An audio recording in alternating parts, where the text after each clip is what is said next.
excited to go on to this.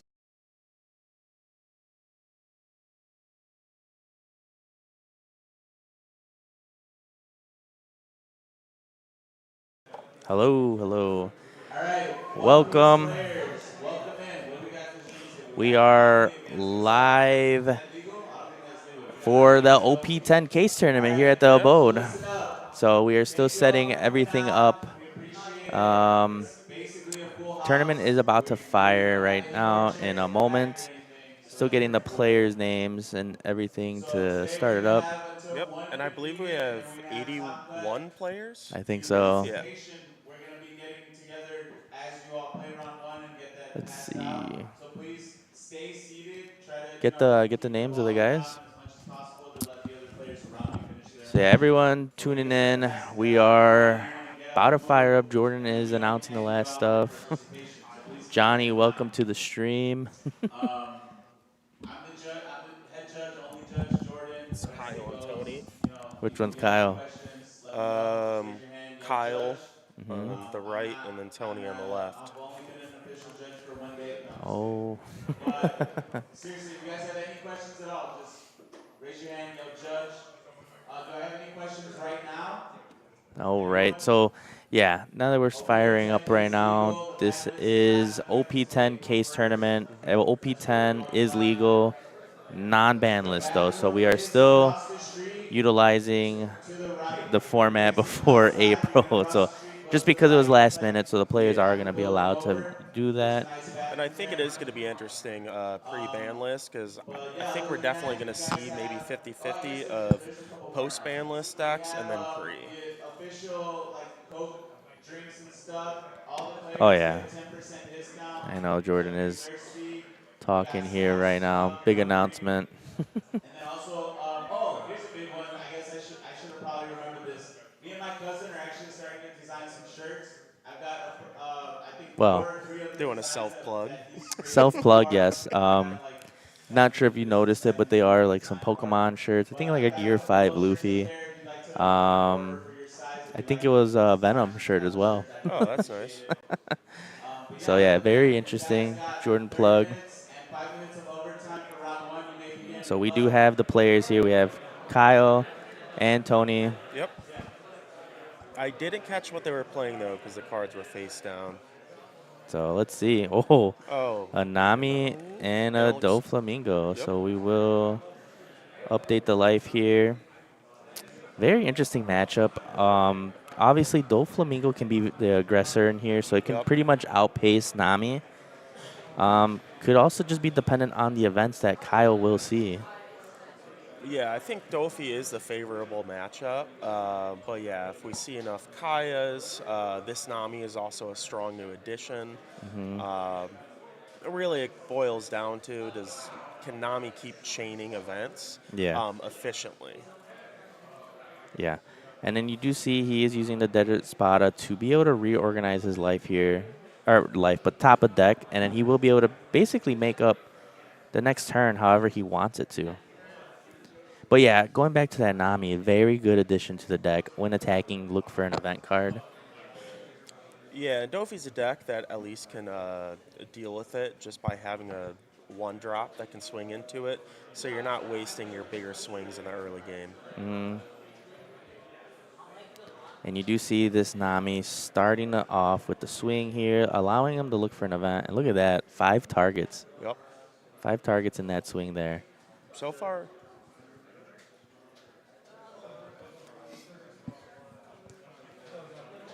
Oh, Hound Blaze. interesting. That's a very interesting That tech there. it's an interesting tech, but that worked out perfectly. And then ends up clearing the Mihawk as well, since the Nami does get that plus 3,000 boost. Yeah, and here comes a Kaya. Draw 2, trash 2, and it looks like he also has another Kaya in hand. So right now, Nami is starting off pretty strong. And and you do hear Tony was definitely taken aback by that Hound Blaze there. Yeah, and I think that Hound Blaze is mainly just for the Nami protection. Yeah. Well, Nami protection and being able to swing 8 into another body seems more like a Doflamingo attack. Yeah. And then it's also going to force Tony here to have to swing at that one cost Nami, or else he's just going to keep getting whatever events he wants from this. So Nami's going to get by, and then also too, depending what he swings, it's possible he might counter out of the Nami. No, that is true, depending on the event. And it looks like he is just going to swing 7 at that Nami and clearing it. Definitely 7 was the better number, especially if, yeah, Kyle would counter out with an event there. Going to 6 Don Pilaf. Yep, I was going to say Pilaf is a nasty card to be able to play there. And then not sure if the Nami still plays Snake Dance. I would imagine yes, to be able to bounce this Kaya back to hand. Yeah, it still does. Because they have to deck out a little bit faster than they used to, just because of more aggressive decks. And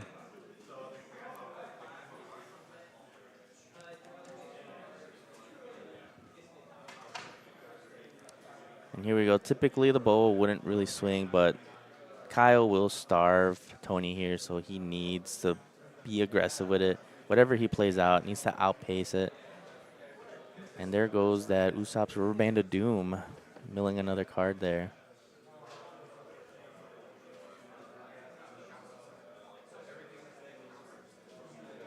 I always feel like the perfect number to swing at Nami is always 5, 7, 9, and then 11 if you can get there. Yeah, there's not really a sense of doing in between if you're attaching Dawn. You basically want to hit all the event thresholds. However, Kyle is a little low on hand size at 4, I believe, right now. Oh, Jinbei. So here we go, Doflamingo's specialty, flooding the board. Very unfortunate for Tony that Jinbei will be gone in about a week. Yeah, but going as wide as possible, the best thing you can do. Yep, full board here. And then he should, he has a strong enough hand where he's just going to defend Jinbei. Oh, yeah. But that's what Kyle needs to do, not swing at life, just continuously swing at the board. Yep. Keep as many down up as possible for whatever events. Obviously, you do see he has 3 Kais in hand. Yeah, I was just about to say, Tony's board might be wide, but Kyle has all 4, 2 more Kais in hand, but all 4 Kais. I was going to say, there's another Hound Blaze. No point in holding on to it, especially since there's not a 1-drop on Tony's side of the field. Could hold on to it to pressure the board, but not worth it at this point after already swinging with leader at. Oh, and then absolutely nasty. So that's already 4 cards this one turn. Yeah, Kyle is low on hand size, but he's just going to refresh that hand with life. Yep, he opts to save 1 Kai in hand just because he doesn't want to get rid of anything. And, you know, I haven't really seen that many Namis running around as of lately. Maybe with a bunch of the bans? No, I think it's most decks can deal with it, either by just consistently playing big bodies. So it doesn't have as good of a win rate anymore. So for larger tournaments, I think some people consider it a little gimmicky.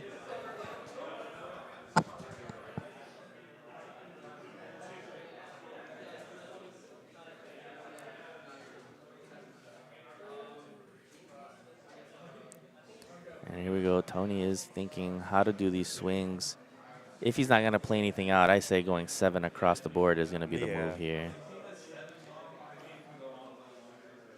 Yeah, all you need to do this turn is just Dawn attachment, 7 life. Yep, that's good. But he ends up swinging 6 with the Jinbei. So White Snake will go off, giving him a 1K. Oh, no, he swung 7, right? Swung 7. So yeah, Nami is now 6K for the turn, which will make those 7s not as good. Still more than enough, even poking just to get at least a counter out. You do see Kyle really don't have much if he's got to use 3K to get out of that one swing. Obviously, with 3 cards in hand, this is the time to really pressure. Yep. And with low hand size and low amount of dawn, Tony is opting just to swing the 6. Mm-hmm. Yep. Which I think is smart. Because then at the end, he could swing big. Yep. And then there goes that snake Yep. dance, ending up bouncing back Akaya back to his hand.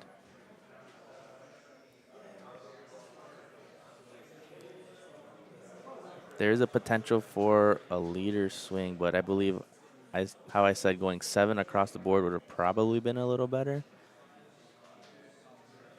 Yeah, it hurts to get rid of the Kaya, but you can't take too many hits here.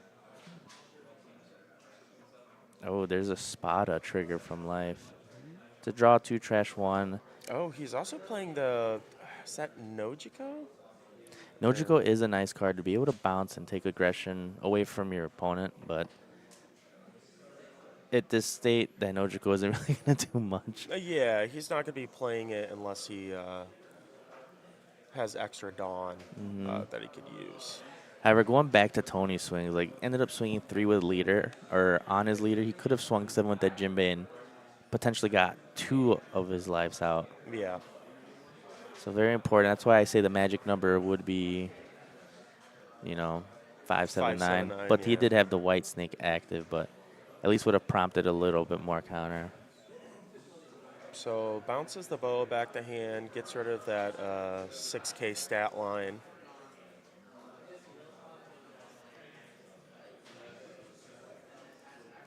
Ends up dropping the, looks like the attack Nami and an Oppius there.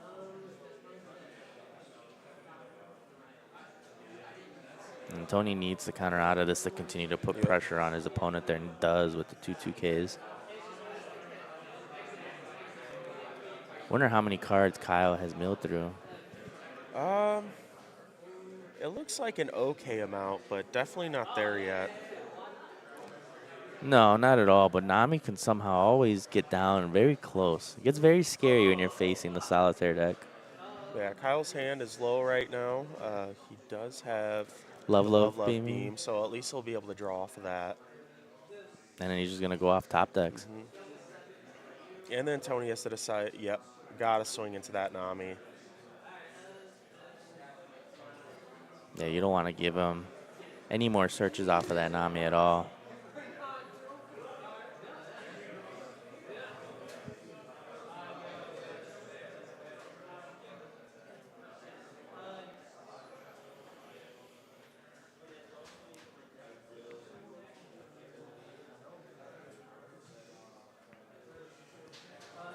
Dofi really thinking about how he should swing here.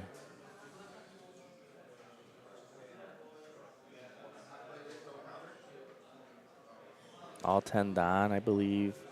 I say still going with the strat of 7s across, and then maybe go a little bit bigger towards the last couple of swings. Yeah.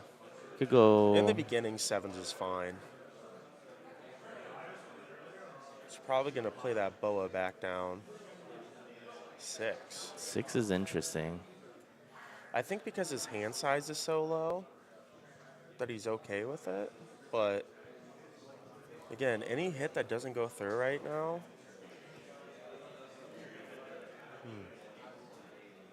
Interesting to swing 6. Like I said, if you would have swung 7, that would have prompted that love, love beam, forcing him to have to use it. And then depending on what he has here, I can't really see. But would have forced a 2K out on the next swing for sure, or having to take the life. There you go. Kyle ends up taking the last life. Very unfortunate that Kyle hasn't really seen any triggers here. Yeah, he hasn't seen any draw triggers. Feels like I always hit them whenever I'm facing Nami. Passing out entry in just a moment. Please stay seated. Ends up doing the boa stack. Oh, there's the peel-off trigger right there. There we go. Very notorious, yeah. When I face them, it's just always peel-offs in live. Or Peel-off impel. all-stars, Yeah, there you yeah. go. Never fails for me.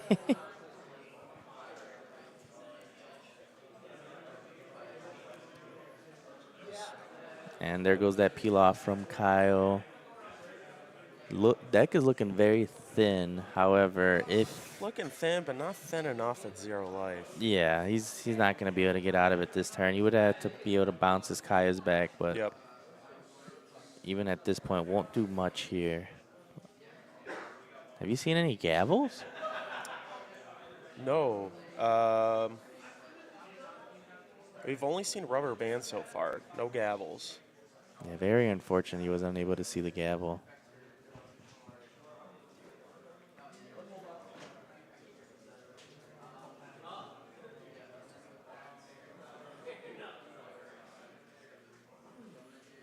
It's a pass in it right there.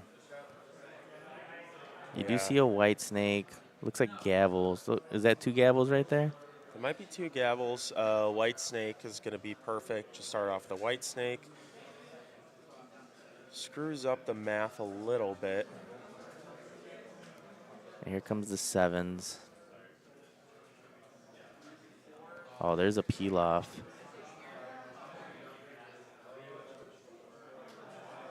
And then now the gavels. There's the Yep. all-star as well. 3 Don left. And 3 in hand. One's a peel off.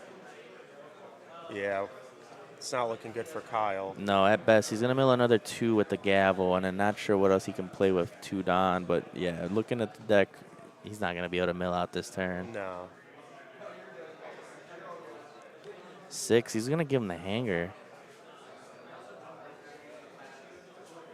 Now swinging 7, the gavel will go.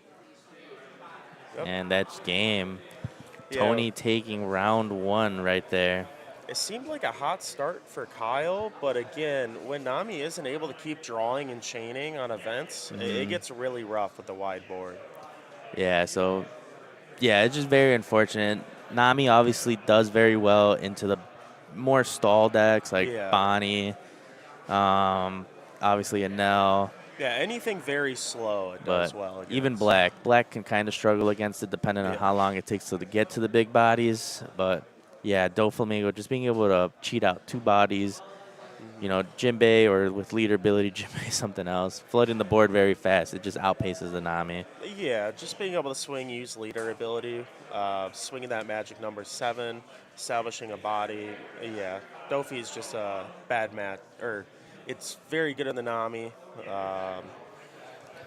Yeah, and then even then they also have the bounce law that can bounce that attack Nami as well. Yeah, just unfortunate matchup for the Nami player here. Very, very excited to see what else. I mean, I did see a couple Blackbeards. Even if it would have faced a Blackbeard, that's also a very unfortunate matchup Yeah, it's for very them. unfortunate. You have to time everything right. Being able to play the Burgess. However, that matchup might become a little easier after the Jinbei ban because now Doflamingo won't be able to cheat out that 2-body a turn. At best, it's True. still going to just be 1 a turn unless on their 8 Don turn they decide to pull out. You know, swing big with leader, use leader ability, potentially hit, and then establish a 4. So maybe the Nami matchup gets a little bit better. Yeah, it gets a little better in the beginning when Nami doesn't have a lot of Dawn to play with, maybe some low hand size. It's a little better for Nami, but it's still rough. Yeah. There is also Zoro making an appearance today as well. Yeah, I'm interested to see how that Zoro does today because I think it's a very good deck. But again, the meta is so diverse. You know, I wouldn't be surprised if it, you know, had a couple bad matches. Yeah. Goro in the chat right now. Goro, you should have came out today. Gave Lucci the last hurrah. Yeah. or Ploofy. No, Sully's is popping right now, honestly. There's about 82, 83 people here today. Huh? Oh, we're ready? Sure. Go ahead. Put up on the stream. Oh, these are our Sullysabode pools that we were given today. This is participation for the abode. That's what we got. Oh, I got Sabo and Momonosuke. Regional events. But yeah, no competing for me today. Just SGTCG will be commentating the big event for the abode today. So there is that to look forward to. Zoros will absolutely farm the meta right now, especially once they get established. Yeah, because Zora even still does okay against Bonnie if they can speed it up enough before Kid comes out. Because Yeah. I've been testing Bonnie more in this meta. Very bricky compared to before, but it's still a good meta choice. That it is. That it is. If you had a normal person schedule, I don't blame you on that one. This was definitely an early person tournament. Probably gonna knock out in a little bit. Yeah. But yeah, if you guys are not in the main event, there is gonna be a 3v3 here at 2 p.m. Obviously, find your partners. It's gonna be a box for each of your partners that are in the event as Yep. well. So definitely a fun time. Participated in a 3v3 ourselves, and I believe we got what, fourth place one time at a case tourney? Um, yeah, we got fourth place. We were going to compete for third, fourth, and then I think we all just decided To to take split the third. prizing. So we got So, third, even better. yeah. 3v3s are definitely a fun time, though, especially with your friends. At least two of you guys have to win to be able to, win that round for the team. You And it gives you plenty of dirt on your friends when they keep losing match. It sure does. It sure does. Johnny, we were lucky you didn't pop up today. Hey, you're a scary guy, Johnny. Yeah. Whenever there's a big tournament, he somehow comes out on I will top. say, yesterday at Top Cut, he did go undefeated or lost in the last round. Was Top Oh, Cut dang. in the eighth, though.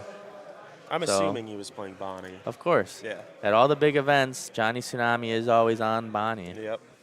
But what do you think are going to be your predictions to make Top Cut today? Oh, um, I don't know.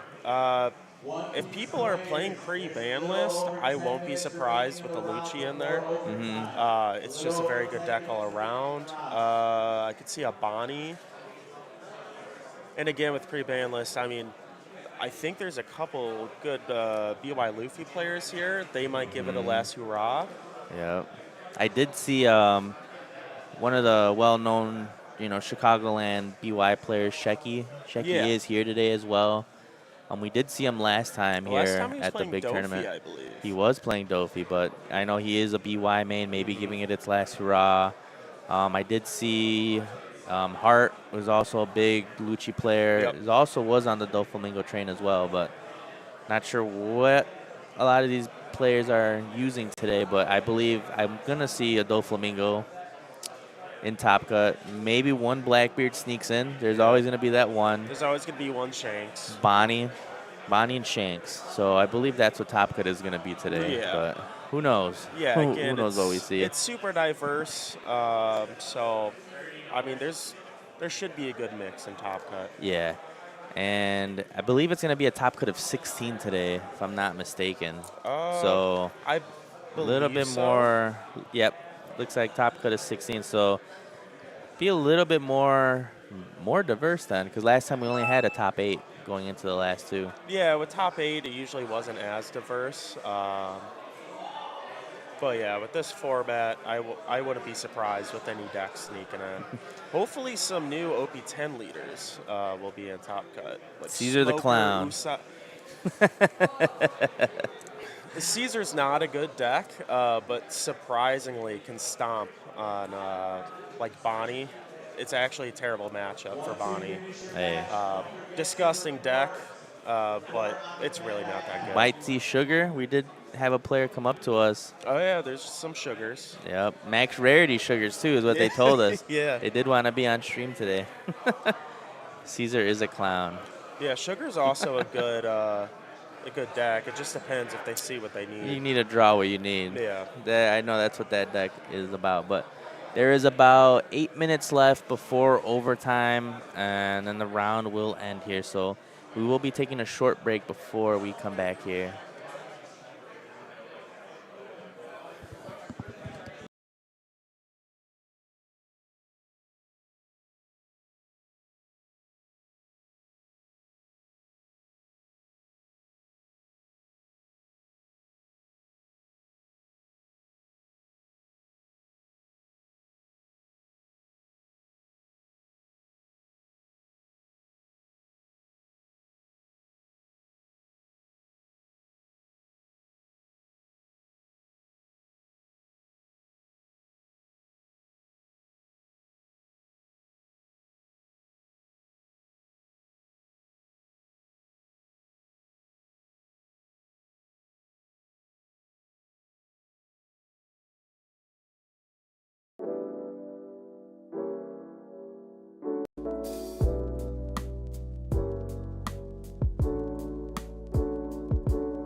All right, we are back going into round 2. This time we are going to have ET Found Home and Osimo.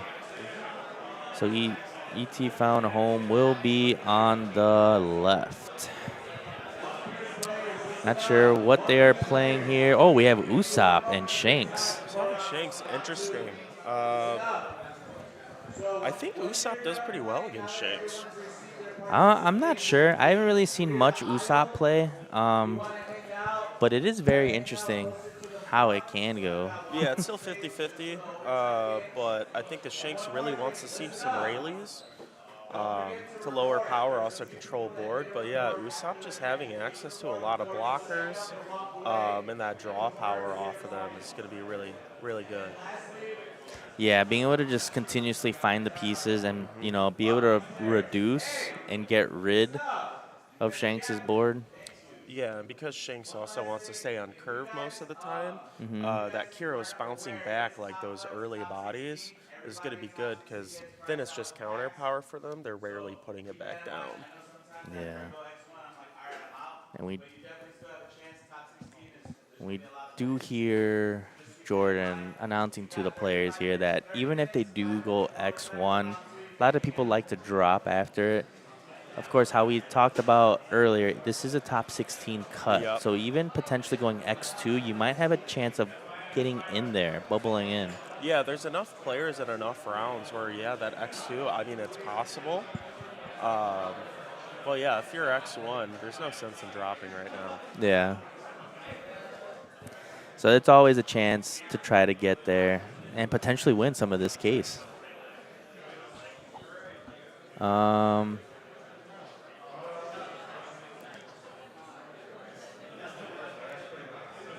All right.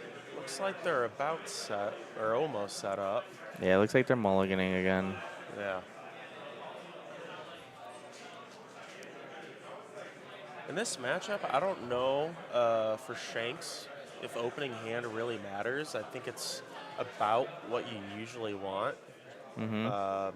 And then I think Usopp is pretty much the same. You want to see stage, you want to see Leo. If you don't see stage, like a couple searchers is fine too to find it. So do you want to open up with Stage or do you want to open up with Leo as Usopp? I always prefer just to have stage.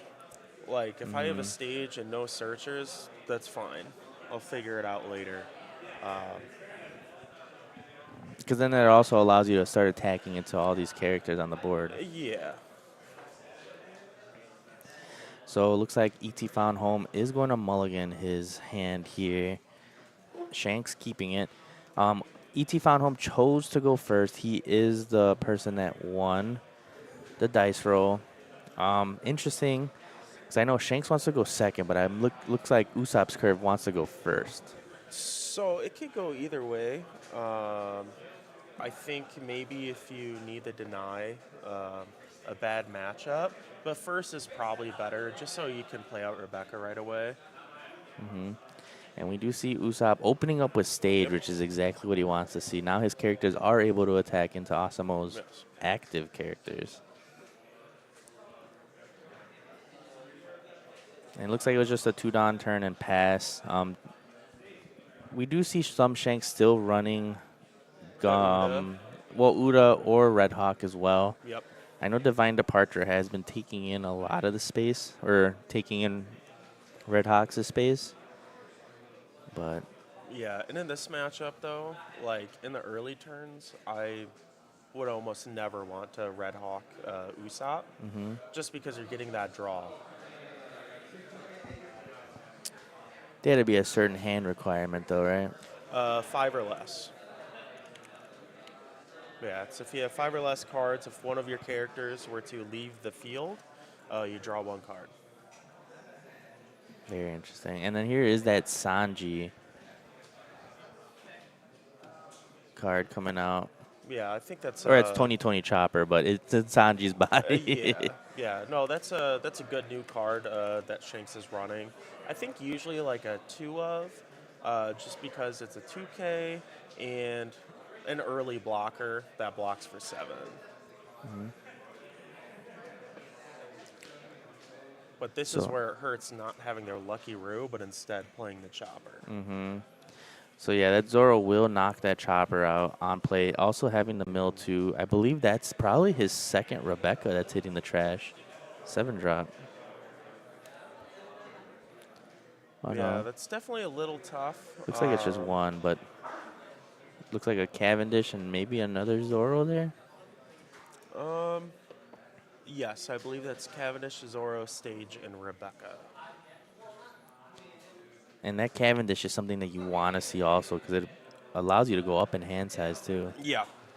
Yeah, no, it's a great card, and then also it's a target that Shanks will want. Well, any deck wants to get rid of right away because you're cycling and going +1.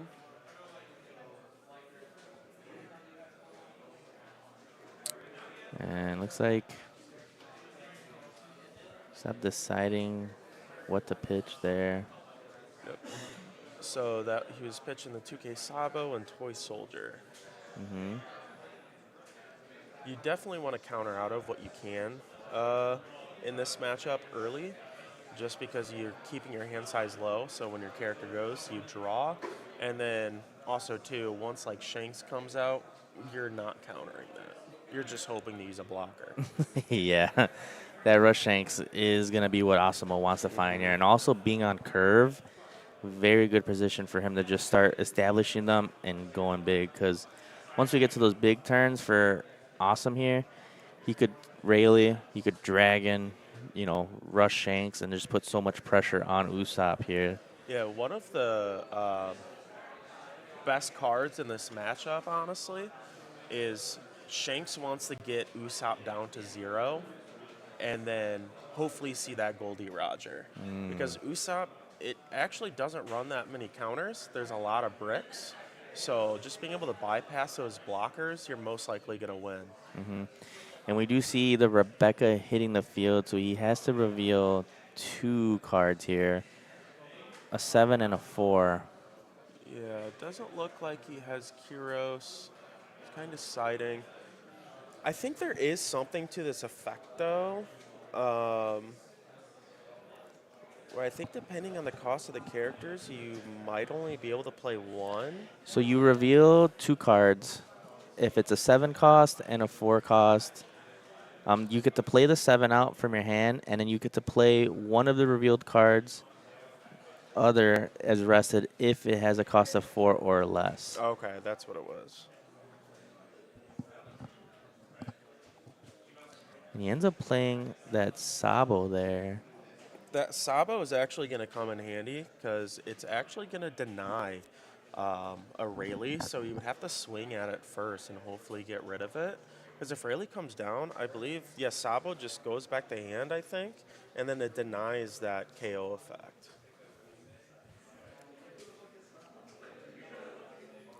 But it only protects. Oh no, it does base cost of 7 or less. So all of the field. Yeah, so pretty much anything Usopp is running, it's protecting. Because it's also base cost, not with the +1. So definitely a way around the Rayleigh play here. Yep. So at this point, essentially Dragon is going to be the better play here. But also, he did establish the blocker EDO here too. So Yeah. if he is under those 5 cards, he will also draw from that knock Yep. from that blocker. So Yeah, as Shanks, you definitely want to rush down Usopp as much as possible because, again, they have so many blockers that controlling board, it's very rare you're getting anywhere. Because when you do small hits like these, they either just counter out 1 or like that, where it's just block, draw, yep. going to have And- access to counter. Just Yep. really trying to get that Sabo. Because I don't think he has Dragon. I think his only play is Rayleigh. Yep, and that So this is going to hurt. if the Rayleigh is coming down, yeah, that was the only protection and does come down. Yep, and this is the thing with Usopp.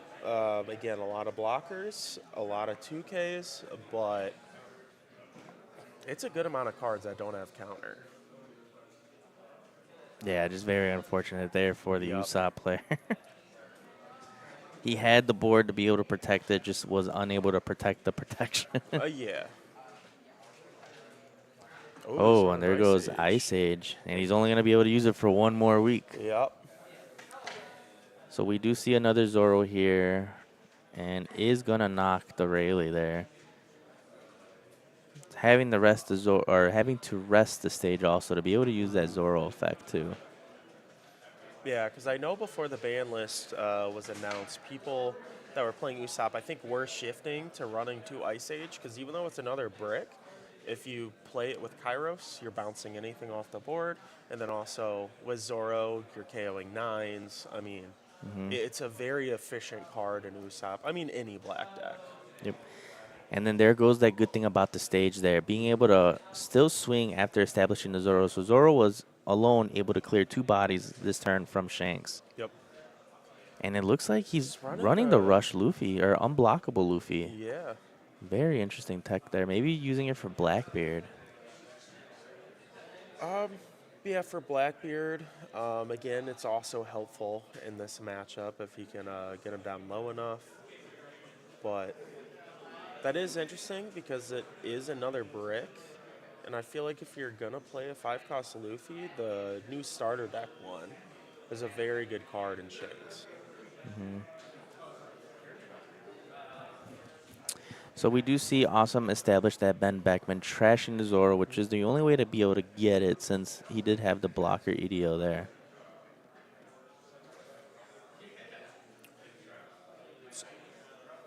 The Usopp triggers even with the trash abilities? It's, yeah, as long as it's removed from the field by opponent's Oh. effects.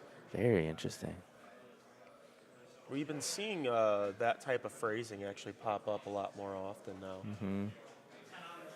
Like Kuzan cannot be removed by anything. Yep.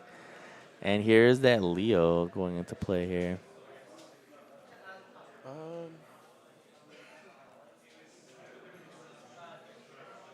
Let's see. So that Leo on play, you're going to rest your leader or one of your stage cards. And look at the top 5 cards. Reel up to 2 Dressrosa cards other than Leo and add them to your hand. Yep. And then trash 1 card from your hand. So at least plussing 1 card. Technically just filtering it out. Yeah, it's filtering out. Just replaces itself. Yeah. And being able to cycle out a stage that was just a brick in his hand. So very good from that Leo there. But also too, depending like what you're playing in Usopp, building up that trash is really good, because there's the is it King Kong gun where you Yep. plus 6K and then double attack, and then also the 7-cost Luffy being able to restand itself. Thing is absolutely nasty. Yep. And you do see a Suru going on play to give that Ben Beckman -2 so Kyros can bounce it back to hand. Subaru is an interesting tech choice too. I guess really trying to get that minus cost just to keep bouncing back those bigger bodies. And of course, how we talked about that Ice Age ban, potentially we start seeing Tempest Kick start being put into the deck. Yeah, I could see being put in the deck because usually you can get the 10 and trash fast enough. And an Osimo did take the swing there from the Rebecca 5K. So maybe he's potentially looking for a piece that he needs, maybe that Rush Shanks. Yeah, he's looking for something here. He might also want to keep some counter for when he does play a big body. He doesn't want that going by Kairos just swinging into it. And looks like he's got the Bomb Shanks as well, which on play will KO, I believe, a 10K or less. Yeah, it's a 10K or less. So that Kyros will be able to get knocked right here. Yeah, so he has options here. It looks like he's going to be opting to use that KO Shanks just to get rid of the Kyros. Which is the smart thing to do. He's swinging 5 at the Rebecca to either bait out a counter or the blocker. Yeah, it is, because Osmo is super healthy, and Kyros is the only meaningful body right now. Yep. And ends up knocking the Rebecca there. So the Bomb Shanks will take out the Kyros as well. That was also a smart move, because if Usopp isn't wide enough with meaningful bodies, even though Rebecca's only a 4K, just being able to attach 1 Dawn and hit for that 5 or use leader effect to 1K is good. Oh, yeah. He's just lucky enough that he didn't counter out to protect it. Yeah. But even then, attaching 1 Dawn could actually make a lot in the deck, but still. And then here comes the Leo search again. We do see a Cavendish, a Red Rock as well. Looks like a Yeah. Frankie too. Yeah, at this point, Cavendish really isn't like a prime target, Hmm. but it looks like he's just taking it because I think that was a Red Rock, something else. He took But a Frankie and a Zoro. yeah, but in this matchup, especially with the Ice Ages and whatnot, just keep trying to remove those bodies if you can. Um, see what he opts to do here. Do you think he might have another reduction card? Maybe another Ice Age to potentially try to get rid of Uh, this? I think he's actually not in a great spot, so I think he's going to opt to just start chipping. There goes the 6. He's got a Barto there. Yep. And I think Osimo realized that with the Dawn Oh, placement. there goes the Toy Soldier, which will trash itself to give it -3. So Shanks is down to 7 cost right now. Yep. Maybe might need another Toy Soldier here. I think.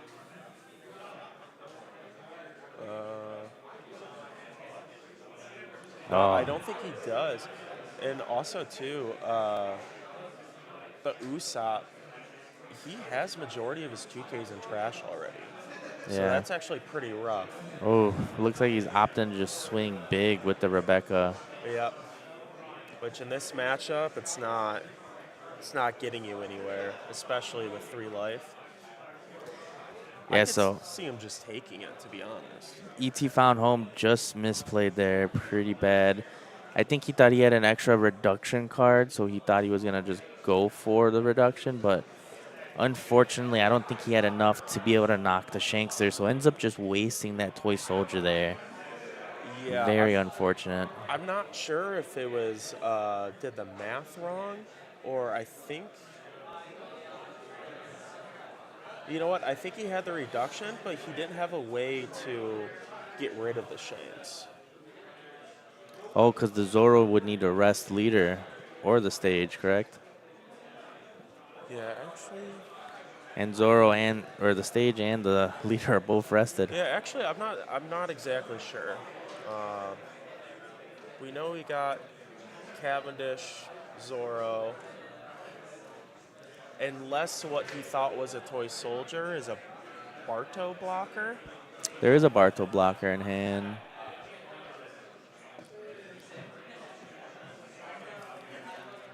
Looks like he's swinging at the Rebecca, which will give a draw to the Usopp. I think potentially just going to lead would have been the better option.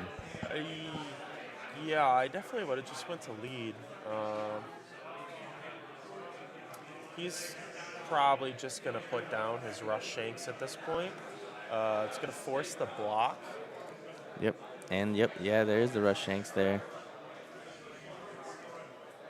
Force the block. And I think is that Usopp ability only once per turn as well? It's once per turn. I think he might be worried about Red Rock, but at this point in the game, if you have 2 10-drop Shanks on board, that Red Rock is only slowing down the Usopp. Yeah, and looks like he might be opting for that rush Luffy. Swinging 6. Oh, I think he's going to go wide here, because I think he had 2 of those Luffys. I'd still think that rush Shanks would have been potentially a little better, but this is still good as well. So double rush Luffy. I think it's smarter to go wide, because also, too, if he takes it, then Osimo will just have game by having one of the Luffys on board, and Usopp tends not to run Gravity Blade. Oh. It's usually just Red Rock. Yeah, so I see the misplay that ET did. So he had the other toy soldier there, which he just pitched for counter. Yep. However, stage and leader were both rested, so he would not have been able to utilize the Zoro there. Oh, I see. Oh, because he used Leo at the beginning, right? He used Leo for the stage, and And then then he swung with his leader. So in order to Okay. get rid of it, he would have just had to rest the leader. Essentially, no swing that turn, but he would Yeah. have removed this Shanks here. Okay, I see the misplay now. Just took a little bit to figure it out, but we got there. He did get the 7-drop Luffy.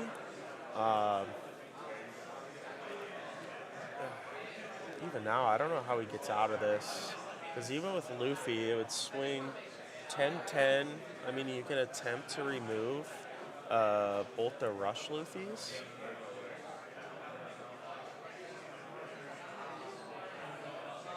But just one Luffy sticking on board is almost a death sentence at this point. Yeah. And we do see the other toy soldier hitting the field, minusing one of the rush Luffys here. Gonna opt to do the Zoro, at least knock one of the Yep. Luffys. Potentially might attach Don and swing into it as well. I can't remember if it still has Cavendish.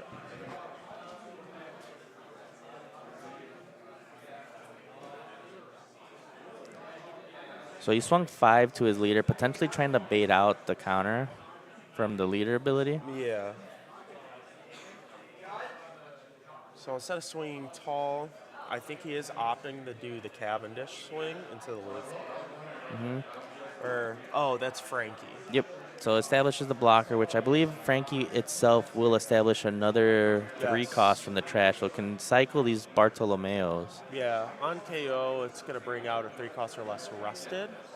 I think he's kind of out of juice on the KO side, so I don't think he's going to put out a toy soldier. I think it's just going to be another blocker. He does, however, have the new gate as well. Yes. Could establish the new gate to knock the EDO or the Frankie to at least get rid of a blocker and swing maybe 6, 7, 7, 9, 9 or 7, 8, 9. 7, 8, 12. Yeah. I don't know why I said 9. Yeah, I think he's going to play with that new gate, I think. Looks like that is what he's opting to do. Because then that will also give him enough for the Yeah. unblockable if ET Found Home does leave up one of these blockers. Yeah, because he doesn't need to be greedy. With ET Found Home only having 2 cards and 1 life, even with the 2 blockers,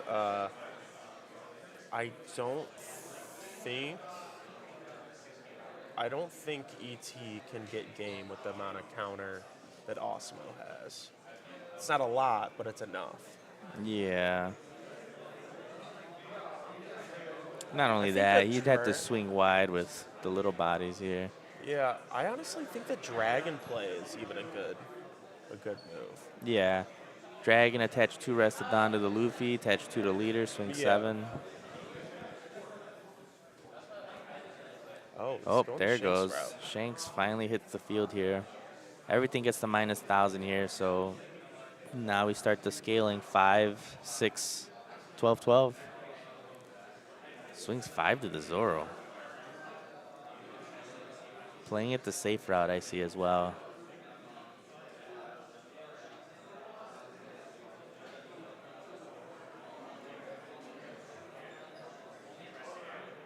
Looks like he's gonna counter out with the Leo there.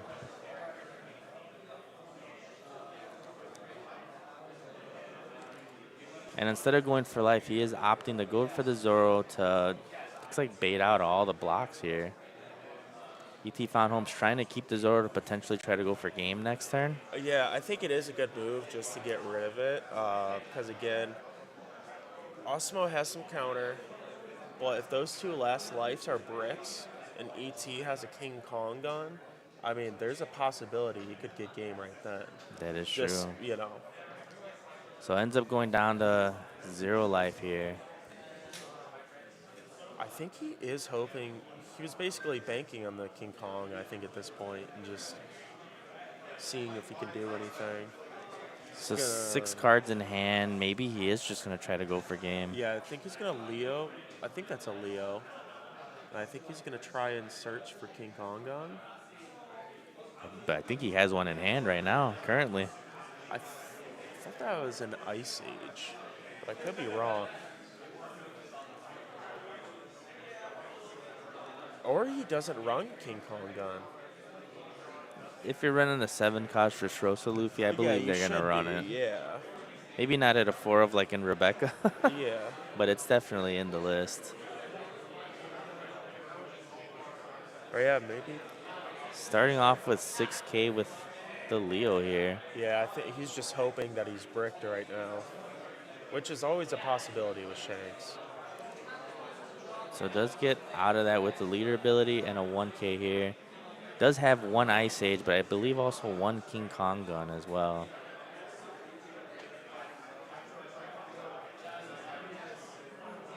Oh, and there goes the Leo.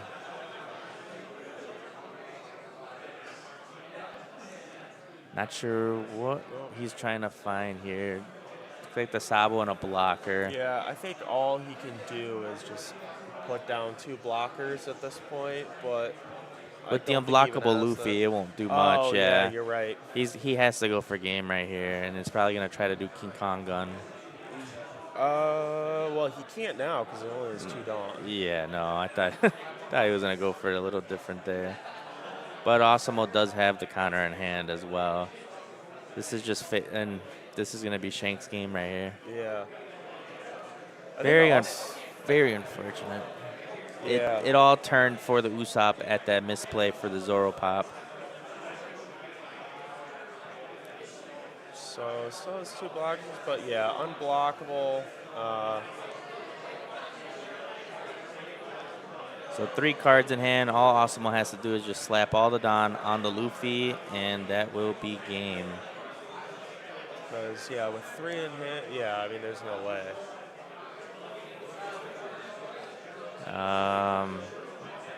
Looks like Osimo's also might have put something else on board right here. Yeah, I'm not exactly sure why. Because he just has math. So swings 12 with the Shanks here. I mean, even though it gives ET another card, math is still there. So, I mean, I guess Yeah. it's fine either way. I don't think he realizes that he has game with just the Luffy here. Yeah, I don't think he does. But regardless, gets rid of both of ET Found Home's blockers. Is just going to play out a rested one off of the Frankie. Ends up playing the Rebecca to find some type of counter.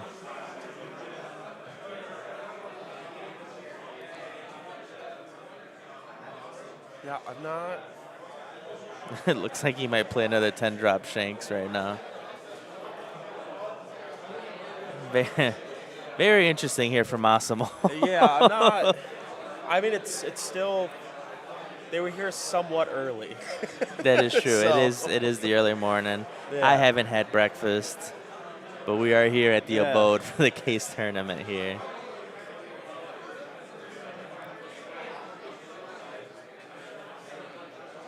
$15K leader swing in, Yeah, and Osimo takes the win here.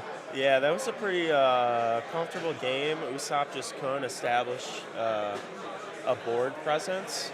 You know what? I can't remember exactly what happened, but I know there was like a Kyros and he had a full board, but maybe it was he didn't have like counter. When the Kyros hit the board, I believe it was the bomb Shanks. So That's Shanks what it ended up was, yeah. swinging 5 at the Rebecca. Clearing the Rebecca, ET did not counter to save it. Yeah. And then that's when he established the bomb Shanks to be able to knock the Kyros, which is the right thing to do that the Shanks did to keep the board Yeah. under control, take the pressure away. The misplay for the Usopp really was just resting or swinging with his leader and Yep. not being able to knock that Shanks, because the upcoming turn, Osimo would have probably just established both Luffy's and wouldn't have that Shank. So would have probably been able to get out of those 2 6K swings, because we did see him do that. Yeah, because Just very unfortunate there.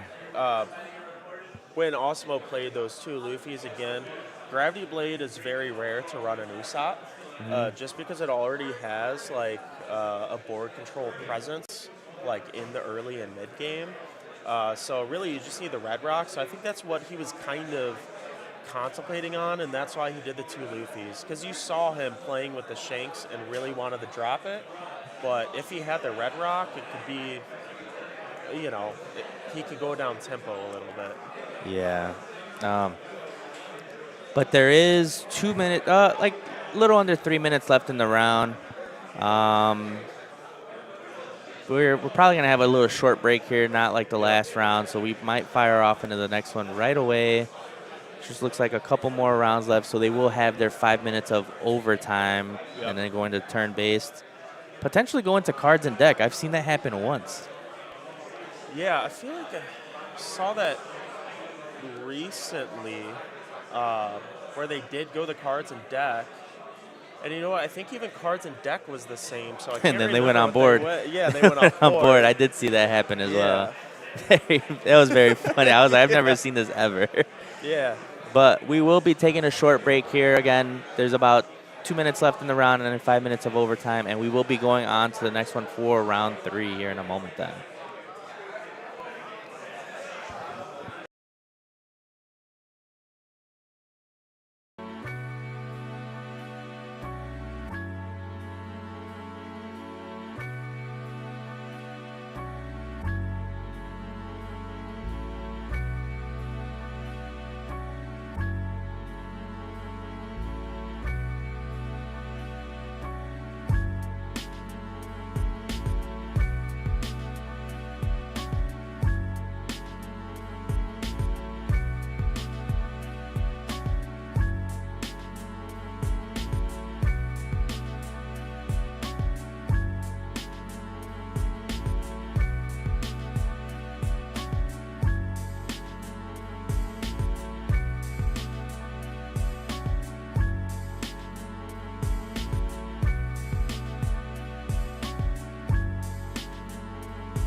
right, and we are back going into round 3.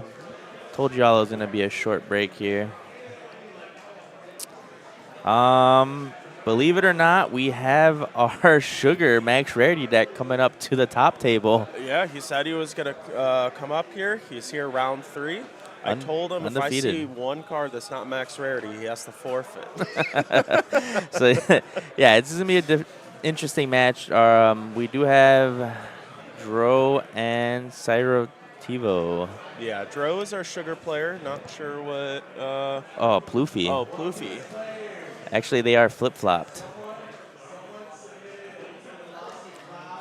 I'm not sure about all of Sugar's matchup spreads, just because there's not enough people playing it, and it's also a new leader.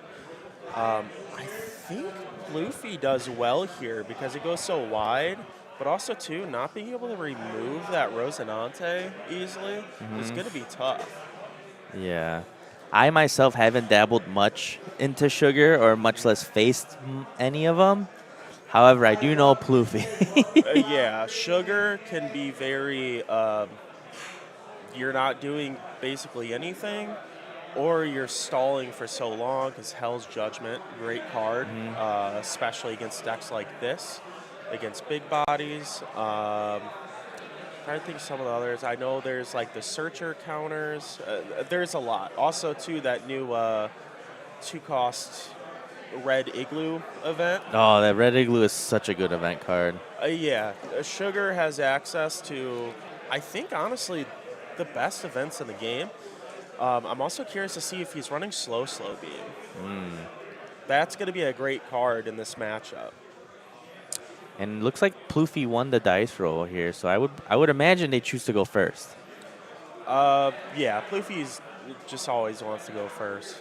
I don't think there's one matchup where it ever wants to go second.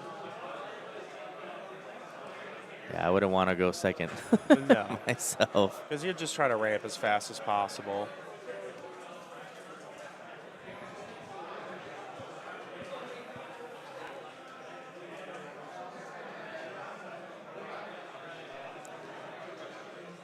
And he decides to keep the hand. So obviously, Ploofy just wants to keep the curve, just swing big directly into them. Yeah, Ploofy, I don't think they're usually very greedy with hands. I think as long as they have something to play on curve for a couple turns, they're usually okay because they're going to be taking a couple life, a couple draws,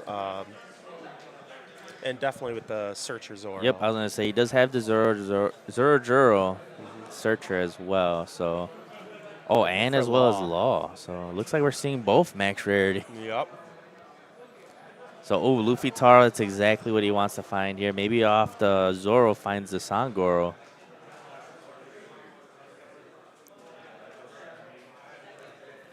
So 2 down for the Sugar and pass his turn. So for Sugar, what do you want to see?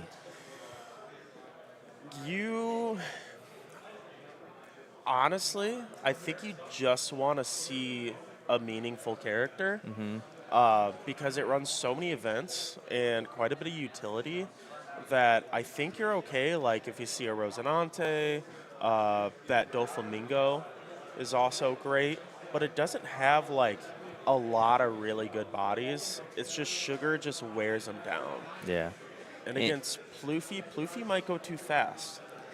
Yeah, and we do see that new Searcher card from OP10. I do not forgive those who laugh at my family, which allows him to look at the top 3 cards and reveal up to a Don Quixote Pirates type card.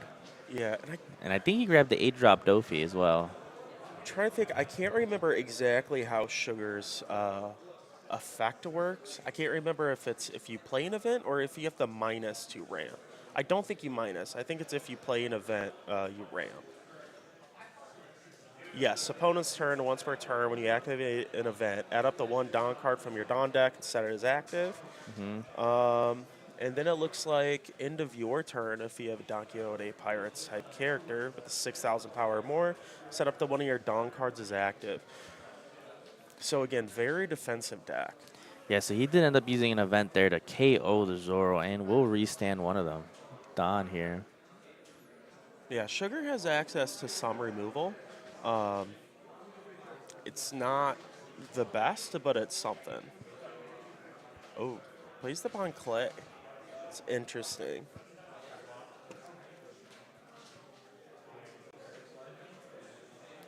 And here comes the aggression with the small bodies here. So ends up swinging 5 with the law.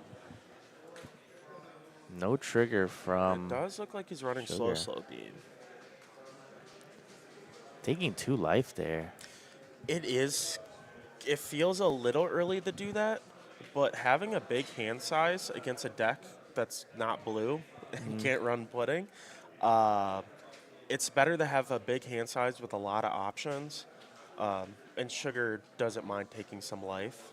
Especially because it's hiding behind a lot of those defensive event Oh cards as yeah, well. yeah. Dro is gonna have. It's gonna struggle a little bit soon to be able to get any damage in. Dro does have 7 cards in hand. Ends up going 5 Elliot. I think that's what he declared there. Yep, I think he is. How much Dawn does he have? I think he's gonna play Doflamingo. Doflamingo to Rosinante. If he has a Rosinante, I can't tell. What does Noro Beam do again? Slow Beam, I believe it's 2 cost, Don -1. Leader or character gets 2k counter, and then you can rest any character. Oh, wow. Doesn't matter if cost. So very good, very good. Very good. It's literally the name. It slows down the opponent. And we do see the Doflamingo play out, Don minusing and playing out the Yep. Rosinante. Essentially a Don Quixote Luffy Taro. Yeah, it's good to attack with Bon Clay now, because again, if he swung with leader first and then slow beam, he's just gonna get rid of that Bon Clay.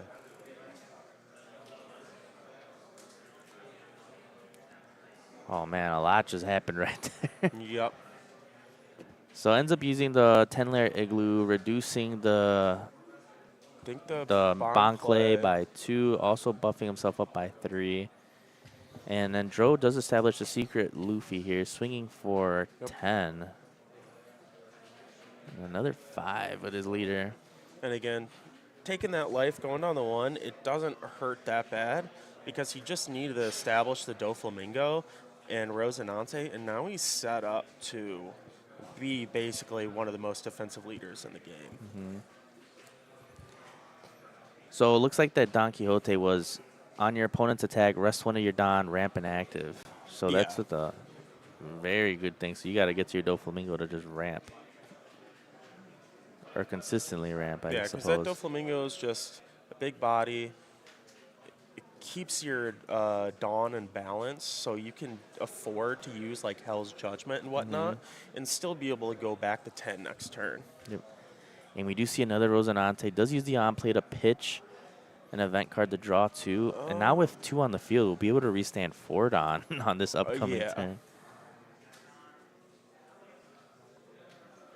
And even though Pluffy was ramping, it using its ability actually just helped Sugar in the end, because now like it only has to get through a few life to chip through. I can't remember what Ultimortar does. Is that, No, that's an old card. is it now? I think, is that from a starter deck or OP1? I want to say it's from OP01 or starter deck.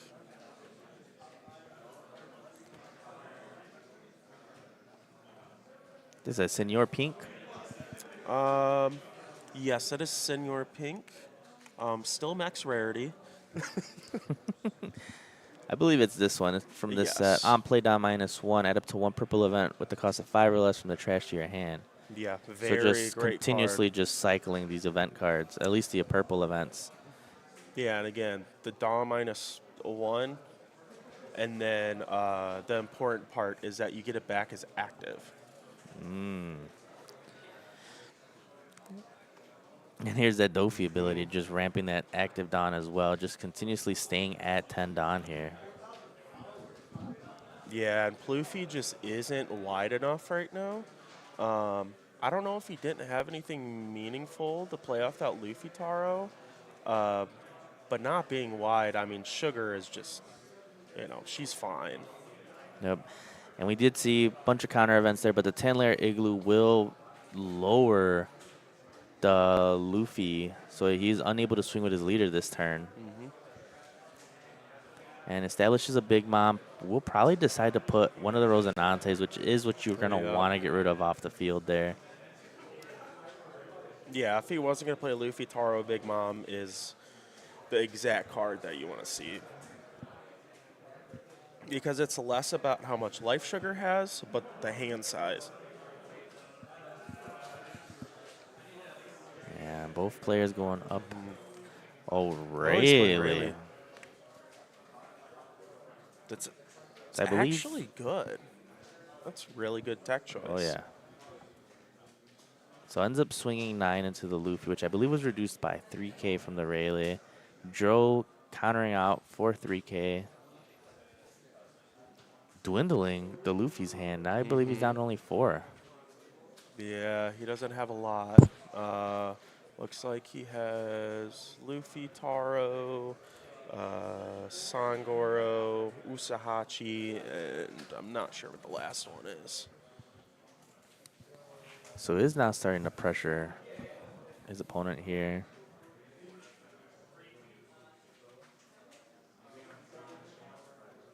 Swinging another 7. Might take another one of these life. Oh, Dro does counter out. Yeah, Sugar loves playing this slow. Where Plouffe, yeah, it doesn't want to play too long of a game.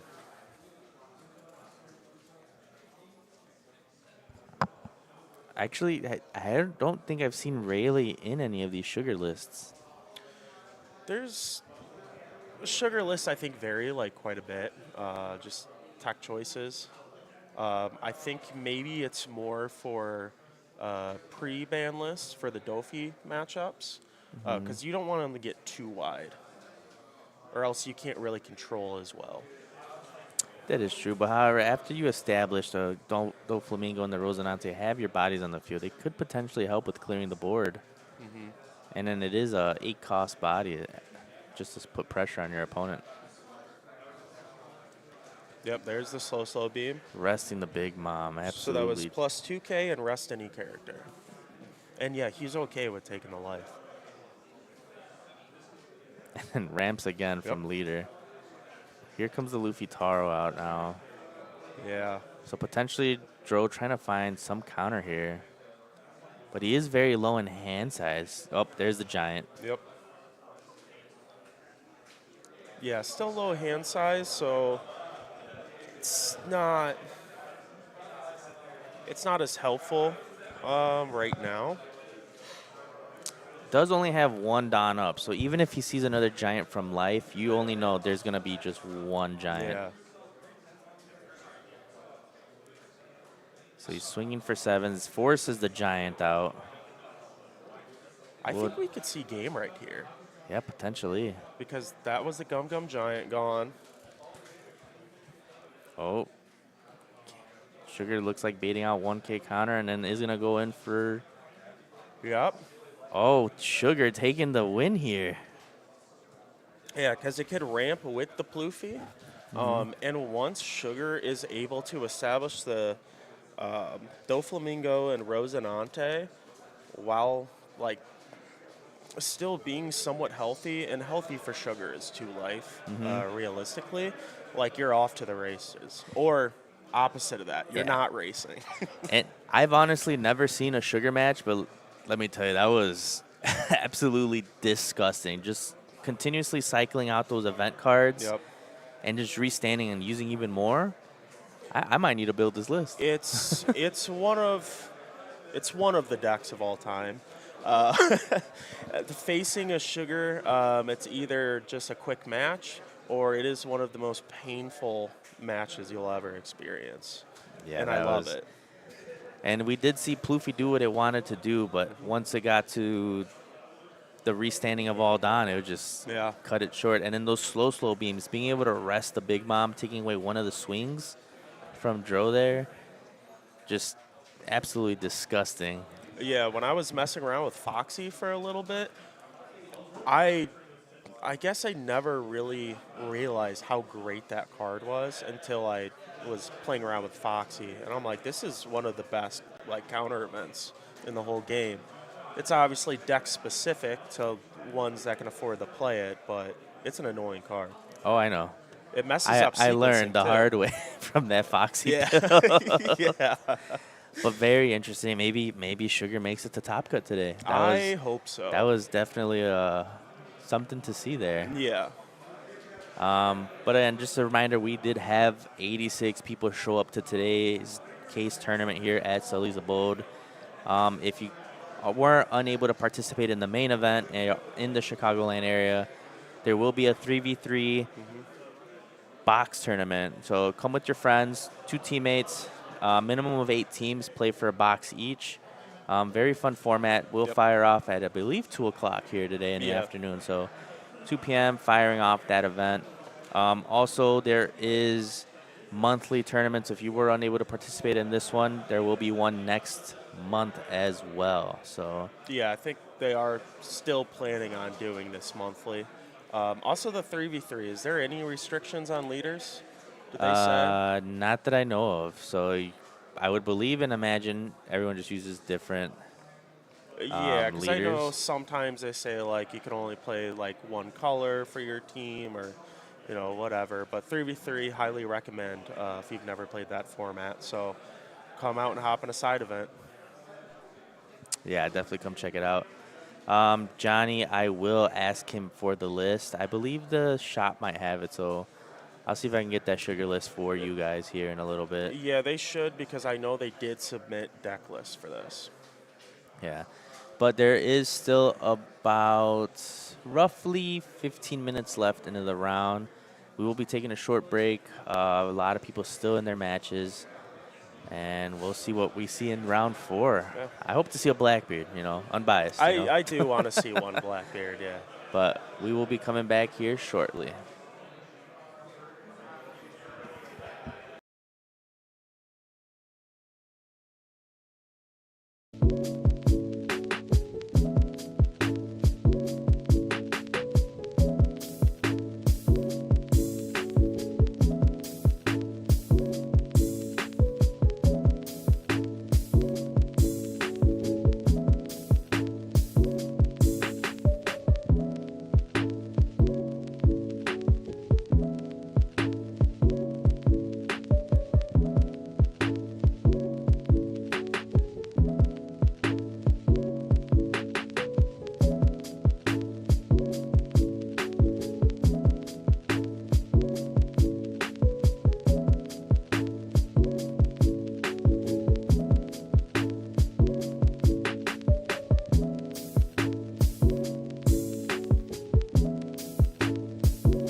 All right.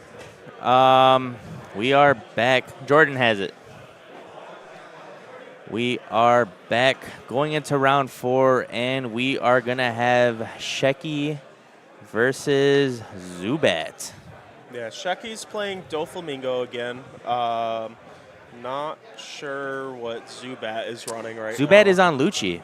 Oh, he's playing Lucci. Okay. Yep, so it's going to be Doflamingo versus Lucci right now. So very, very notorious matchup that we are used to seeing here. Yeah. Obviously, they are both getting their last hurrah with the decks here. Yeah. Lucci just absolutely gets decimated after this ban list, and the Jinbeis go away from the Jinbei decks here. In my opinion, though, both decks, like, they're still very good, even with the bans. They're not like the, meta-defining as they were. Lucci more so, less meta-defining, but both still very good decks. Oh, yeah. I'm sure the Lucci players are going to cook up a list to People- figuring it out. It's probably just going to go back to Rebecca Hina, Lucci. Yeah, people are still cooking it up. The only problem it has with these new lists, again, it's more of like being able to see your pieces at the right time. You can't just recur with Gecko as easily and have a big body. So it's a lot more skill intensive without Ice Age and Gecko, but still a very good deck. And then obviously Dofi just loses Jinbeis, but I mean it can get replaced with another Warlord that they do have. Yeah, they can't go as wide as early, but Doflamingo is still, I think, like, it's still top meta deck in my opinion. So Zubat chose to go first, taking away the first-person curve from Sheki. Obviously, Dofi wants to go first to put the pressure on Lucci here. When I would play Dofi and I'm facing a Lucci, I'm just going to go directly to face consistently. Hope to God I find Perfume. Yep. But I know Lucci can even then restabilize as well. It'll either have all its 2Ks or it'll have all its bricks. Yeah, also, too, Lucci going first, they'll have the first swing because Lucci's going to want to start filling trash pretty fast. Because in this matchup, you're just going to be putting down that Lucci pretty early on. Also, you can play Jack on curve. Yes. So leader swing, pop any body the same turn, which will allow him to filter, but I didn't see any Jack in the Lucci's hand. I did see the Kaido, so he is teched in for, looks like the Blackbeard matchup as well. Yeah, I did see the zombie Luffy. That was in there. I think I might have saw a Brook. Brook, the 6-cost Brook? No, I thought it was a 3-drop. Oh, the 3-drop. That is about Maybe I the was normal. wrong, That is the normal one that you would always want to see.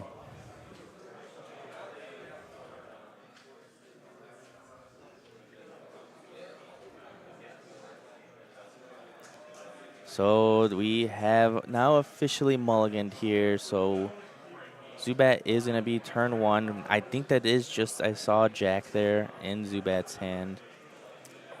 And also Who's Who, which is another form of removal that Lucci does have here. I think it KO's a 3-cost. Yeah, Right? so Yeah. so Lucci leader ability, be able to reduce any of these warlords down and be able to pop anything. So opening up with Spandam, good way to be able to filter the trash as well. And Tempest Kick is the only target there, which is still good for reduction purposes, especially if you are able to establish the Brook. Also, that Brook going in there, not too bad, because I think I do see a Rebecca in Zubat's hand. So just that early KO recursion is nice. Ooh. And an Ice Age and a Jack being milled off of Lucci there. And Zubat here taking the aggro approach here, going 5-5, which really is the that's right thing to correct. do. There's nothing early to play for Lucci on 3, unless you're playing another Spandam. So yeah, Yeah. he is doing the right approach, and that Spandam is going to act like a pseudo blocker as well this turn.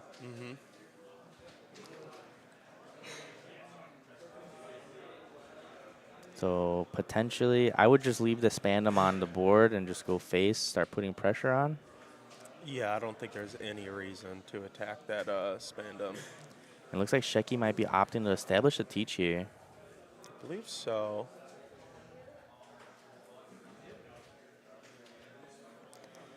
Yep, so Teach is going to hit the field, and he's going to use the Teach ability to attach the 2 Don.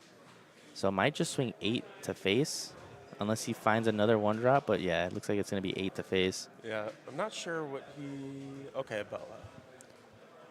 So Boa does allow him to see the top 3 and reorganize. Looks like a Grab Blade.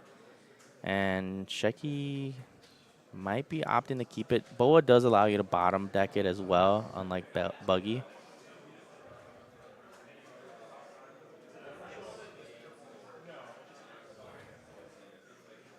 So 9K to lead here. Does end up taking it. Even though it's still very early, as Lucci, would you want to get rid of that teach first? Or do you just focus on just clear the 4 drops for right now until you can get it on a stray with Lucci?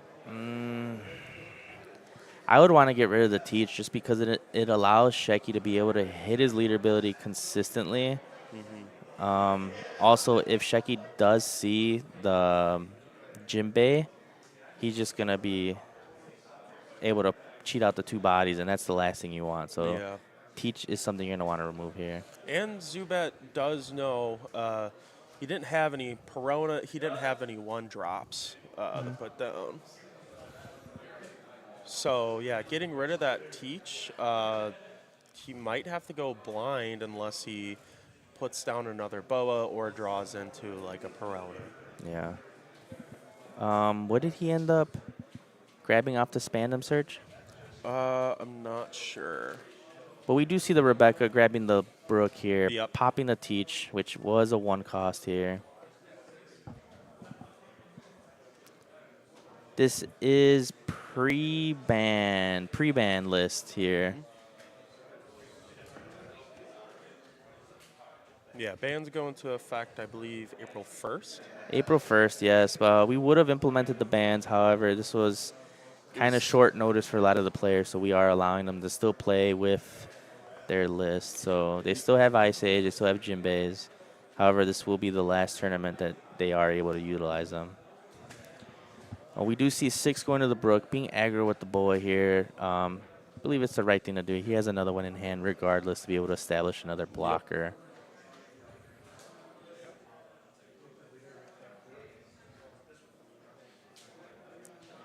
So ends up blocking with the Rebecca.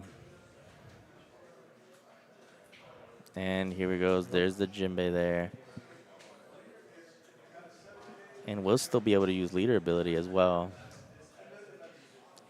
Potentially going 7 to the Brook again. To clear it. You don't want to leave that Brook on the field. Yeah. Yep. 7 in the Weevil. So this is the board that Sheki wants here. 3 bodies out in 1 turn at best. Looks like maybe Zubat will establish the Jack. He might. It's a free pop, but if he can do a Lucci play, that would be better. Just because Sheki's already pretty wide. Zubat does also have the 2 Tempest kicks, so he will be able to do that play, being able to reduce 2 of these things, 2 of these characters down to 1 cost and do a Lucci play. Yeah, because he will be at the threshold. I don't think he has to swing first. If he's at 9, yeah, you can use. You can use Tempest Kick right away because when you use an event, it goes directly in the trash. And he does see a Moria here. Yep, and there goes the double Tempest Kick. Looks like he's opting to go for the Boas. Which I think that's the best value. It is. I potentially would have considered doing the Weevil just because it is not a blocker. And potentially Sheki doesn't swing at the boa next turn to try to have that blocker up. But again, in this matchup, you kind of just want to go to face. So Yeah. regardless, either one's a good target. Yeah, because Sheki knows those boa blockers are not lasting, Hmm. very long. So you just attack with pretty much everything.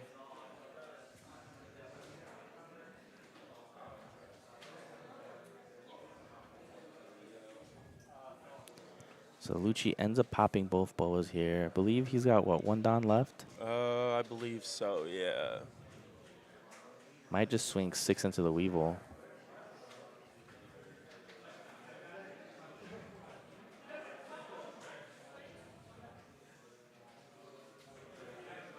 Yeah, looks like he's declaring the 6K swing. Opts to go to life. Regardless, it is going to take 2 cards from the hand. Mills a Moria. Ooh.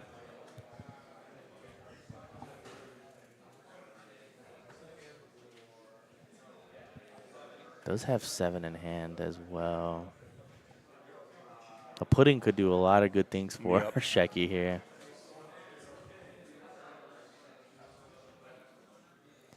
And he is using that bounce law, the bounce law that goes back to hand, which will force your opponent to bottom deck one of the cards in their hand.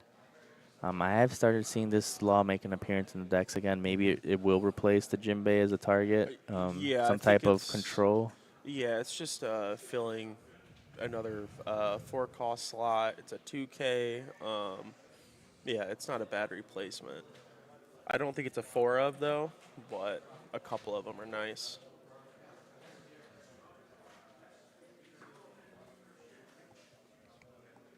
Yeah, ends up giving him that law as a 2K counter. He could go for, because I think he has the bounce law. Yep, he does have the bounce So law. he might combo that with Jinbei just to stand that back active and spread his board out wide. He does also have the Moria, which will allow him to grab something from the trash as Yep. well. So might be opting to potentially go and grab a boa from the trash as well.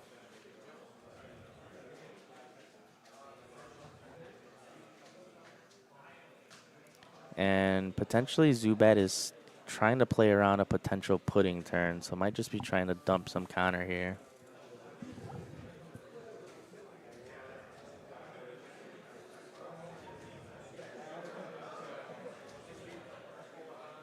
Oh, and here Oh. comes the teach play.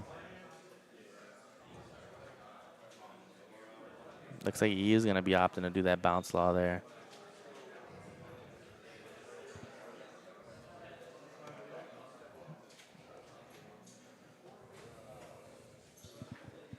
Ends up bouncing the law back, which is also pretty good target because if he doesn't bounce his own law back, there's a world where it just gets Oh, knocked.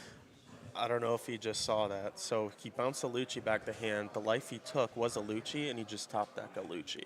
Oh, So that's 3 bricks in hand. You can't counter with them, so it's not going to be easy to pitch one into the trash. and you want it. That's where the trash is exactly where you want the Lucci. Yeah, in this matchup, like it's good to have 1 in hand, but having 3 in hand is not good. No, it's absolutely terrible. That was the one thing I hated when I played Lucci. Yeah, because right now the only way to get rid of them would be Jack Cycle or just placing them on board. And then if you do play a Jack, it's not going to be any beneficial for you here at all. No, you'd be playing way too slow. You kind of have to go for a Moria, but I'm not sure what's all in Zubat's trash. It looks like he's going for a Jack play. Yeah, he's going to opt to go 7 at the Jinbei here, potentially trying to clear it, and then going to Jack the Weevil. I think he knows he has to get rid of a Lucci. Yeah. But Sheki needs to counter out right here. He knows one of them's going to counter out and potentially just go to face. However, you don't know what's in Zubat's hand. It's a lot of cards in hand to Yep. even consider trying to go lethal here. Yeah, because Sheki doesn't know that he has, I think half his hand is bricks. Correct. And this goes to back where I told you at the beginning. Lucci will either have all the counter it needs or Yep. absolutely nothing.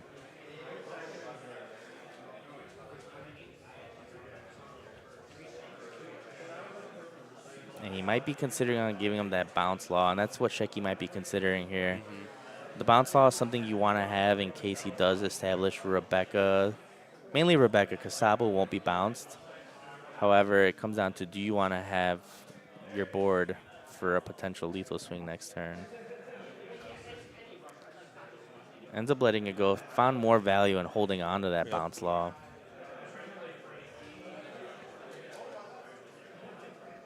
And there goes the filter that Zubat needed. Oh, there they just drew pudding. Ooh. Which it's not good to get pudding because he has Gecko in hand, but at the same time, it's not the worst thing right now. No, it is. However, he had exactly what he needed for the next turn. Yeah. And now that entire plan is all skewed now due to the Yep. pudding. Now he has one Gecko in trash though, so he still has 3 Geckos on the deck, and with the size, I mean, it's not crazy. He has a good chance to draw one. Yeah. Or he just draws into his other jacks and other Luchis again. Yep. Or potentially he will see the blockers that he does have.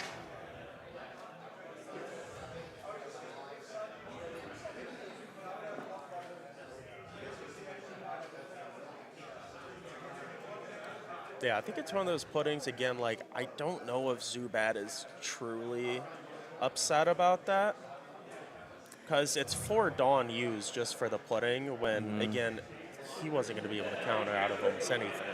No. But Sheki could also still use his His teach ability and attach a lot of Don. and get rid of Jack. Yes. One brick, 2 brick, 1K counter. Brick, Brick. I believe, is just 1K counter in his hand Oh. right now.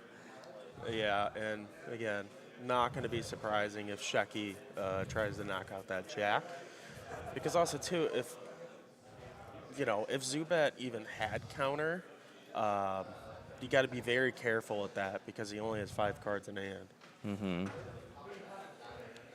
And if he does use his teach ability, at best, we'll be able to get him for, I believe, maybe 11, 12K here. I think 2 minus 2, 7.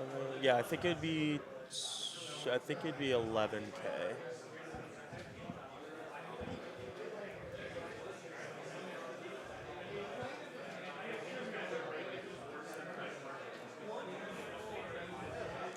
Sheki really thinking about what to do here, because yes, you do need to get rid of the Jack here, and he's potentially looking to see what kind of counter Zubat has used so far. Yeah, because he did put a lot of 2Ks back in to the deck. Mm-hmm.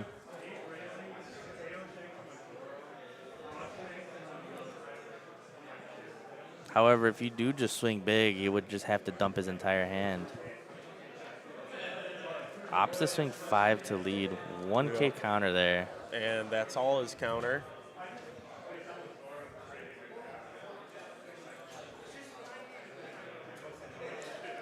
Looks like he will opt to just swing all into the Jack here. Looks like that's what he's considering to do.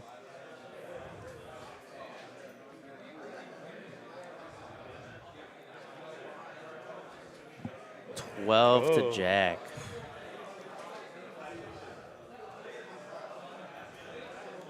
So he's considering on grabbing the Gecko to potentially grab something from the trash next turn. Maybe a Jinbei, maybe a Boa. I feel like it's most likely going to be Jinbei, just to keep going wide. So Sheki only decided to do Moria for now. He still has the option to bounce one of his own characters if he does not want to bounce one of the Spandams back. I think the only one he would maybe consider right now is possibly bringing Law back. So opts to just leave the board how it is. Does not want to bounce another thing back to his hand. And I think he just threw an Ice Age, so still no counter in hand.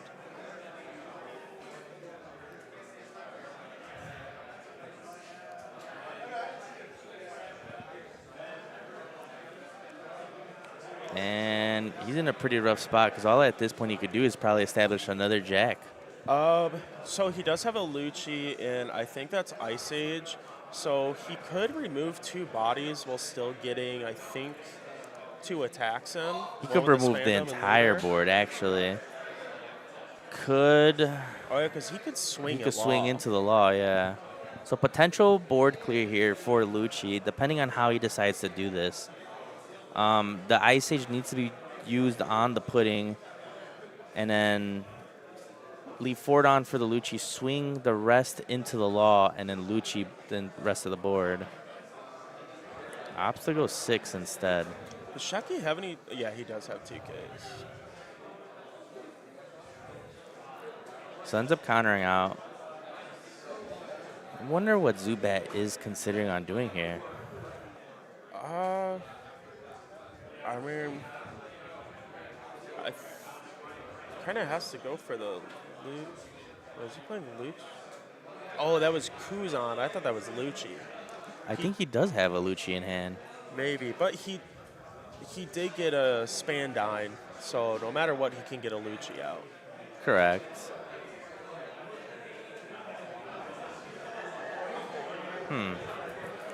I just see that there was a potential way of just removing the entire board, and now you're just potentially just getting rid of 2, which is still good. I just think potentially going for the full board would have been a little better. And he's opting to go for Law here. Okay, no, he did have the Lucci in there, so he's going to get Teach and Law.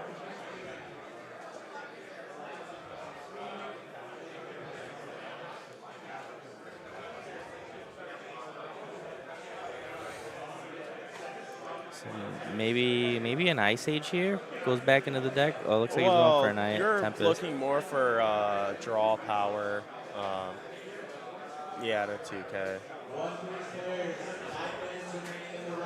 Because Tempest Kick is going to do what Ice Age does in this matchup, Yeah. but at least you cycle.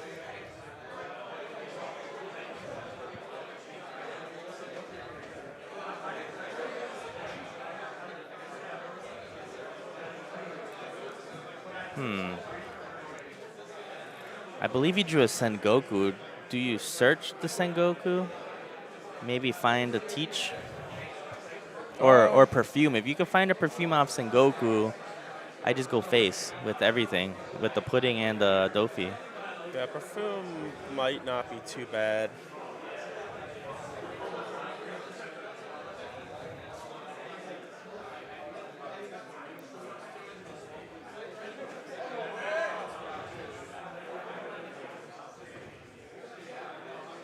Checky here really deciding what he wants to do.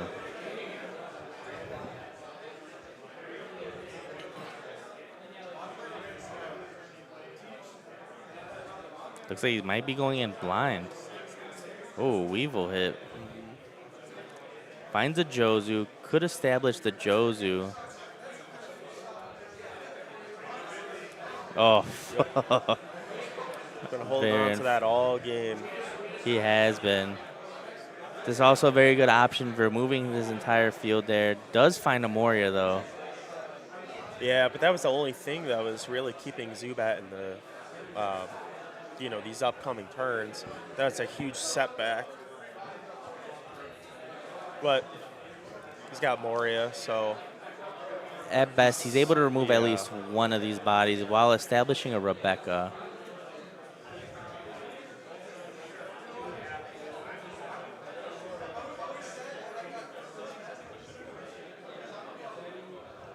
Lucci and Gecko. There is at least a Lucci that you do want in the trash.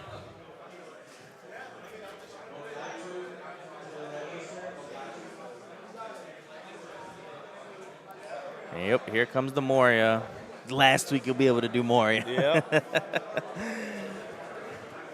So Moria, Rebecca, probably Helmeppo, and then probably gonna grab the Spandine if it is in the trash to at least flood the board.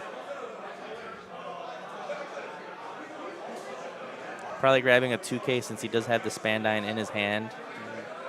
Yep.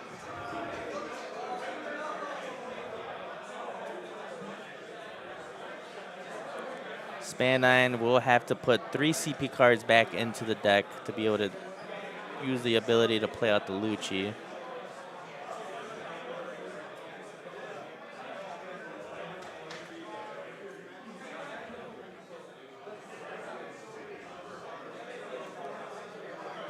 Yep.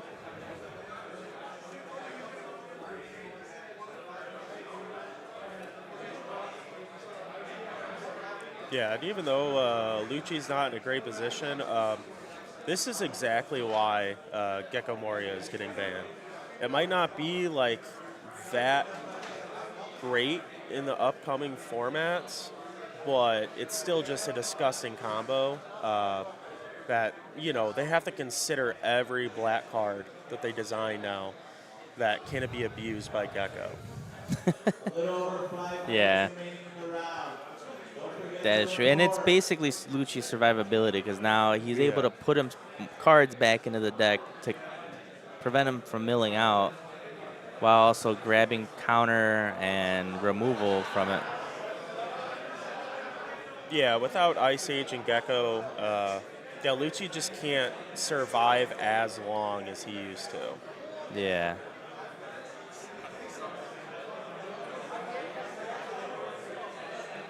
And looks like he might be opting to do a Gravity Blade here.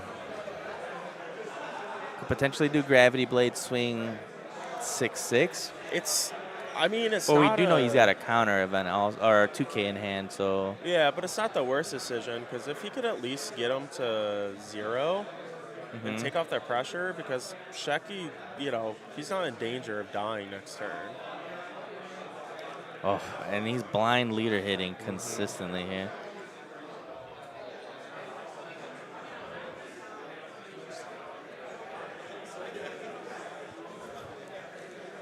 So looks like he decides to put the bounce law there, which is a good thing to see.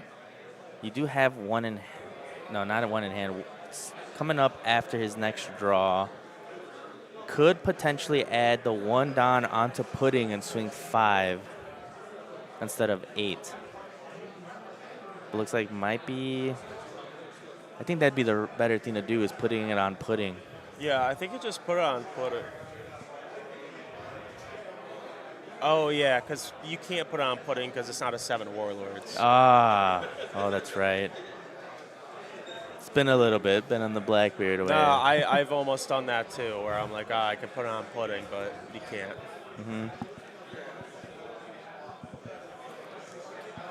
So 3 cards in hand for Zubat here. Might put, I don't see, I think it's just Jacks in his hand, right? Jacks in a 2K? I believe so, yeah. So I think he is going to establish that Jack to pop the Pudding, so Shecky can't Go lethal next go turn. lethal next turn.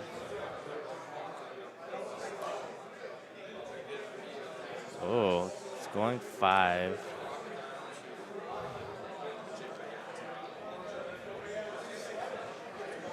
Forgot to put Zubat down a life here. Yep.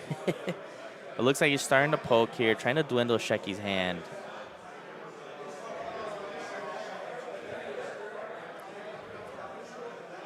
And there goes the Jack to be able to cycle here into another Kuzan.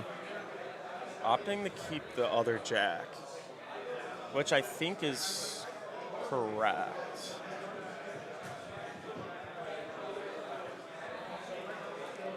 Not sure if he still has the Sengoku, but maybe this is where we search. Get a search off the Sengoku. Yeah, go on the Moria.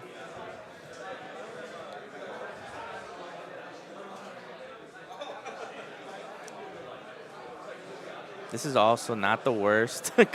Going as wide as possible, being able to dig into the deck a little deeper.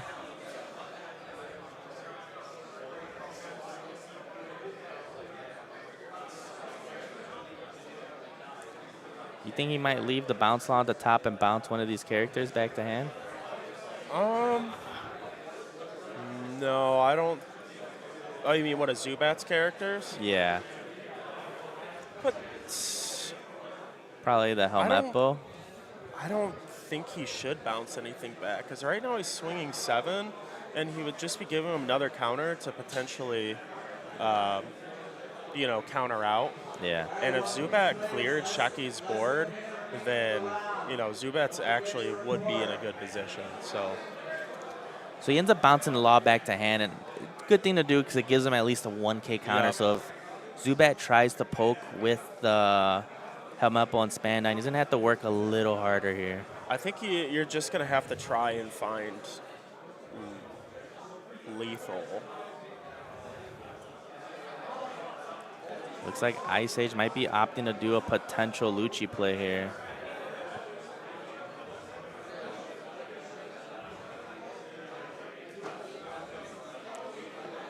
So this is going to have to be where Zubat gets it here. He's going to have 6 Dawn to play around with, has 5 potential swings.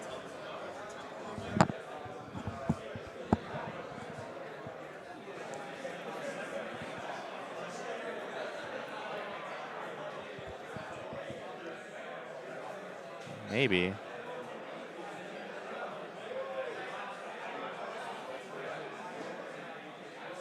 That is the time of the round. Please proceed to overtime procedures. So now players are in overtime currently. Zubat will be turn 1 or 0. Turn 0. Yeah.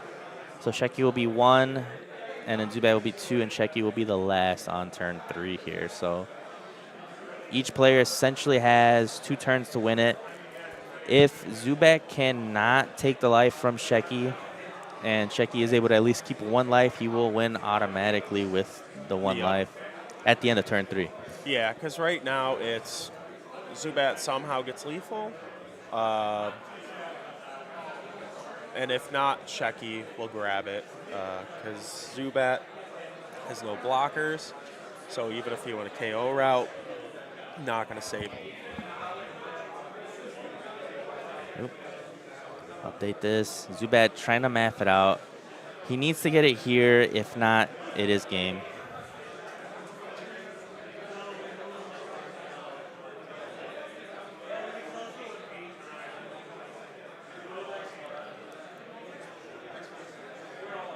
So Sheki did ask Zubat to play a little quicker here because we are now in overtime procedures. Zubat is still turn 0 Yep. and is about to eat up 2 minutes of this time.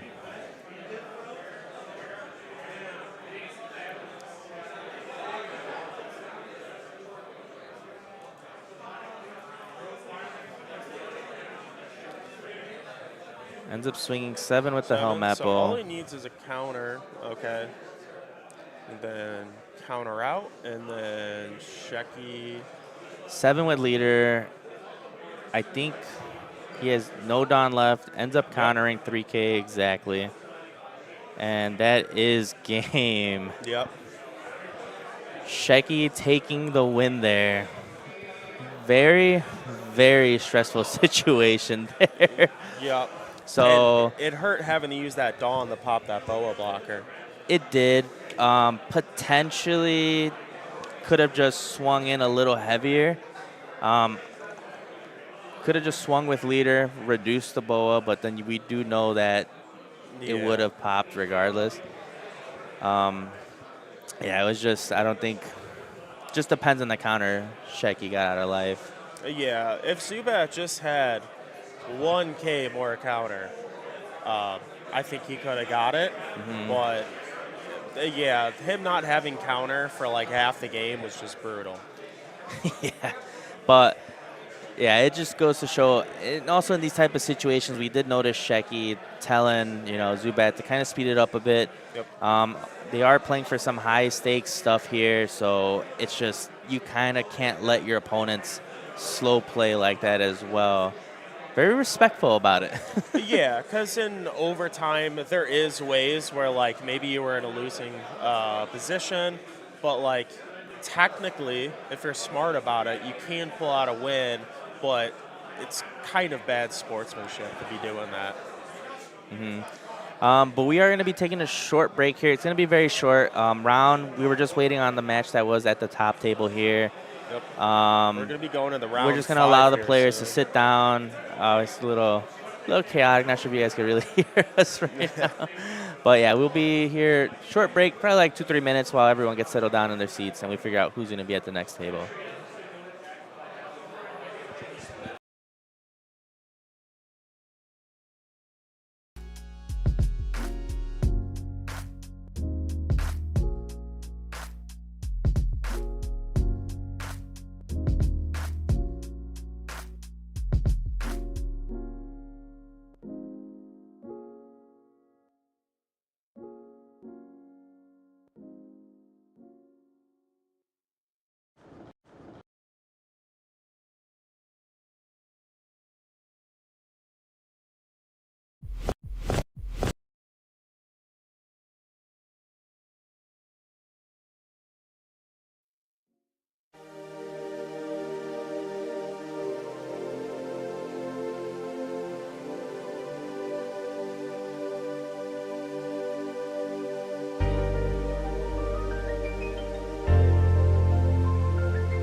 All right.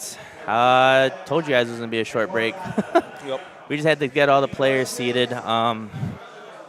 It is going to be Shecky again at the top table. Yep. So He will. Shecky with Dofi, and then Jesus, I believe, playing Bonnie. Yeah, we do have Jesus at the top table now, and if you guys have been tuning into the stream every Wednesday, you guys will notice Jesus. He's a very familiar player around these parts. Yeah, we usually see him at a top table in these type of events.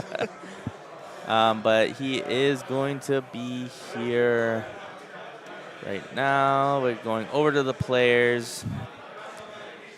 Both players are actually BY players. Yes.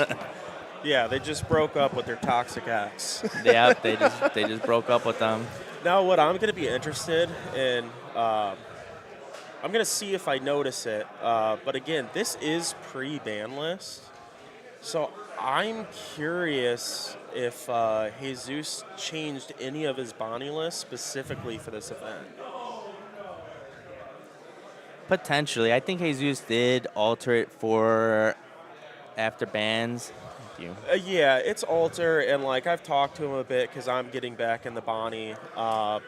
Bonnie is, while testing, it's just one of those ever-changing decks. You're constantly like changing ratios, especially on the big body side.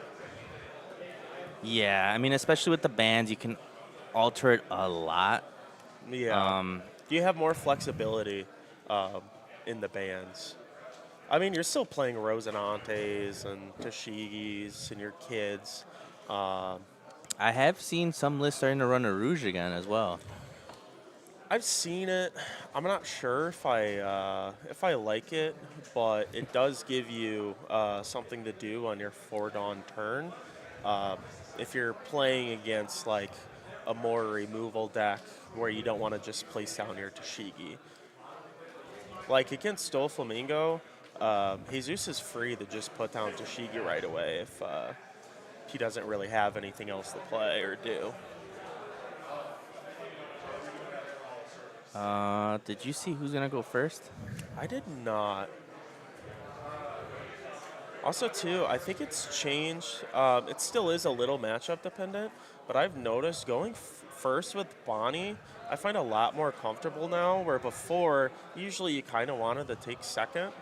But now I think first is one of the better curves now. Especially having the carrot. Carrot, you're now running smokers. Again, it's just more of a comfortable curve now. Yep. But Dofi is going to be going second here, is going to open up with the pro and be able to organize the top 5 here.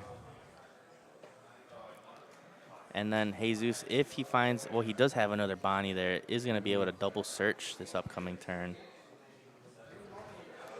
More than likely, the Perona is going to swing into one of the Bonnies.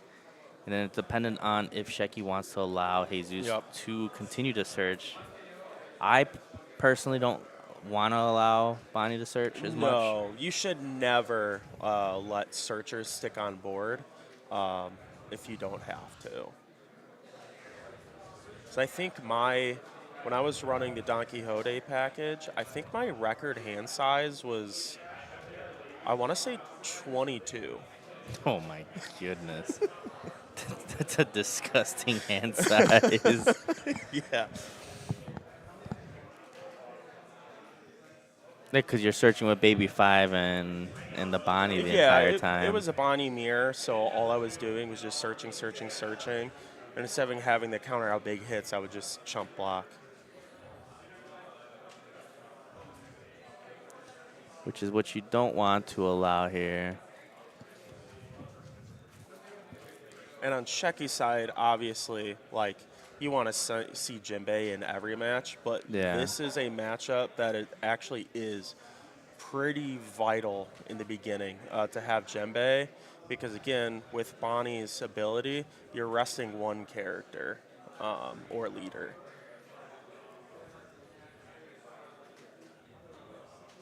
Yeah, and then with that leader ability, you're just going to want to swing with your own leader the whole time. Yeah. And he does find the Scratchman Apua. I believe that might be the EBO1 Scratchman, right? It was the regional. I didn't see which one. No, so if it was the regional one, it's the starter deck Scratchman Apu. So it's a 2K, I think 2 cost 3K. I'm Blanking exactly. I think it's Dawn ×1. When attacking, you rest one of your opponent's Dawn cards. Very underrated 2K.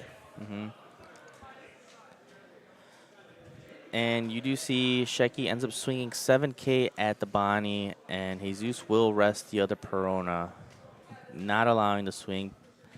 Potentially was trying to just play around the Perona swinging into it, but Sheki, again, how we talked about, you want to swing into these Bonnies. You don't want to allow him to continue searching. Yeah, Sheki having 2 Peronas now makes it where I don't know if Jesus is just going to swing leader into Perona. He might because, again, you're trying to play the stall game. But this makes it more comfortable for Sheki attacking into the Bonnie Searcher. And he does opt to swing into the Perona, to kind of Yep. pseudo blocker the Bonnie here with another swing. This is also a matchup where Sheki's going to want to see a Gravity Blade. Yeah, you want to get rid of the Cavendish and Carrot as soon as possible. Yeah, all the 5-drops on Bonnie, it doesn't matter which one, they're all very powerful 5-drops.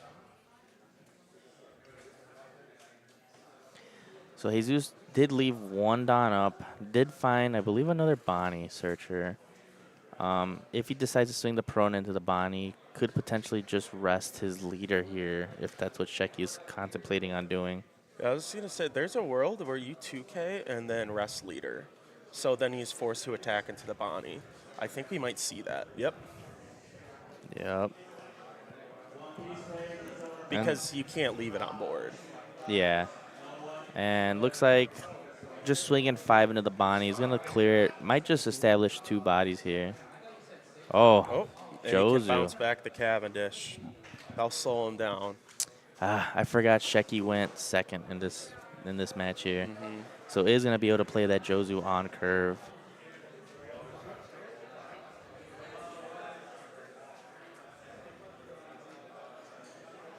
So was Yeah. able to clear Jesus' board, which is something that, as a Bonnie, you don't want to happen.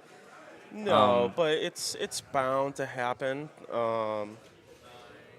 Because, again, you have to get rid of that Cavendish. Yeah. Because it'll make the next turn awkward. And then even though Jesus doesn't have an established board right now, this is also where you're seeing not having the Jinbei is making some of these turns on Sheki awkward, like attacking into that Searcher. So this Basil Hawkins is something that was heavily played back when the set first released with Bonnie. Yup. And kind of got phased out a bit, but now it's starting to make its comeback again, which is a 6/7, unable to be removed, essentially. You rest one of your opponent's characters if they have active, and gives it a second life. Yeah. When I started changing my Bonnie and testing it again, I talked to Jesus about Basil Hawkins. I didn't think it was needed in the deck. I thought I needed more chump blockers. But then I realized, again, when you're on curve, like on your 7 Dawn turn, you can smack that down. It's a 7K blocker. Makes it really awkward to remove. Overall, an amazing card. It's usually run of, at 2. And the 7 ends up connecting here. Does not use the Basil for a block. Might be opting to swing another 7 to, if he decides to block, we'll still at least need a pitch of 1K here. Yeah, we'll see a block now, depending how much he swings. The reason he didn't want to block with it early is because Jesus really doesn't have a board. So if he blocked with it, Sheki could just respond by attacking really big into it. So I'm curious if Sheki has a pudding. Yeah, and here the players are talking about Not seeing the Hawkins was Basil. cut. Yeah, so some people, they find it very awkward to navigate a Hawkins turn. So here comes the block and a 1K or a potential 2K. Yep, ends up giving him a 1K Cavendish, which could either show that he has another one or just doesn't need it at this point.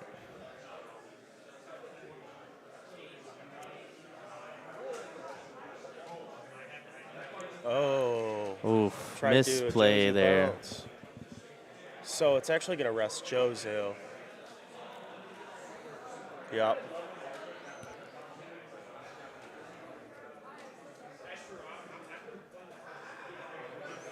So little misplay there from Shecky. Thought he would be able to bounce the Basil because he Yeah. thought it was rested. However, Basil will rest your own character. So It was a misplay, but honestly, having another 7K on board it's not is terrible. gonna be it's Yeah. not terrible. It's gonna help because again, right now Shecky can afford. I mean, a misplay is still a misplay, but Yeah. he can afford that misplay right now because we do see that Jesus has a kid. His other top end is Zoro, which you're rarely gonna play it in this matchup. Unless like you're very safe behind a kid. Yeah. Some of the other top ends you'll potentially see is the 9-cost Shanks that KOs any rested characters. But I have a feeling we're going to be seeing a kid turn. But if he uses the kid effect, he won't be able to use leader ability because he won't have it dawn up. Correct, but he'll at least be able to potentially put out a Rosinante, and we'll have that Basil for Yeah, protection. And Shecky will have to establish Dawn to be able to swing into it. Although the Jozu is just going to be one Dawn, it's still, if he decides to swing with Weevil, it'd be 2, or Leader would be 3. you could always just not attach a dawn to the kid and still rest it and establish a blocker because usually inclination is still to attack kid. Now, I don't know if that's what would happen, but we also have Hawkins as a blocker. But I think Jesus is really contemplating that Cavendish. If he can establish the Cavendish, it'll extend his plays once he does establish the kid. Yeah, because Shecky has already played. I'm assuming he's only playing 2 Jozus. And Law isn't going to be able to bounce back. Okay, so he is going the kid. Potentially going to do the Dawn attachment. I don't think he's going to because Jesus is fairly healthy. And you're going to want to rest one of his characters. Yep, which is what he's doing. Because he has 2 7K bodies. It's just a lot. Now this Rhizo, but it's a 3-cost 4K. When attacking, if you have 3 rested characters on board, you draw 1 card. On play? No, or in general? it's when attacking. Really? Yeah. So realistically, you just need 2 rested characters, and then you attack with Rhizo. You draw a card. Interesting tech choice. I actually kind of like it a little bit in niche situations. The attack at some smaller bodies, card draw, gives you something to play early on and off of kid. Yeah.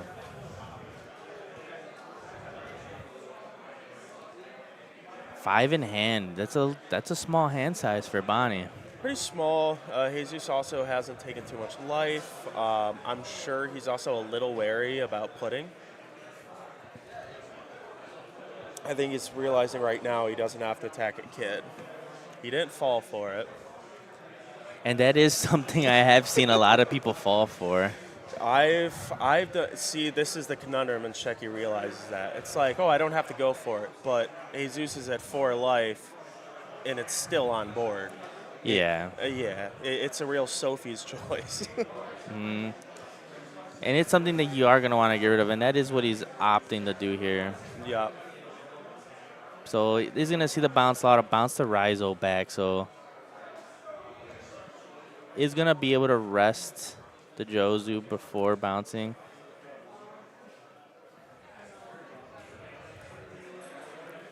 So a potential, maybe attach 2 Dawn to Weevil, swinging another 8, or just attaching it all on the Jozu to get the, lets the kid go. I don't think that was a bad decision, honestly. This does free up the rest of the turn for Shecky, though. It does, but Jesus can't afford to give him the whole hand. Hawkins is very vital in this matchup. There we go. Jesus gets another 2K. Yeah, because as Bonnie, once you dump your hand, you don't have much time left on your clock. Yeah. And Jesus knows we still have a lot of game left to go. Yep. And although it looks like Jesus is trying to play the stall strategy on Shecky here, Shecky has just really been playing from top deck for the most part. Being able to utilize the Peronas and, map out what he wants to do is okay being starved. Yep.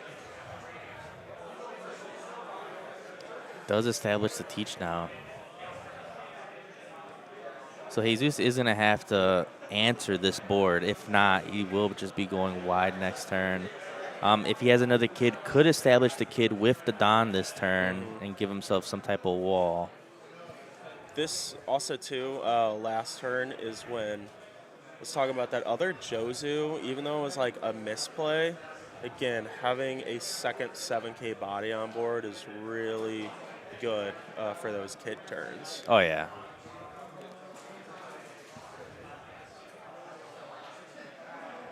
You might be regretting getting rid of Kid.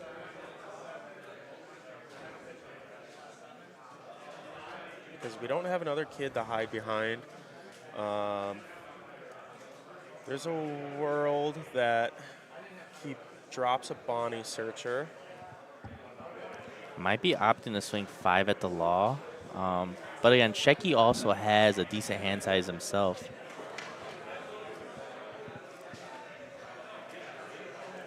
Yep. Opting to swing 5 at the law. Also, having that teach on board will allow Shecky to place a bounce law in case he does play out a little trump blocker on Bonnie's side of the field here.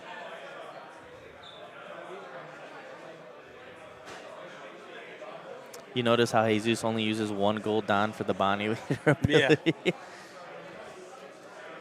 They're just too expensive, man.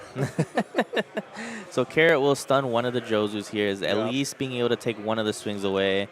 And we'll have that leader Don for resting at least another swing here. However, is going down in hand size. 1 blocker on the field.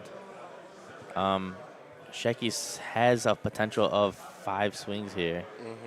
Yeah, 5 swings with his leader. Well, no. Because Bonnie ability. So at max, yeah, you're going 4. to have 4 if he wants to swing with the teach.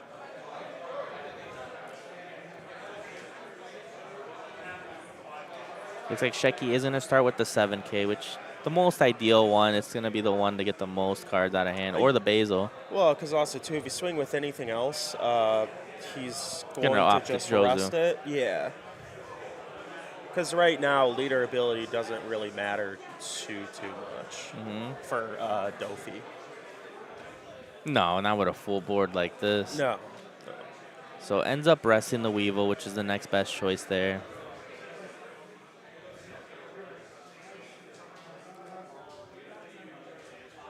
Two, 1. Going down to 3 cards in hand now. Well, that's okay because he's going to take a life, and he is going to +1 off the Bonnie Searcher. So might as well counter out of that one because if he took it, then Shecky's going to swing even harder. Going for another 7K to lead here. Potentially Basil and a counter. And then does Shecky attach the 4 Don and swing into the Basil? Because if Jesus is going to have to, block with Basil, might as well swing now because then if he does decide to swing at Basil, it's not great, but it's not the worst thing.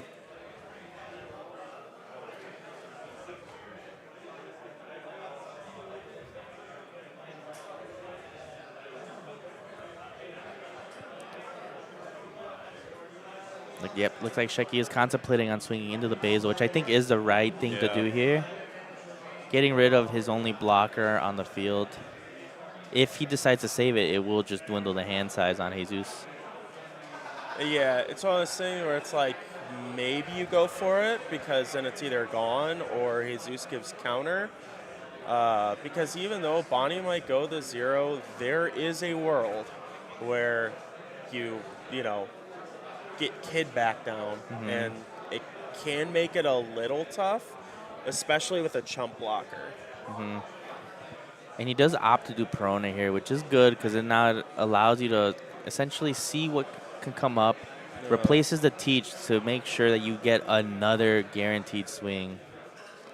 seven And to playing out the four. bowl, which will make this an 8K swing as well. Yep. So I think that was Sengoku, Bounce Law, and God, I didn't see the last one. Maybe it was like a buggy. 8 Take to it. the lead. Not sure if Shecky runs Perfume, because if he did, he'd probably be bottom decking a lot of these cards to potentially look for it. Um, yeah, especially with the full board. Also, Jesus did top deck. Oh wait, no, that was Rosinante. Um, so yeah, he's gonna try and get that Kid. There's Yep, a kid right there it there. is. My favorite version of the kids. The wanted poster. Yeah. Luckily, I got them when they were like 30 bucks a piece. They were very cheap at a point. Yep. I do personally like the new wanted posters, Yeah. however. Hey, I didn't realize Cavendish went up to like 40, 45, and people thought I was crazy when like I was buying like tons of them at like $3. And now we get to see this Cavendish finally extend one of the Yeah. turns for the Bonnie player here. Gets the restand 2-don on that swing. You also saw a while ago how important that Cavendish is to the deck. When he bounced his Cavendish with Jozu on curve, Hmm. yeah, that really messed up Jesus' game plan. Hmm. So ends up clearing that law from Yep. Shecky's side. And now we'll be able to swing maybe the carrot into one of these 6Ks and stunning the Jozu, which will kind of make the next turn a little awkward for Shecky.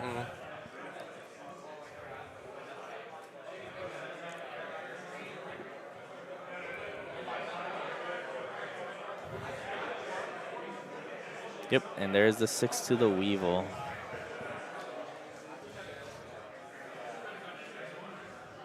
And potentially will use the Kid ability, play out a Rosinante Yep. to over the Bonnie Searcher.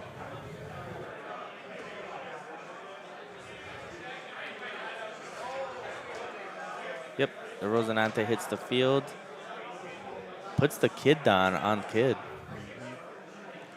Still has 1 Don for ability here.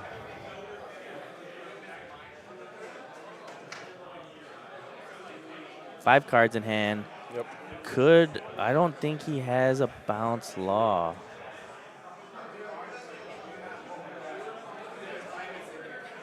So I know people have also, well, I was also just a 9-cost Zoro denier in general in Bonnie.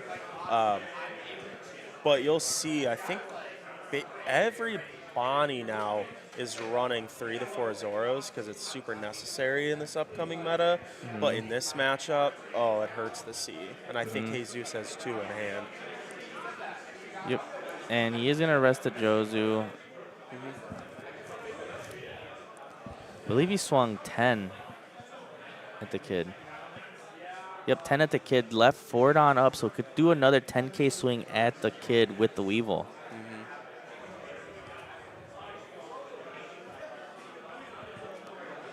A little rough spot here for Jesus. Gonna have to dump 2 cards, potentially 2K, which is that Tashigi and the Rosinante. Yeah, it's going to be 2 cards, and I think he's going to be forced to block with Hawkins. Oh, Might end up as- giving him the Hawkins. Yeah. Might as well block with Hawkins first, just in case for some reason Shecky changed up the game plan. But draws another Tashigi. Looks like those were all piled together. So 6 cards in hand, 3. So at least this is where the Kid can start to shine a bit. He will be able to swing 9 or 10K? Is it 9K? He'd be able to swing 9K into Yeah. one of these Jozus or Weevil and potentially start board clearing Shecky here, and Carrot will be able to stun the other one.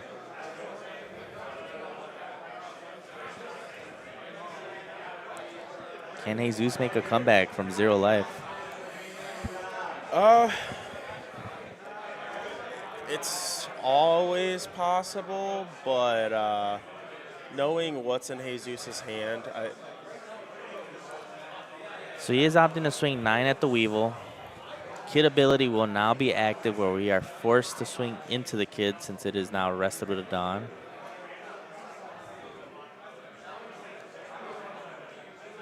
yeah, it's Or maybe he might be trying to establish, I don't know what he's going to try to establish here. I'm not sure. It looks like he has Shanks. I mean, even though Jesus knows, I don't. He could establish the Shanks, pop one of these Jozus that's not rested, swing with the Cavendish for another 6 freestanding 2 Dawn, and establish a Rosinante with 1 Dawn left. Yeah, I'm trying to think if it's at all possible, because Shecky will have to obviously attach a good amount of Dawn to get over the Kid.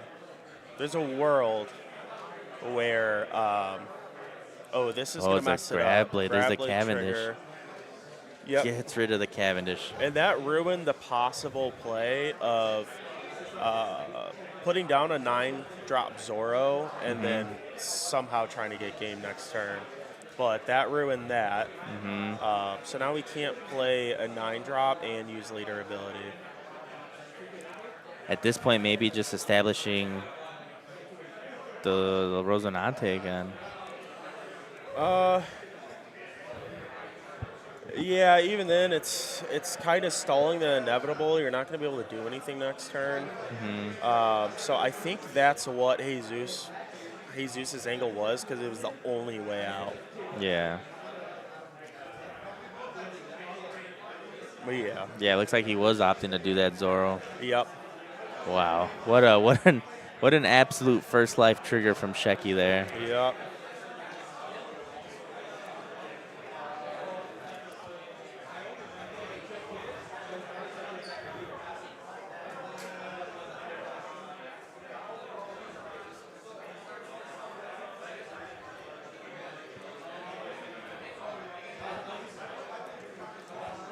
Yeah, so not sure what approach Jesus can do. Maybe that potentially just lost him the game here. There is about That pretty much locked it in. yeah. There's about 3 minutes left before the players will be going into overtime.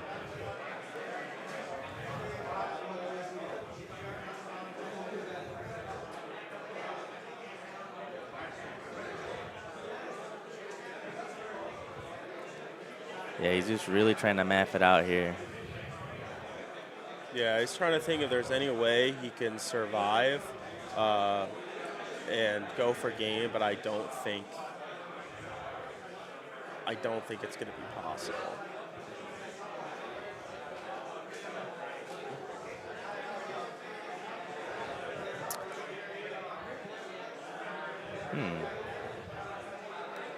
Does this go back to the sequencing? Why not establish the Zoro first and then swing with the Cavendish?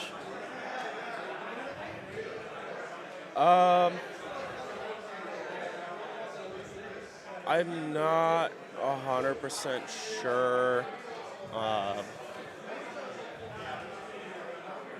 Technically, Jesus was kind of doing it the right way, because you don't want them to know exactly what big body they're going to drop when attacking, and taking countering into consideration.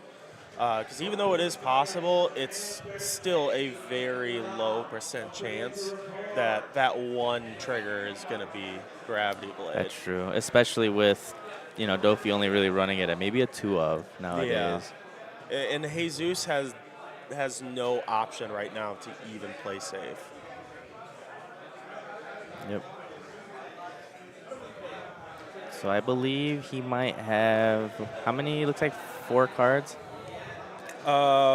four cards in hand, cards. 2 potential swings here. Yeah, and I believe Jesus has 3K counter.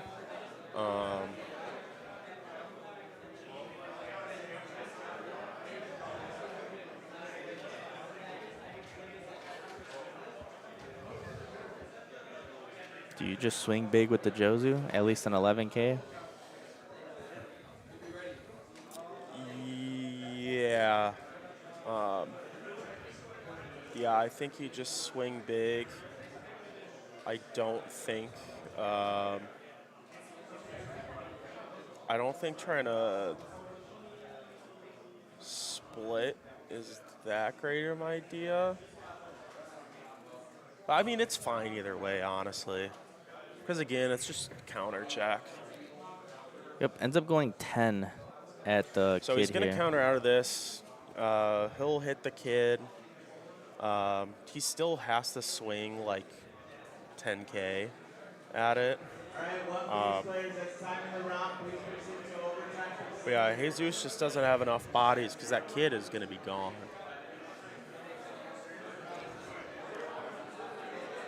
So now the players are in overtime currently. Shecky is turn 0 here. They each are going to have a total of 2 turns in this 5-minute interval here. Yep. And it looks like he's just opting to swing 10, and it's going to turn into an 11K swing with this bow ability. And sees a red rock. Yeah. I'm actually. I mean, I think the. What he's swinging with? 11? Okay. If he's able to establish another big body, that Red Rock will be able to handle it. Curious why he even left a Dawn up. Was potentially going to do Perona. I don't even know if he has it. Or Buggy. And that is game. Jesus concedes. Obviously, just had another Hody Jones in hand. We do know he had the Zoro to also use. Very unfortunate there for Jesus. Yeah, it really. Even though Bonnie's a slower deck, that one Jozu bounce hurt.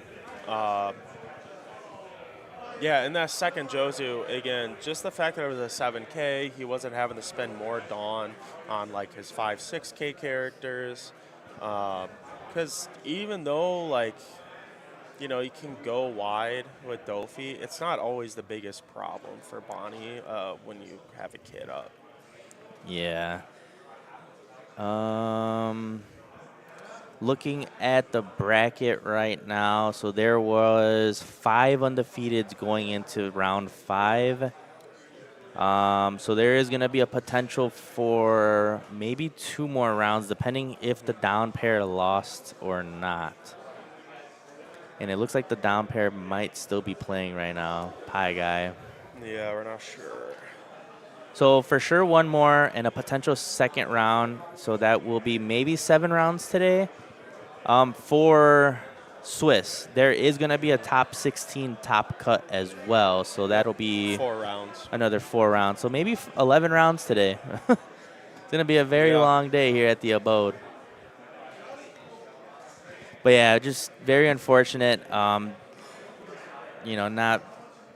clearing the board for Dofi. You don't want to leave that much on the field. Yeah. But you were trying to hide behind the kid, the kid body, and then Shecky being able to remove it with the Jozu just skewed his entire turn there for it's skewed. Jesus there. There's always a turn behind. See. Hydro Gunner, thank you for the subscription. Yeah, and also too, like as Bonnie, it's kind of a tough decision when to start going for life, especially with like the board. It was still kind of broken. I mean, there wasn't too much he could do. Would have been nice if he did establish that Zoro before. Maybe there was a world he could have somehow came back, but yeah, the only thing would have been is essentially establishing that Zoro, then swinging with the Cavendish at one of the characters on the field. Yeah, that way he still restands the Dawn, and then Would have been Like, able to establish a Rosinante as well. A little chump block and have leader ability. Rosinante, no. He would have Wait, had 3 Don with the Cavendish because 9 for the Zoro. Cavendish restands 2. Play the Rosie for 2. 1 Don left for leader. Although so he needed you're it for Kid. That's the thing. he swung with Kid. Oh no, yeah, he would Yeah, have that's needed what the I'm 1 saying. for Like Kid. attaching Dawn, yeah. So yeah, no, but Cause, maybe swing 7 at another Jozu. yeah, because so what he was probably thinking in his way out was Zoro, make sure Zoro lives, and then play Hody the next turn, the rest blockers, and then pray. that's Definitely pray is what he needed to do, and unfortunately did not get it. The grab blade trigger from life there. yeah, and it wouldn't have been. I mean, it would have been a cool comeback, but it's not crazy that Jesus could have won off that. But after that Cavendish got bottom decked, it was over. Like Oh, yeah. completely over. That's just the extension of the turn there. Uh, Yeah, Hydro, they did make you a mod on the channel. Congrats. Looks like overtime just finished as far as time. Not even going to go on a break here. We're just going to sit here and talk to you guys. Match went the entire round. So let's see here. So it looks like Demise ended up taking the undefeated. So Demise will be going into the last round, depending on Pie Guy here, if we're going to have 7 rounds or not, which he still needs to report here. I believe they're the last ones prior. Yep. Yeah, I don't know if they're in overtime or not sure. Oh. Nope, Pie Guy apparently lost. not. So it looks like this should ideally be the last round right now, unless they decide to do 7 rounds. So it looks like we're going to have Sheki playing Dofi and Demise playing Shanks, Yep. which Demise told me that he has been practicing a lot against Dofi and Blackbeard. Hey, he plays a lot of Blackbeard because they're good. Yeah. But yes, he did give me the heads up that he is running Red Hawks at 4, whereas people were starting to play at 2 and 2 with Divine Departure. The Red Hawk obviously is a little better. Is why he prefers it is because of the trigger out of life. Yep. Being able to get that minus 10k reduction on any of your opponent's characters on the field can just ruin their entire turn or essentially just win you the game at that point. Yeah, it's like Red's beige, Yes, where it's just it hits out of life and you feel so bad because you can't go for game anymore. that is Red's Veggie for sure, hands down. So, yep. So this is going to be the undefeated table coming up here in a moment. Very crowded here. In about a half hour, they are going to start their 3v3 Yep. box tournament as well here. Wonder if they're going to throw any of those up. I don't know. They should.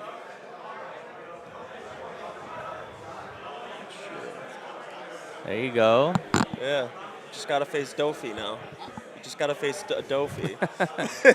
We got Demise Yeah. meeting us over here. Yeah. Already not feeling good about the Hey, it's a rough match. I do not blame them. Yeah. Do not blame him whatsoever.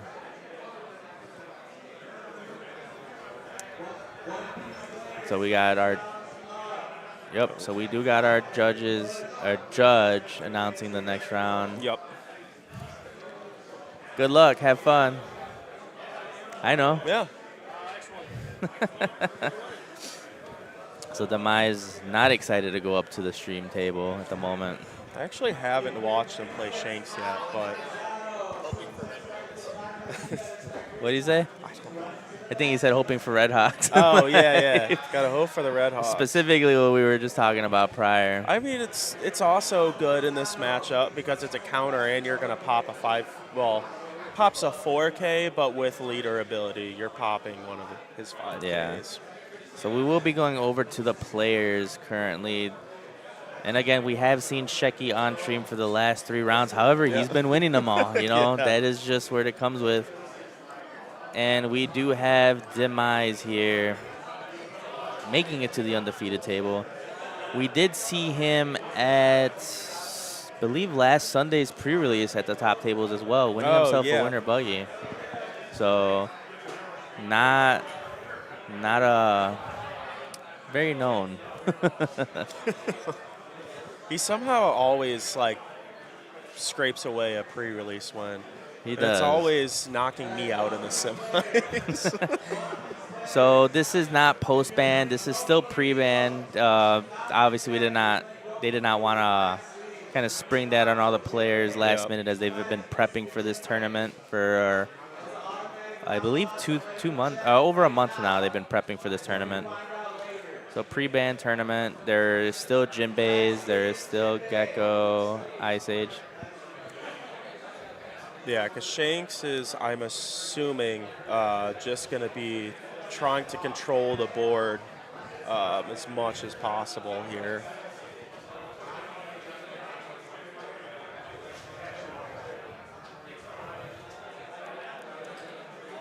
And here we go. Who do you think is gonna take it here?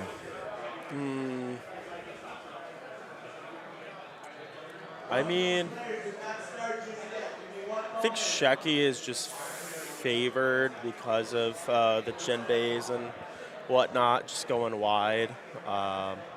But again, I can never tell with Shanks. I'm not that great with Shanks. I don't understand it too much.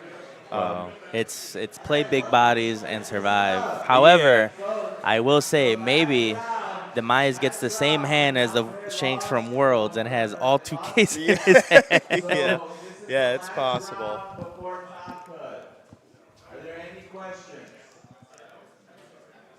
So they did just announce this is going to be the last round before Top Cut. So After this round, it's going to be very interesting to see who makes it in the Top Cut. Obviously, we are knowing for sure that Shecky and Demise are both going to make Top Cut Yep. here.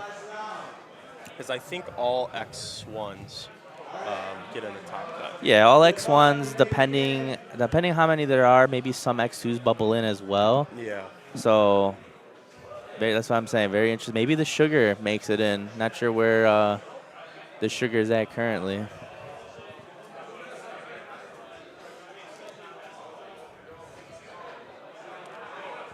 Did not see who won the dice roll here.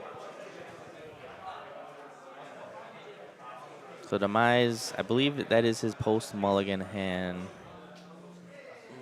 So he's got an Otama. Can't tell what event that is. It looks like maybe a Bad Manners. Hmm. And Shecky is choosing to go first, which is the ideal curve that they want to go. Does he have Perona? And does. This is the best opening Doflamingo can have. However, if Demise does have Red Hawk, that is something that Doflamingo is going to have to play around. Going to have to attach Dons onto his character because Shanks can just use his leader ability to reduce the character and just pop it with the Red Hawk. Yeah, early on is when you can't really afford to be attaching Dawn just for protection. But later on, like when his board is wide and he has 2 Dawn up, yeah, Shecky's probably going to preemptively attach Dawn.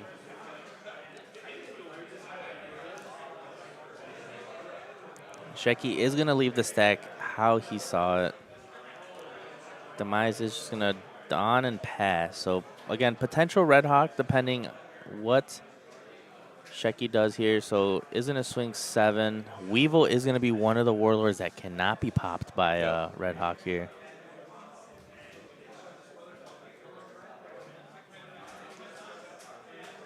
Ends up using leader ability with a 2K here. Demise wants to stay healthy. Again, Shanks wants to make it to late game, so you can't just take hits nonchalantly, especially against Doflamingo here, because they could just go very aggressive. Yeah, if he can just counter with 1 card against Doflamingo, it's better just to do it. Goes up 2 2Ks. Yep, protecting the Weevil there. Demise tried to go 9K at the Weevil. Yeah, normally like any other matchup, Shecky probably would have just let it go. But against Shanks, you need to ping as fast as possible and don't Mm-hmm. let it get too far into the late game. Yep. And he's going to start with a Sengoku search here. Do you see a Red Rock and a Gravity Blade, both ungrabbable? He's going to grab a 2K. Which is very unfortunate because if Demise is able to get to 10 drop Shanks, that is one of Sheki's only outs for that 10 Yep. drop. Yeah, because if you don't use Red Rock, 10 drop is just sticking on the board in this matchup. Mm-hmm. So is going to start off with a 7K swing. Probably trying to bait out leader ability and another 2K here. Demise takes it. Bounce. This is the bounce law that can bounce itself to make Demise pitch a card to the bottom. I think it's 6. Yeah, because Yep. if you have 6 cards in hand or more, Mhm. it activates. So maybe Demise was trying to play around that bottom deck ability from that law, pitching the 2 cards with that bad manners, of course, as well as not taking a life. But Yeah, I think it was kind of double-sided. Like, he was going to counter out that hit no matter what. But yeah, that probably just made him use the event now.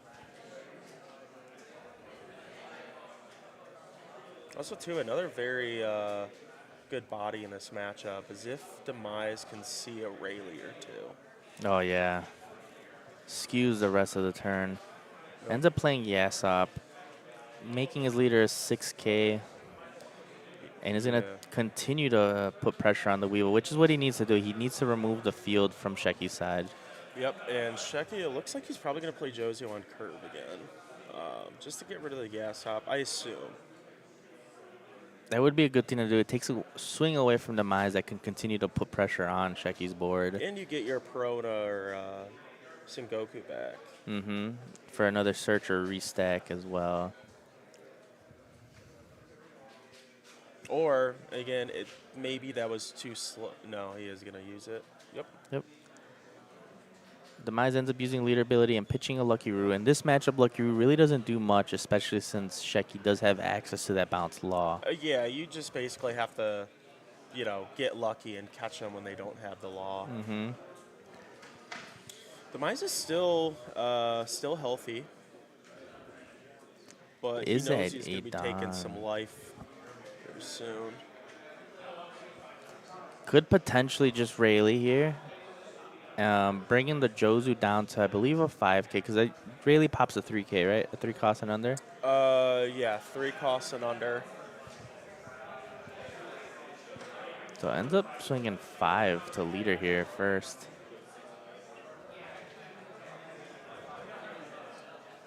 Yeah, I'm not sure what else Demise has in hand.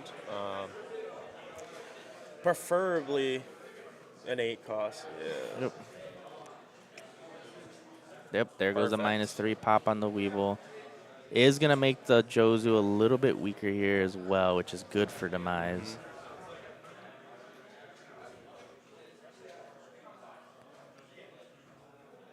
However, Sheki does have the Jinbei now. Could potentially go wide with the Jinbei and another character here.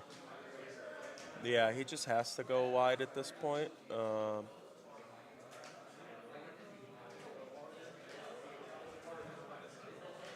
Yeah, even with a good body like Jozu on the board, it's not exactly where Sheki wants to be at right now. Because even if he swings with that Jozu, if Demise establishes a 10-drop Shanks next turn, we'll be able to clear that body, as well as whatever comes out with leader ability. Yeah. And that Jozu is only a 5K right now. Mm-hmm. So he might get 1 life out of him unless he attaches enough Dawn, but again, he's going to have to spend some Dawn going wide. Yep, and we do see another Red Rock in that search, so that is the second Red Rock Sheki is going to bottom deck here. Oof. And I think that's all the Red Rocks he runs. I think it's 2 and 2 on the Red Rocks and Grab Blades. Yeah.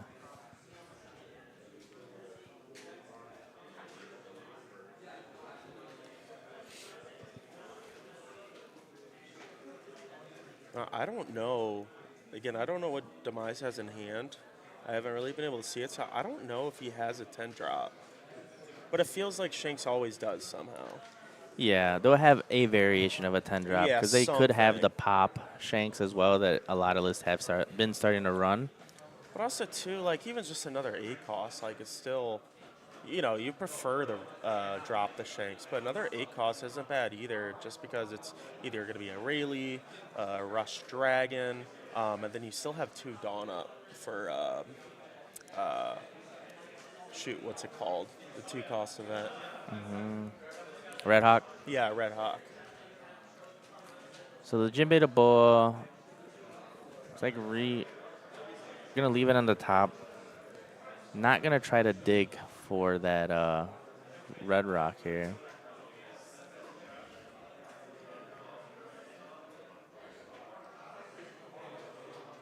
Swing 7. Might be what he might be opting to do here. Yep.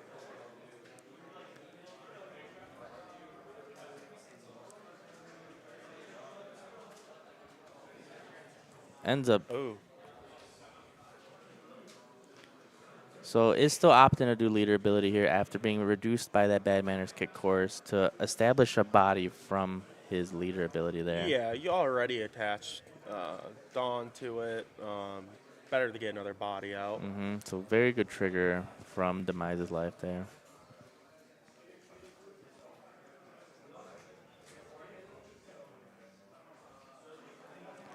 So Demise has 6 cards in hand, maybe 10 drop turn right here.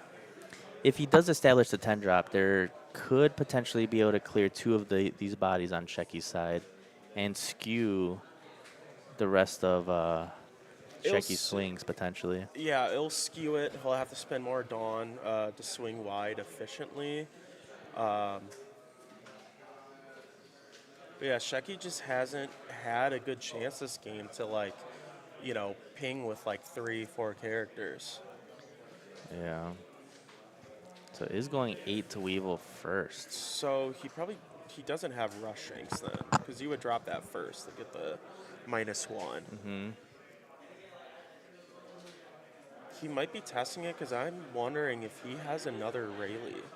That could be another card and maybe 2 Dawn up for a Red Hawk. Yeah.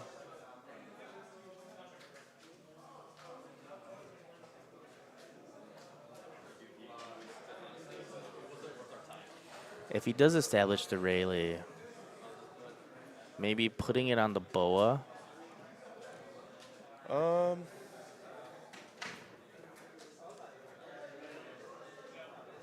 It depends what Shecky will have left, but I would target the Jozu and the Weevil because at least make him swing with the blocker.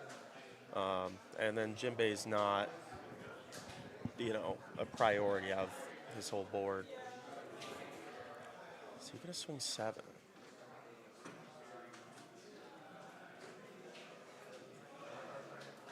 Yeah, so Demise really trying to figure out what he wants to do here. Not sure what he has in his hand, but it's not looking like a 10 drop. No. Maybe, it looks like maybe a Ben Beckman counting out 7 Dawn there. Maybe. I think it's more like he really.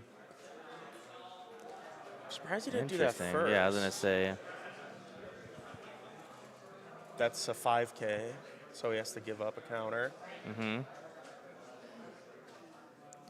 Yeah, if Demise was going to opt to do a 10 drop this turn, he should have established it first prior to swinging into. Yeah, I think he would have gotten a. I think he would have got 2 bodies potentially if he dropped that Shanks first. Yeah. Yeah, because then Shecky would have had to pitch 3 cards to save the Weevil, if that is what he was opting to do. Yeah. Yeah, because since Shecky had 7 cards in hand, I don't think he needed to swing with Rayleigh first that counter check him to decide maybe he doesn't want to put down Rush Shanks. And we do see the poking starting to happen here. Swinging 6. Yeah. He did utilize his leader ability as well as give him one other card. Demise is only down to 4 cards now. It's also possible that maybe Demise just doesn't have much counter, so that's why he was kind of worried about dropping that Shanks. Because his form of counter right now might be Red Hawk. Potentially, yeah. And that's where a Rayleigh Red Hawk play still would have did the It was, eliminating of 2 bodies at least. yeah. End up swinging another 6 here. Okay, that tells him no 2Ks, so he's comfortable. He's probably going to do another 6 here as well. Yep.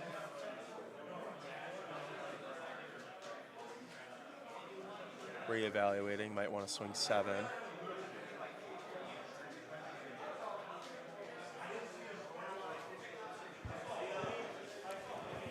Going to want to leave enough down to still be able to establish more bodies on Dofi's side of the field Yep. here. Because if Demise is able to at least board clear whatever he swings with, he's going to want something to still on the clapback here. This is where hopefully that life was a 2K. Does he have the counter? Yep. Okay. Does have that Tony Chopper blocker.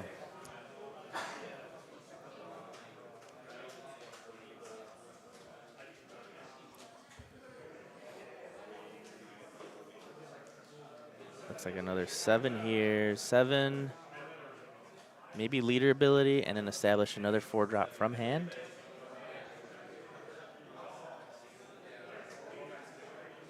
Does have Jinbei as well. Could Jinbei Moria bring back another Warlord back from the trash as well if he's looking for a different piece?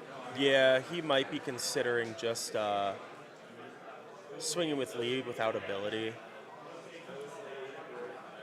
Just because he wants to establish 2 more. Oh, bodies. no. Might be going for the Rayleigh knock here. Oh, he might. Yep. Jozu at the top. That was smart on Sheki's end. That way you're not, gambling what Demise is going to play next turn. Yep. If he didn't remove that Rayleigh, if Demise establishes another, Rayleigh would have a full board clear at that point. Especially with the minus 1K reduction already from the Shanks.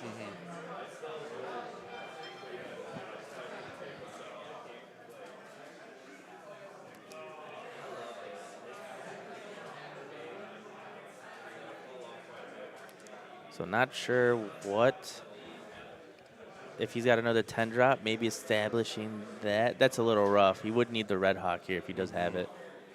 Red Hawk, maybe a Dragon for a rush or a Rayleigh to reduce these things and just remove them from the field. Yeah, if you can just establish an 8-drop body here, that might be better than, if he did have another 10 Shanks. Oh, there's 8 right there. Another Rayleigh here. Yep. Maybe reducing one of these 6K bodies by 3, popping it, reducing the Jinbei by 2, swinging over the Jinbei.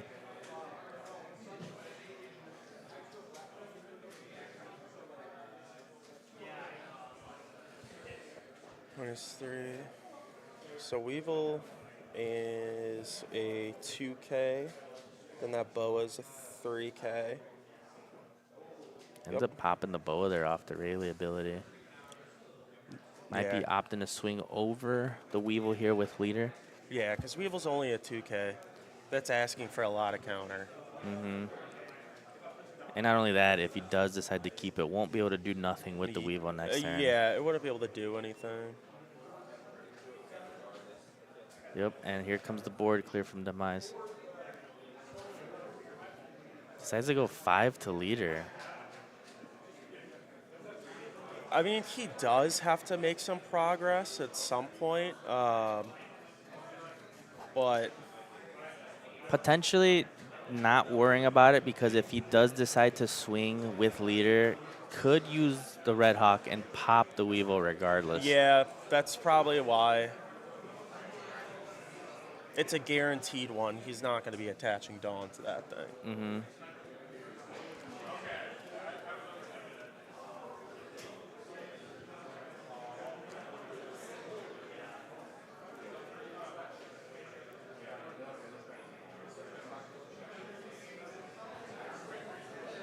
So this is the control aspect of Shanks here that they are Yeah. able to do. I'm wondering if he does have another 10 drop in hand as well. Yeah. If Demise does have Red Rock, which again, it's signaling it, but you could always bluff because he didn't necessarily need to attach to Dawn. There's potentially he's not taking a life here because Sheki still needs to get more bodies on the board. Yeah. But if he chains another Rayleigh, puts Sheki in another tough spot as well. Sheki does have a Jinbei though, which is good. Yeah, I think he's going for a 3-body turn with the Jinbei. If he can. Yep. Yep. And that's exactly what he's opting to do here. And then Sheki might be going for a 4-body turn, actually. Yeah, I mean, his board is filled right back up. And this is why Jinbei is getting banned. There's the- also potentially, I don't know if he's going to do it. He might put Law there. I don't know if he did. He might put Law there, play over Sengoku, bounce back your Weevil so it doesn't get popped. I mean, it's possible. Okay. No effect. Okay. Still has the chance of. Oh. Yep. So he did So not. he was bluffing Red Hawk there. If he had the Red Hawk, he'd still be in a pretty solid position. But going down to 1 life with this Dofia board, it's pretty rough. Yeah, if he would have did that, he would have been able to pop the Weevil, get out of the swing, still been at 2 life. Maybe establish another Rayleigh to board control what is left of the other 3 active. Swing over the Trafalgar Law that's rested and pressure life.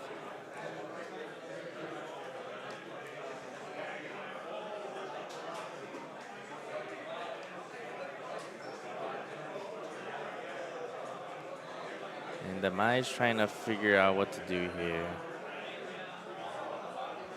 The only card that I know he has in hand for sure is Luffy, unless he has another Rayleigh. And there's another Rayleigh right there. So he's still okay for now.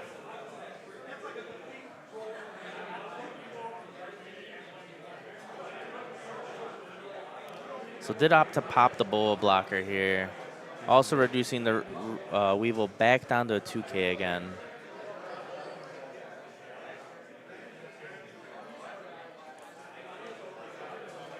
Got 8 and the 4.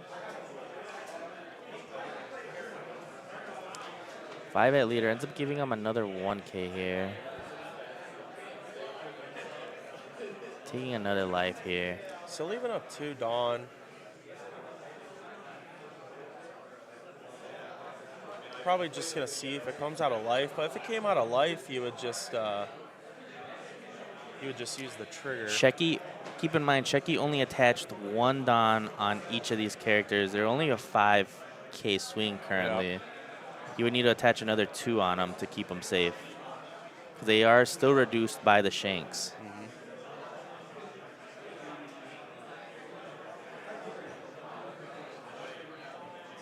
Okay. He realizes right now. Yep.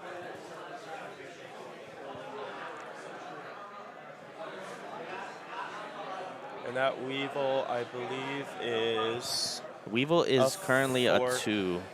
It got reduced by the Rayleigh last turn. Oh, it was 2, and then with the Dawn, it's a 3. Did he forget? It looks like he did forget that.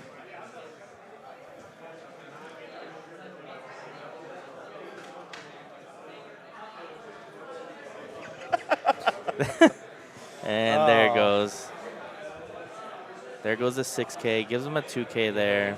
One of these players, there's 7 minutes and 45 seconds remaining in the round before So this kind of skews Sheki's entire math here. It does. Demise still has to get through 3 life. However, Sheki only has 1, or oh, he does have a decent amount of hand.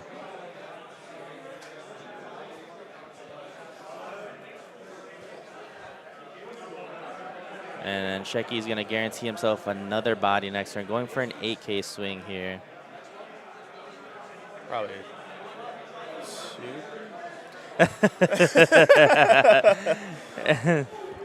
Just bricked.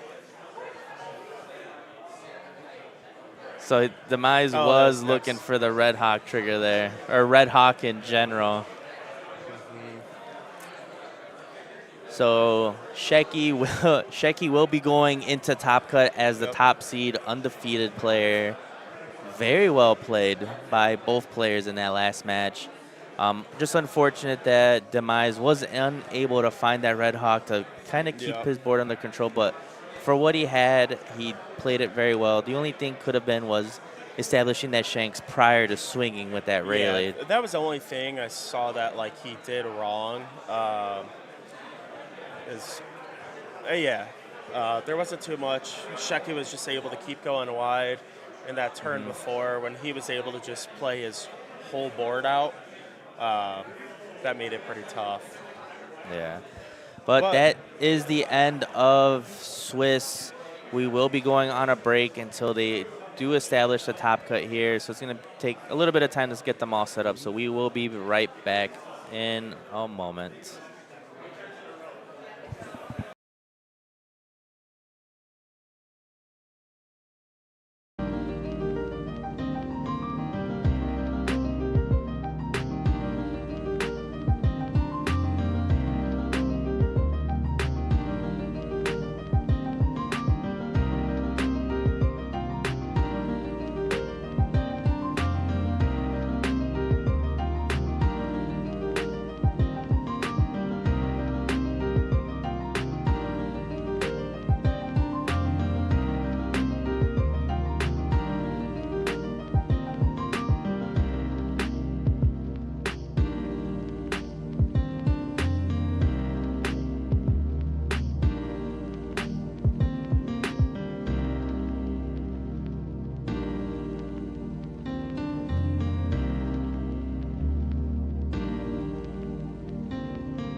Shop. Shop.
All right, and we are back with Top Cut. I know it took a little while.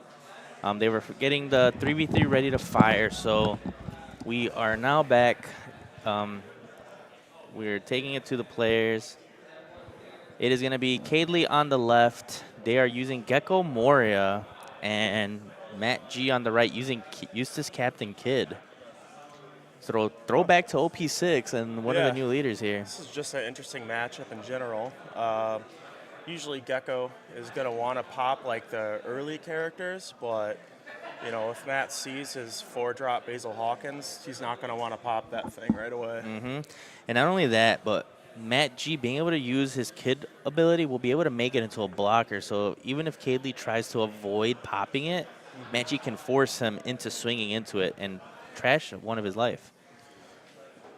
So one of the new leaders from OP10 that's very interesting and can actually kind of compete in this meta, if you ask me. Yeah, I'm actually curious how Matt's going to play this, because usually Gecko Moria is completely fine taking the first, like 3 life or so. They'll just take it because they're going to need more cards for leader ability, find their pieces.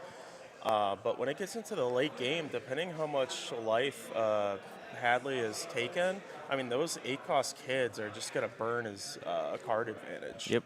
And we do see the Moria here taking first, which is the curve that they want to take to be able to use their leader ability there. Using Sindri to mill the top 5 cards, and I believe it was majority Thriller Bark there, which is what Kadley wants to see there. I think that was Rebecca. I saw Hina. I think that was Helmeppo. Oh, then I saw something. I just saw Moria. Yeah, Moria is the top one. Oh, Perona. Perona is what you want to see as yeah. well. That's the main thing you want to see off the mill there. Yeah, definitely in this matchup at the beginning, making them matchy pitch cards, it limits options. And you do see he does use leader ability to force him to have to trash a card off the Perona ability there. And Matt does decide to take the hit there. So for those of you that don't know, Kid's ability is being able to flip the top life and make one of his characters a blocker for the turn. Yeah, it can only be supernovas too that can become a blocker. And I think there's a cost restriction. I want to say it's 3 costs or higher can become a blocker. So you can't, turn your Searcher Luffy into a blocker. And here is that Basil Hawkins that we were talking about. And that Basil will and is a blocker currently, so we'll be able to block the swing if Matt decides to and trash one of the Moria's life here. Yeah, there has to be a 3 to 8 supernova to be able to have that blocker. Will that face-up life trigger as well? Yeah, it still triggers when it's face up. Probably been playing too much BY Luffy. I have been. So he does decide to block with that Basil to force out that trash of life there. And we do see another leader ability playing out a second Perona, forcing Matt G to have to pitch a card.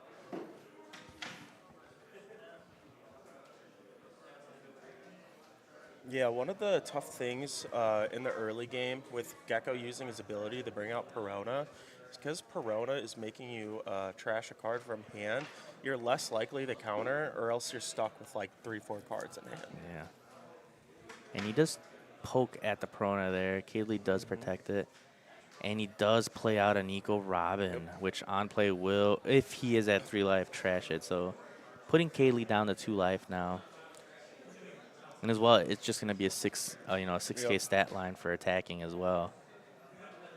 Yeah, and if Matt has a cost kid, you're probably going to see Matt just start swinging at his characters and just burn those last 2 life. There's a Hina, minusing 4. So an Absalom could pop it. And this was just a very interesting matchup. I did look at what was out in the field. There was a lot of Bonnie, a lot of Dofi. And this pair just stuck out the most to me and decided to put them on stream here. This might be the only time you'll ever see this matchup. Correct. So we do see he is using that Absalom from trash after establishing that Hino to be able to remove this Nico Robin. So being able to control the board from Matt G here. Yeah, this can get kind of tough. Just because Gecko can go wide pretty easily, and Kid does not like a wide board. It wants to play it kind of slow, burn their life, and then at the end, go for game. Yeah. Oof, and we do see the super rare Kid. And he is going to be able to use this Kid ability to draw a card and cycle out, Looks like, which yeah, looks like he trashed though one cost a poo, which I believe is if you have another supernova in play, it becomes a blocker. yeah. But however, he does have this useless Captain Kid as a blocker now Yep. as well. How Cadley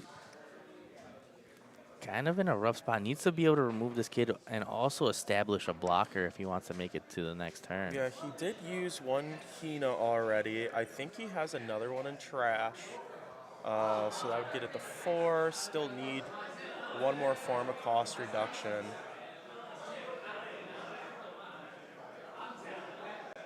There's also, too, Gecko really doesn't run almost any blockers besides this Rebecca here. True, and there is the Ice Age there, bringing that Kid down. And here comes Gecko. Yep, the nasty combo here. We're gonna bring back that Rebecca from the trash as well. So now, unless Matt G is gonna be able to pop that Rebecca,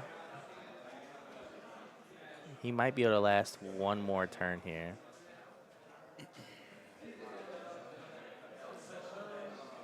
And Cadley still has 3 potential swings here. Yep. Matt G is debating on taking in, probably gonna use the trigger as well. Yeah, he's definitely going to have to because, oh, no trigger. Interesting. Maybe he's looking for something to be able to pop the Rebecca from life. So you know what? I think he just did that from life so he doesn't have to spend the 4 Dawn because he could pop Rebecca right here. Oh, here's Blaze Slice Oh, Blaze Slice, that's even better. and 15K. That is game. Matt G takes round 1 Yep. of this top cut here. Because I did see he got that, electromagnetic punk or whatever. That could have popped the Rebecca, but Blaze Slice is even better. Being able to rest it, get that extra 1K buff, and then just slap it all on later. That's exactly what he needed. Yeah. Just shows you that yellow does have those capabilities to be able to go lethal, whether it's removing, because Damn Punk can also hit a 5 cost as well. Yes, 5 costs. So although if he would have established the Sabo, it wouldn't have worked, but that is still an option if it was a different type of blocker there. Now they do run, I think like 2 or 3 cards in the deck actually have triggers that are draw to trash 1. Like the Basil. Basil was one of them. Yeah. So Matt G will be moving on into top 8, which I believe after that will be 3 more rounds, which very interesting to see Kid make it into the top 8. Knocking the Gecko, though. I think it is a good deck. I think Gecko could have won if,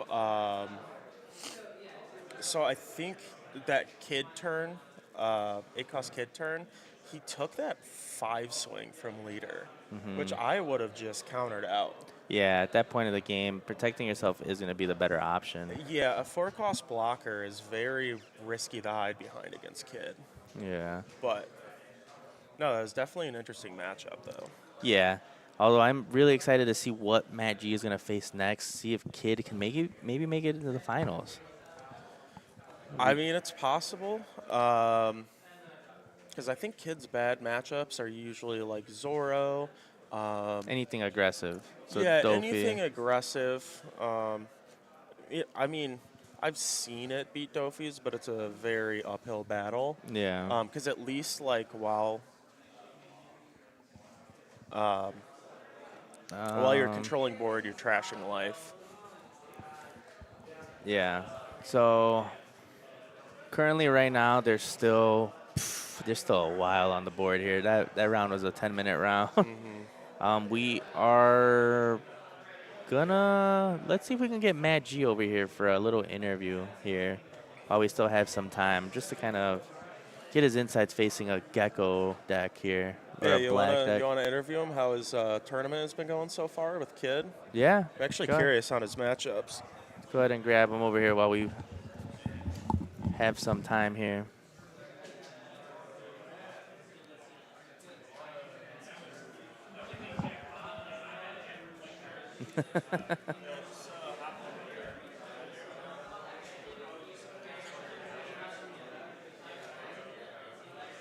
All right, we are going to be waiting here for Matt G. At the water bottle graveyard.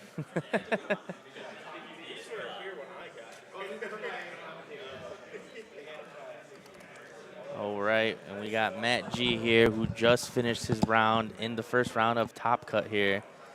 What were your thoughts going into that round right there, going against the Gecko Moria? I thought I was not. I thought I was when I did the thing before, like I'll play Bonnie, and then somebody's like, "Now you're playing the Moria player." I was like, "Wait, he didn't lose." I know deck's fun. I think it's good. Yeah. I was a little surprised, and I lost dice roll. I was a little scared, but his first like Sindri Mill, he hit like only Perona, and he just ripped 2 cards, and I just don't care. Right? Yeah. You want to basically be able to establish your field and use it as a blocker, right? Especially seeing that Basil combo. How often enough do you use it? Oh, every game. Every game? My ideal curve, like I'm playing pretty non-standard lists. Like I don't play aces, I don't play Shirahoshis. Like my ideal second curve is Hawkins, Nico, Kid. So I've just trashed 3 life. Yeah, and that's And then exactly what we saw just And it's just like they just have no cards in hand. And then I play like Blaze Slice and Rygo and stuff like that, so I can get through green. Like I beat 2 brownies and Swiss, and it feels There it the deck's goes. really fun. I don't know. So what do you not want to see going into your next round? Because we do see a lot of Dofi and a lot of Bonnie mating into the Top Cut. I'm not that worried about Dofi. I have Gadatus and Namis and stuff like that. The blockers, I can kind of just whiteboard while starving, right? My only loss in social was a Shanks, and Shanks. he just curved. He took first. He went like pass. He red hawked my Apu that I played for tempo, and then went Yasa Beckman to trash the Hawkins, so no trash. And then I played a Kid, and he just like raylaid it and swung. Just and got rid of it. got rid of it, and I'm just like, that felt really hard. I don't really know what. I mean, then I beat another Shanks. And he just didn't see it. So you're I don't fine know. with whatever is going to come around, unless you see a Shanks. Yeah, that's what I'm really worried about. Bonnie should be hard, but I don't know. I think I have the. So being able to rest your blocker definitely helps them at least kind of get around that Basil Hawkins a little bit. Yeah. I know there is one Shanks out there. I'm not sure. That's who I lost if to. he's Yeah, I saw him. He was like, So we'll end up seeing, good luck to you. Maybe you could win it all out with Kid. That'll be very interesting. First Kid I saw out there. That's why I had to throw you up on the stream. yeah. I mean, it's fun. I recommend it. It's a good time. Yeah, well, maybe I'll dabble in it. I'm the Blackbeard player. I like to just lose. Nah, you're good. But we will be taking a short break here until the next round, so we'll be right back with you guys.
Connect.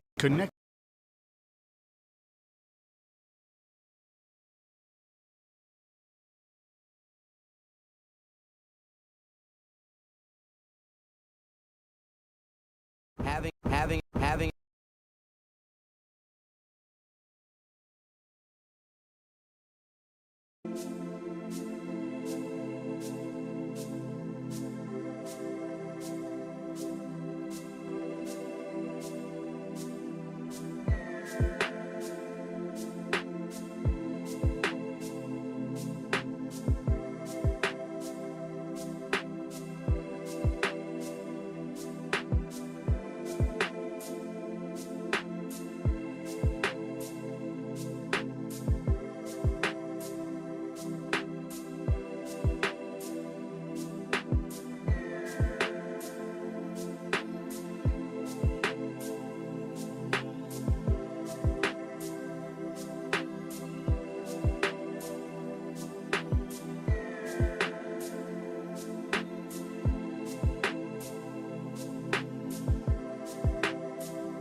new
All right, and we are back in round 2 of Top Cut here. It is gonna be, let's see who it is. We got Demise here versus Wise Guy. Gonna be an interesting matchup here. It is gonna be Shanks versus Blackbeard here. Yep. With the new cards, has Blackbeard's win percentage kind of gone up against Shanks, or is it still kind of the same deal?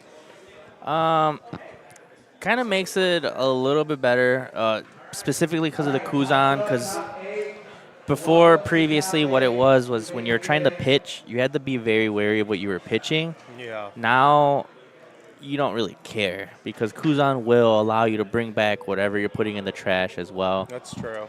I did play against Wise Guy at a tournament yesterday. I know he is teching in Devon, which can give itself any kind of a status effect that she, is able to have banish, blocker, double attack.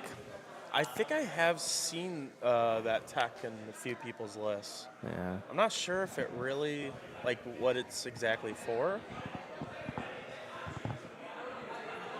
And Demise is going to keep the hand there. I did see a lot of 2Ks, but you do want to have the wide board.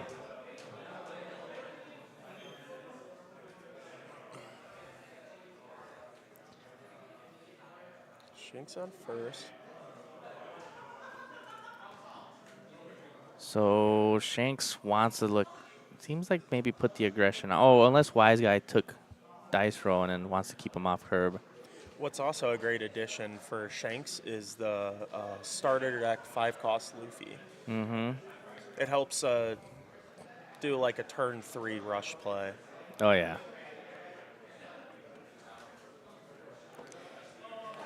Being able to, rush and then giving your leader an extra Dawn as well.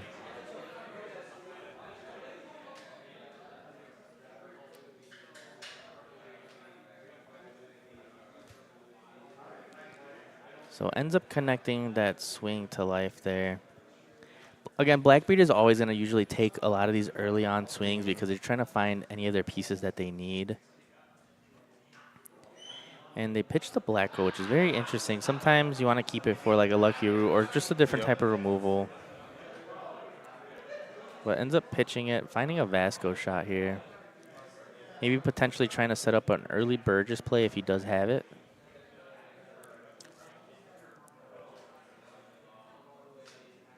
Yeah, because if he's not going to Lafitte search and do all that shenanigans, it probably is beneficial just to put it down now. Because starting at 7 Dawn, he's just going to start using leader ability. Yep. He does swing 6, and Demise just take the swing. And going for the Lafitte search as well. Leaving 1 Dawn up, maybe another Lafitte or maybe a My Era Begins.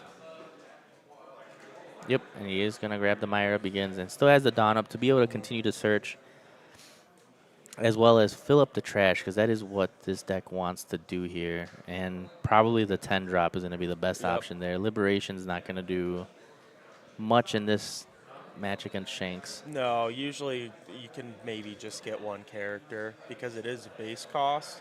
And very rarely do they have a 5 and a 4. Mm-hmm. So we do see Demise swinging 7 at lead, putting pressure, not swinging at the Lafitte. Left 3 Dawn up, potentially has Red Hawk to try to get rid of this Lafitte here. Yeah, that's probably what it is. Because it looks like Demise is just trying to race him down. Yeah, it's just what you want to do, but you also want to establish bodies. Yeah. And that's where Demise isn't establishing. We do know he has a lot of characters that he could play. Mm-hmm. However, he looks like he's opting to keep them for counter purposes.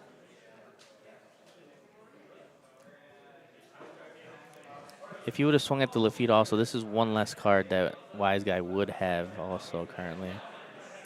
And this is the card we were talking about, Kuzan. So now he will be able to pitch maybe a Burgess off of this stage search and establish the Kuzan here, which will bring it back from the trash. Well, he might even just keep Kuzan on the board and not even use the ability right off the bat, just because it can't be removed from the field. Mm-hmm. Yeah, that's typically what happens with the Kuzan. They usually get like a swing off of it, and Yep. then we'll put it away. Yeah, because if you don't need it for like an immediate bring it back like a Van Auger or something, might as well keep it on the board against a deck like Shanks. Mm-hmm. And it looks like he might be opting to establish this bird, not bird, just Kuzan here. And we'll play out the auger.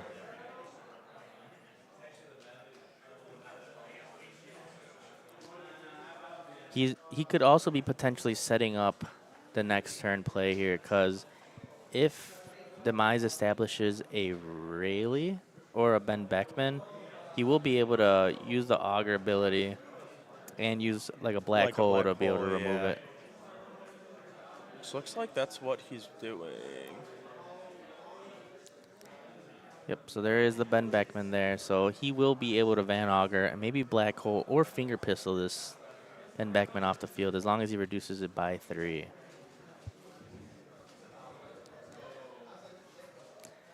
And this is where if you would have went a little bit wider here, establishing some of those Hongos and lime juices, you know, you would have forced Wise Guy to start using all the removal to get rid of the characters. Yeah, those little bodies against Blackbeard like actually matters. I mean, you can use the effect if it's going to be beneficial, but most of the time it's just swinging 5s or keeping them on the board for when 10 drops start coming out. And then also might force removal from Wise Guy. Mm-hmm. So we do see the leader ability getting kicked off there. Yep, and there is the -3 effect, and looks like he will be using this black. Oh, finger pistol. Ends up pitching a Kuzan and a stage. Just like Probably establish a Burgess here. Yep. Yep. Blackbeard also has a pretty decent hand size there. And this is where you don't want to let that Lafitte stick on the field, because if you let it stick, you know, it does allow for Blackbeard just to continuously build their hand, and that's not what you want to allow.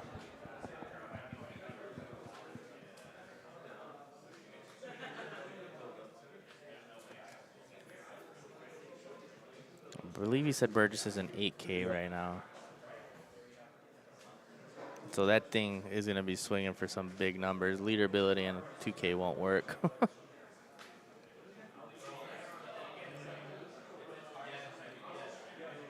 Assuming maybe potential dragon play.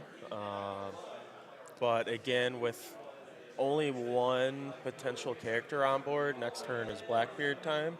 So he's going to be locked down. Correct, but at least with the dragon, he'll be able to get 2 swings in this turn. Yep. And that might be the better option here. Maybe start just focusing on life. Although you don't want to let this Van Auger stick. Yeah, because he's going to be able to get rid of whatever he wants. Mm-hmm.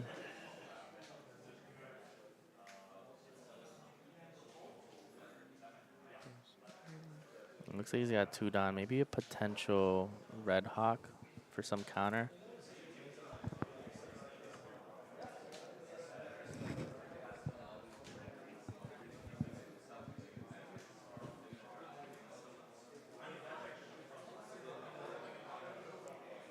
Looks like he might be considering on splitting Don up here. Maybe playing out a couple bodies this turn.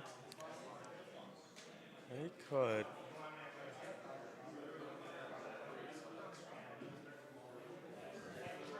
Five, maybe a rush Luffy.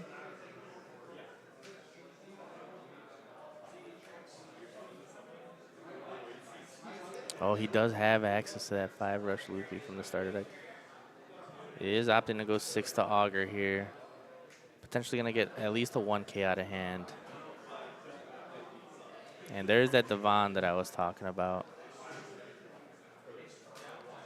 So no dragon, but is able to establish at least a Rayleigh, which this turn should be negated by the 10 drop that Wise Guy does have.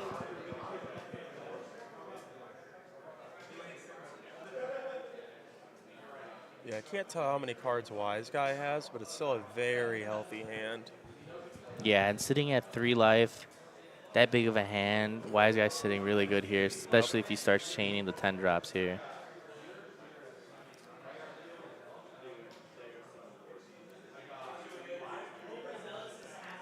It looks like he is opting to grab the Lafitte there.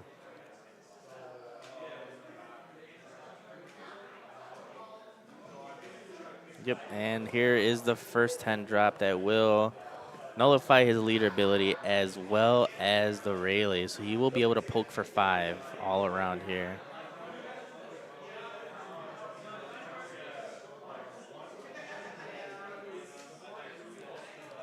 And ends up taking that last swing there.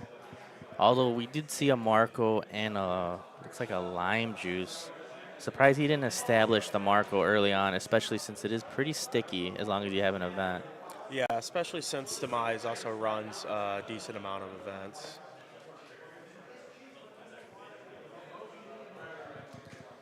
No, let's see if he has a 10 drop. I don't think I see one in his hand.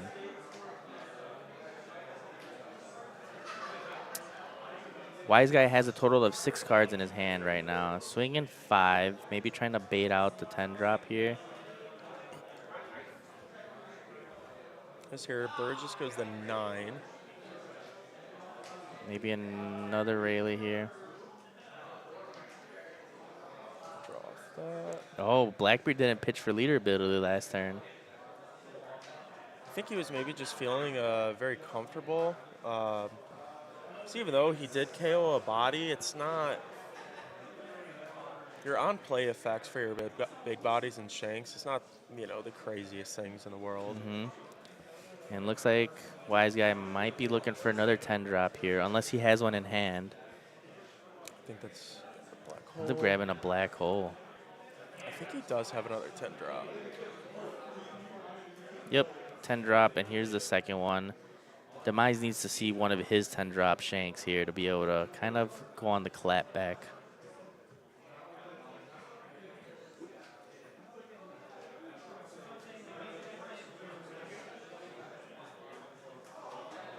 Although this Burgess is getting way bigger as well.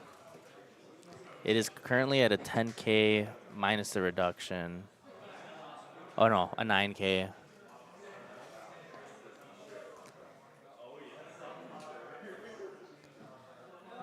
And Wise Guy feeling very comfortable being able to swing with his other 10 drop there. I believe he didn't use another leader ability as well, so. Did he pitch another card with Gum Gum? I don't. No. I don't think so. No, he didn't. He had to counter out a leader swing because it was just a 5, and he does not have leader ability to be able to use that counter.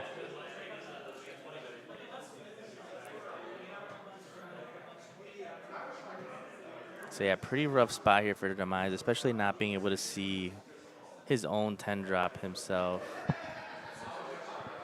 Oh, looks like his first one's finally here. Considering on the board state, I believe maybe just swinging at the Burgess is the move. That's what I was thinking. Decides to swing 8 into the Burgess here. Gonna look like get another 1K here.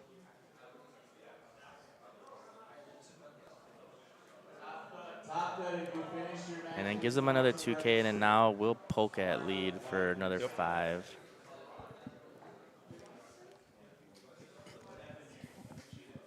However, now that Demise does have this wide of a board, he may not be as aggressive with the 10 drops as well. Yeah, that's what I was thinking. I mean, life-wise, he's okay. It's just when he swings with the Burgess, Demise will opt to just attach on swinging the Burgess. Maybe there's another 10 drop coming down. Correct. And I'm not sure if Wise Guy has another 10. Yep, looks like he might be dropping a third one. Yep.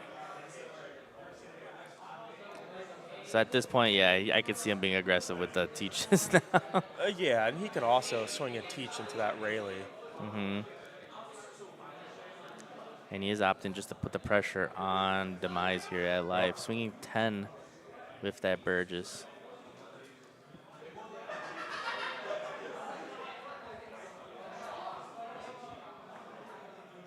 Or he might ignore the Rayleigh. Yeah, at this point, he could probably just pressure his life here. Maybe he's going to potentially go all in. Trying to do the math here if 12-12 will get him there. But also don't know what Demise's hand size is right now.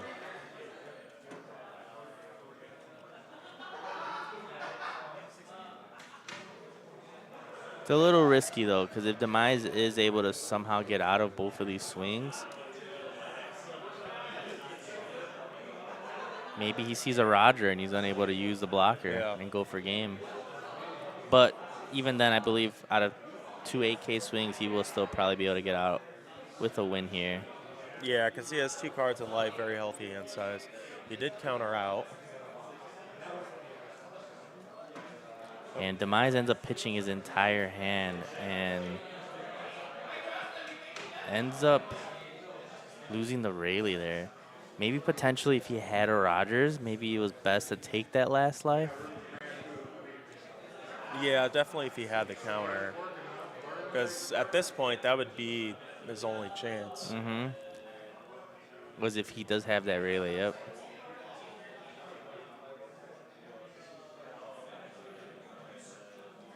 It's a pretty rough spot here, especially since Wise Guy was able to chain 3 back-to-back Blackbeards. And with the amount of life and hand size, it's pretty difficult to come back from. Yeah, not even another 10, not even another rush card at this point will be able to get there.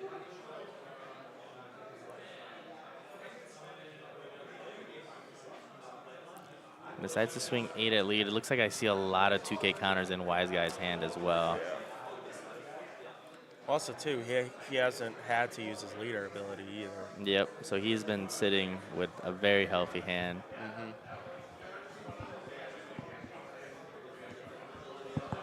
Gonna buff his leader up by 1 here.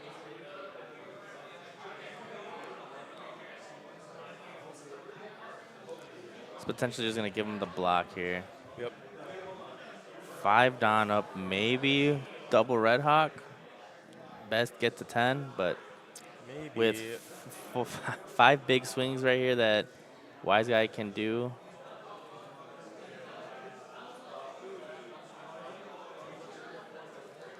So he attempted to use the black hole thinking that the Yasop was a blocker. So slight misplay. This Don could have been used to swing a little bit bigger here. But he is starting off with a 12K swing with that Blackbeard. Not exactly sure what else he has in his hand. Yeah, Maybe he's got Divine Departure, which is a 3K counter. Yeah, I was going to say, since he kept a 5 Dawn, I mean, Red Hawk, Divine Departure, maybe there's Red Hawk on life, but even then, I don't think there's any amount of events. Yeah, there's no amount of events that's going to. Yep, and it's going to get all slapped on the leader here. He may be able to get out of maybe one of these swings. Yeah.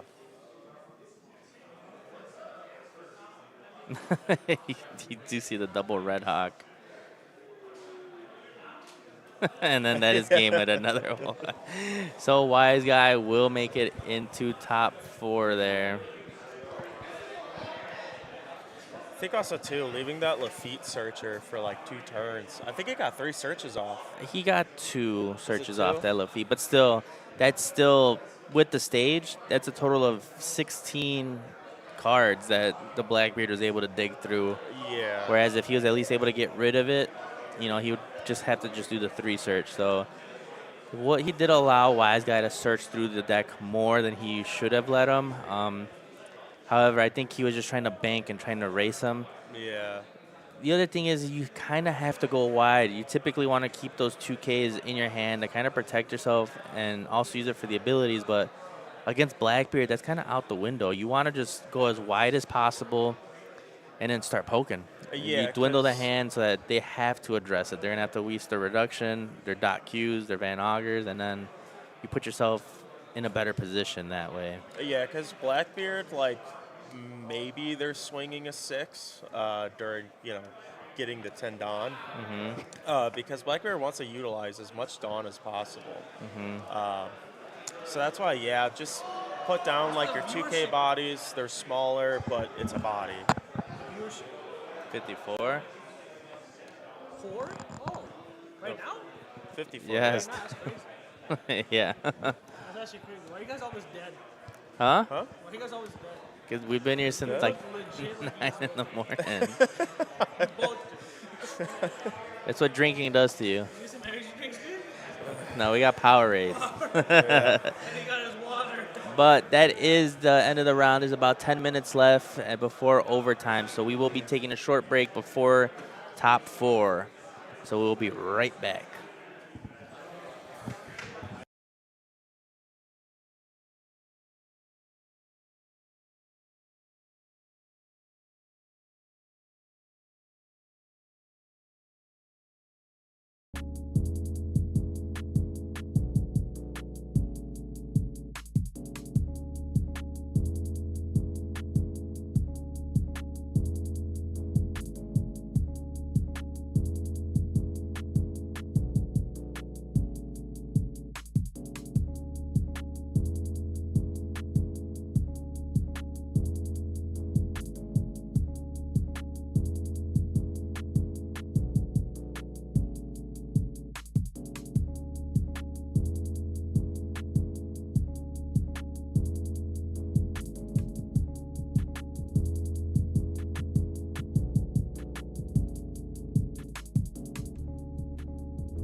Manage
All right, and we are back. This time we have Wise Guy again with the Blackbeard versus Matt G, who was on the Yellow Kid earlier. Yep, and then the other two are they're doing a Bonnie mirror match. Yep, so no matter what, we are going to see a Bonnie in the finals. So passing it over to the players here, we have Wise Guy on the left, who we just previously saw on the stream, knocking out a Shanks. And Matt G, who I believe just faced a Bonnie himself just to get into this round. So now, how do you feel about this matchup? I actually did this matchup yesterday, and it was almost a loss for me. Yeah, because I know you can negate on plays, but Yeah, so it's tough. Kid's ability makes it as though it's a status effect. So even though you're trying to like negate the blocker capabilities that the leader gives it, it's a status effect. So you will still be able to block with the character on the turn, on Blackbeard's turn, if they if they play a 10 drop. However, on the following turn, you can't do anything with it. Yeah, and then So- Basil Hawkins could be rough, and you're gonna want to see a black hole for those Hawkins. Yep. Pretty much. Those things will just stick there and just do so much damage to you.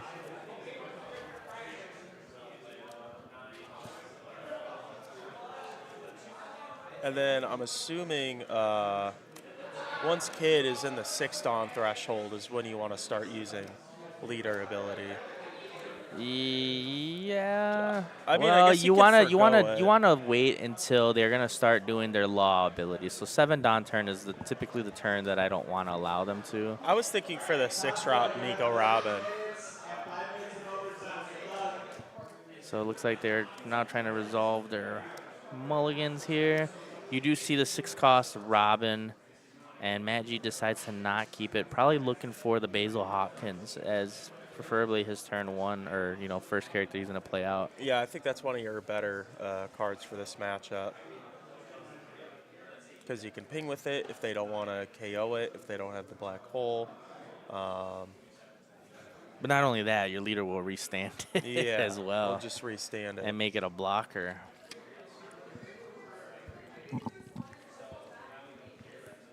But yeah, this matchup is actually pretty difficult for Blackbeard.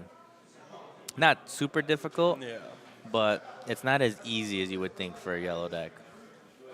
Also, having access to X Drakes to be able to rest the characters, very nice for Useless Captain Kid here. Also, Is going to be able to establish his Luffy, which can answer the Lafitte on Wise Guy's next turn. So too, I think there is. I don't know if he's playing Kikinojo, but I know he's playing Satori, so that's at least a play out of life trigger, which is really good. Because again, just wanting to go wide. Yeah. And Matt G doing the double searcher this turn, which is very good for him. There is the X Drake there, but opts to grab the Useless Captain Kid, Yep. which has an on play to trash your opponent's life. However, that probably won't work, but the second ability will work. If the Blackbeard is down to 2 life, he will be able to draw and cycle. Yep. So ends up Lafitte searching and finding the stage, which is what Wise Guy wants here, to be able to start cycling through the deck. But with 2 Dawn, maybe he is going to establish it, or a dot Q, but opts to do the stage.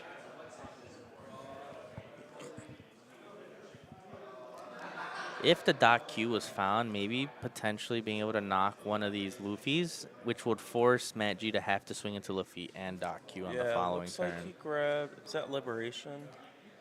I missed it. I couldn't tell if that was Black Hole or Liberation.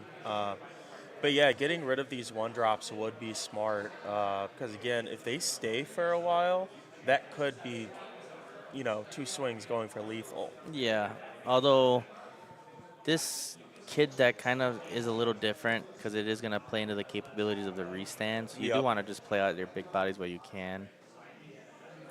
And there goes that Basil. I believe you would have been able to give it. Yeah, but you Blocker. might want to save it for another time. Oh, maybe he wants to put pressure, get his life down. He does have the Nico Robin in life all in hand also, so maybe he's gonna wait till after. Try to get him down a bit.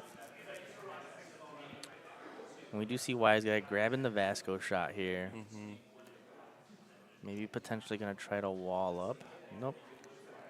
There's the black hole. I'm assuming Wise Guy is going to use leader ability, but I'm not sure. Okay, he did it. So that Nico Robin is online. Yep, that Nico Robin will be able to trash one of Wise Guy's life, which is something that Wise Guy wants to typically have is get the life to hand. So here he's going to give a counter. This Nico Robin will still trash one life from Wise Guy. So he's down 2 cards, essentially, that he would have had. Imagine if he would have took the life. Also, I can't remember that 3-cost Zoro. Is that an on-play ability or a static ability for the It's a Rush? static ability. You have to have less life to your opponent. Yeah. Or it's 2 or less life. Yes, No, you just just less have to have life. less life. You gain rush. So those will come in handy in the later game. Oh, yeah. I have seen a Opposite green-yellow season. law. That looks like a Satori trigger coming out. Oh, yep, there is the Satori trigger. So now Magi's going Liberation. wide just like he wants here. Yeah, there it goes. Being able to KO 2 bodies that turn. Absolutely nasty card. And finally uses leader ability here, going into the 8 Dawn turn, I believe. Yeah, 8 Dawn turn. 3 cards in hand, pretty low for Wise Guy, however, but not sure if he's gonna just continue to pressure life and then establish the kid to be able to get that draw. He Or just could go also wide. play Oh, the Zoros Zoro. this turn, yeah. And then make him use another liberation so he's not playing anything meaningful on the board. Oh, that is true. 5 Dawn left, too. So their swing is going through. I think he has another Zoro, too. I mean, he can't use it now, He's but probably going to grab 10 drop out of this. Or the Kuzan if he's actually... He might grab the Kuzan if he's looking for options. yep. So we do know now he's going to be down 2 10 drops here. And he's getting another 5 poke in. We know he's got a brick in hand as well. I also know, I'm not sure if he's running it, but I know Kid sometimes runs that 5-drop of Rouge. Oh, the The vanilla? 5/7 vanilla, yeah.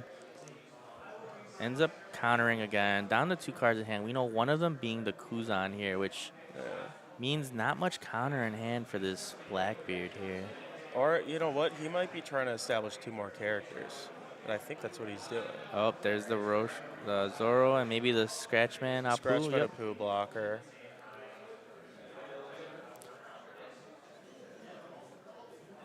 And an X-Drake. And that's also a card to think about for a Wise Guy. Yeah. Yeah, being able to potentially establish Burgess, that will be the answer to it as well, especially with that low of a hand size. Won't be able to get around it. Oh, yeah, I didn't notice how low Blackbeard's hand was. Yeah, it's been down bad this game. So this Lafitte search is popping off. This Lafitte will not last after this turn because he does have the Luffy to be able to swing into it. I think Wise Guy might still have a Vasco shot. Might be trying to find a Liberation. Liberation is going to be what he needs here. Yep. But yeah, you have to. So get rid of 2. We'll still be able to block with the Poo, so he'll be able to save the Satori. However, after this Liberation, at best, he can just establish the 2-drop Yeah. Vasco. Yeah, Probably Wise- going to pitch the Kuzan. Oh, that was a black hole. Yeah. Looking for some type of counter. So he was bricked because if that's what he has the Kuzan and the Liberation and one other card. Yeah, there's a Daku. Yeah, he just hasn't been able to establish anything meaningful.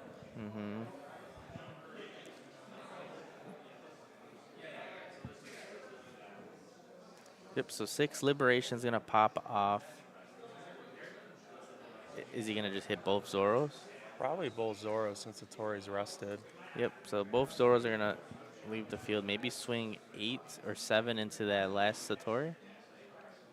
Oh, that's pretty good. At least able to clear 3 bodies this turn.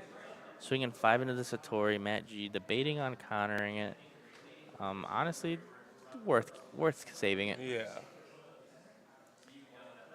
And Wise Guy might pitch for ability here. Yeah, he kind of has to against Kid in this late game. Yeah. So we do know that what one of these cards are, or no, we don't know what this card is. We knew he had a Daku, we knew he had the Liberation and Kuzan. Basil. I don't think you even, right now, I don't think you need to put down Kid. Put down Basil, maybe he could play 2 characters this turn. Potentially. Looks like he might be opting to try to just go lethal here. He could, because Wise Guy with that life has 2 in hand, I believe. Mm-hmm. Yep, now has 2. Because I don't think it's technically perfect math, but if Wise Guys pitches his whole hand, I don't think there's any way to come back from that. No, not at all. Gets a My Era, is able to find a 2K there. Surprised he didn't just swing 5 with the Luffy first. And that is game. Yeah. Wow. Matt G takes the win from the Blackbeard. So Yellow Kid will be going into the finals against the Bonnie. Yep. Yeah, forcing those liberations is just really tough. Because Yeah. again, without establishing bodies, I mean, going wide with Zoros, being able to restand them, it makes it really tough. Yeah. And we did talk to Matt G earlier, and when I was speaking to him, he seems like he is not that worried about what he's going to face in the upcoming matches. The only thing he was afraid of was Shanks, and Shanks was knocked by the Blackbeard player. So going into the finals with full confidence, even against the Bonnie. I'm actually curious why Shanks is a bad matchup. I feel like it would be actually like pretty decent. Just the board control. He stated it was Yeah. through the Rayleigh and the Red Hawks. He was able to keep him under control. So That's true. very unfortunate. That was, I believe, his only loss in Swiss. Yeah. Now we don't know the winner of the other match, but either way, it's going to be a Kid and Bonnie in the finals. I'm curious how this matchup is going to go, but I don't think it's favored either way, to be honest. No. Because that life burn will start to hurt. Yeah, and then Bonnie likes to take it to hand. So it all depends on how Matt G ends up doing it. So Hydro Gunner, this is top 16. So this was top 4 match. So we will, in a little bit, we're going to be taking a little break here before the finals. So we know Yellow Kid will be going on to the finals against the Bonnie. The other match is a mirror match right now. So it is Morphine versus Jesus. So I'm really excited to see who makes it out of there to fight for the last of the box. Yeah. I'm actually excited for this finals. I'm curious how it does. And also, too, Kid has access to Rygo. I believe he is playing Rygo right now. Kid does have access to it. I'm not sure if he does. I don't think I've seen it. Yeah, I might have saw 1 or 2. If anything, you'd be running like 2. I think he is running Damped Punk and I believe Blaze Slice as well. Yeah, Blaze Slice is going to help for when he tries to wall up with Kid. And then Damp Punk will be really great for when Bonnie drops their first 5 drop. Just get rid of it, and it'll set Bonnie back quite a bit. Yeah. So man, I'm excited. Yeah. I'm kind of rooting for the Yellow Kid. It's something different. I haven't really seen it played much. It's tough for me to root against Bonnie, but I think I'm going to have to for this one. Yeah, but either way, Bonnie's still a very, formidable opponent to go into the finals against. So we're just going to have to wait and see. Does your homegirl take it or does this kid take it? I don't know. Depends how many Hodies she sees. That is true. That is very true. But we will be taking a short break here while we are waiting for the last round to finish. There's still about, looks like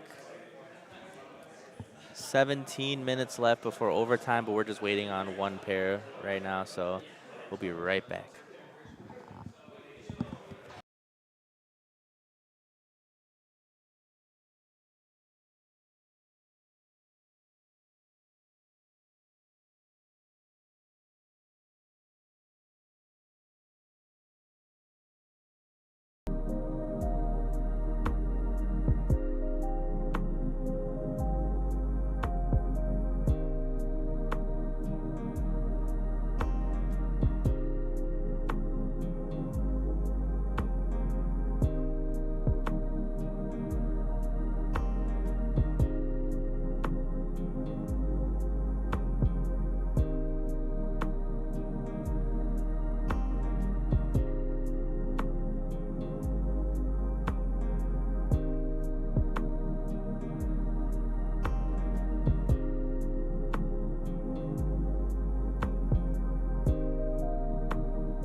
Atera.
I forgot the other guy's Bondi name. All right, and we are back for the finals of this case tournament for OP10. It took a little while. It was a Bonnie mirror match. Both players were taking their time. Yeah, I mean, it's understandable though, because literally one wrong move and Yeah, one wrong attack or sequence, the game's over. and obviously both players are trying to make it to the final round. But Yeah. finally, the game ended with in overtime, actually. So we are going to be starting the last match here. It is going to be Matt G, who has been on the yellow kid, versus Morphine, who is the other Bonnie player here. James, they have to wear the headset,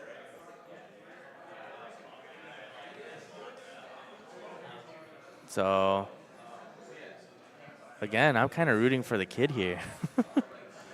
Yeah, it hurts my soul, but yeah, I am too. I think what Bonnie's goal at this point is just to, I mean, obviously it's what Bonnie does, but comfortably get into a kid lock and then maybe get like a 9-cost Zoro out afterwards. And then kid is just doing, what always does. Having that electromagnetic whatever it's called, that KOing a 5, that will be very helpful. If he could pop like a Cavendish or even Smoker on curve, just because that does set Bonnie back, especially getting rid of that Cavendish. Yeah. I think you're talking about Damned Punk. Damn, there's so many. Yeah, Radio Punk Knife, I events. think, is the green one. Yeah. But yeah, he's going to be looking for that Damned Punk to be able to KO a 5. Also Blaze Slice, as we have seen him utilize.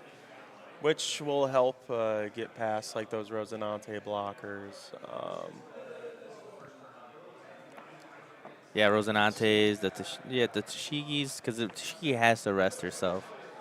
Yeah, Tashigi has to rest herself. Besides that one KO event, Kid really isn't running. I don't think anything else that KOs. So it looks like Magi just rolled a 9. So Magi opting to take second here. Looks like he's gonna want to play that Basil Hawkins on curve like he has been doing here. Looks like you got a kid that might be 2 Nico Robbins. You said what? I was looking at what match he got, but both players opting the mulligan. Probably looking for the 1-cost Luffy searcher here to look for the supernovas if he cannot find the Basil in this mulligan. If he is able to establish those 1-cost Luffys, he will be able to swing into the, Bonnie searchers that Morphine might be playing. And I'm going to assume that he's not running a Baby 5, because I haven't really seen many people running those anymore. No, Don Quixote, it's basically out. Main reason, the 10-drop Doflamingo, it's just not a very impactful card in this meta right now. So all that Baby 5 would be searching is just more counter Rosinantes, which is good, but it's taking up slots like you pretty much need to run Zoros now. It's kind of a necessity to be able to go for game. Yep, and looks like Morphine will be starting us off here. Not sure if he saw a Bonnie searcher. Does not. Nope. And looks like Matt G did open up with the Luffy here. Yeah, I think he's going to be looking for that Basil if he doesn't have it. If not, Kid. I'm not sure what he grabbed there. Well, he's gonna wanna stay. Looks like found that Kid. Okay, yeah. Which, if he gets to that Kid turn, just going to trash a life as well. So ops to swing 7. Magi will take it. Potential trigger here? No trigger. I think that was Basil. Oof. Which, if it is the Basil, he found exactly what he wanted. Yep. So ends up swinging and resting that Luffy. Might as well.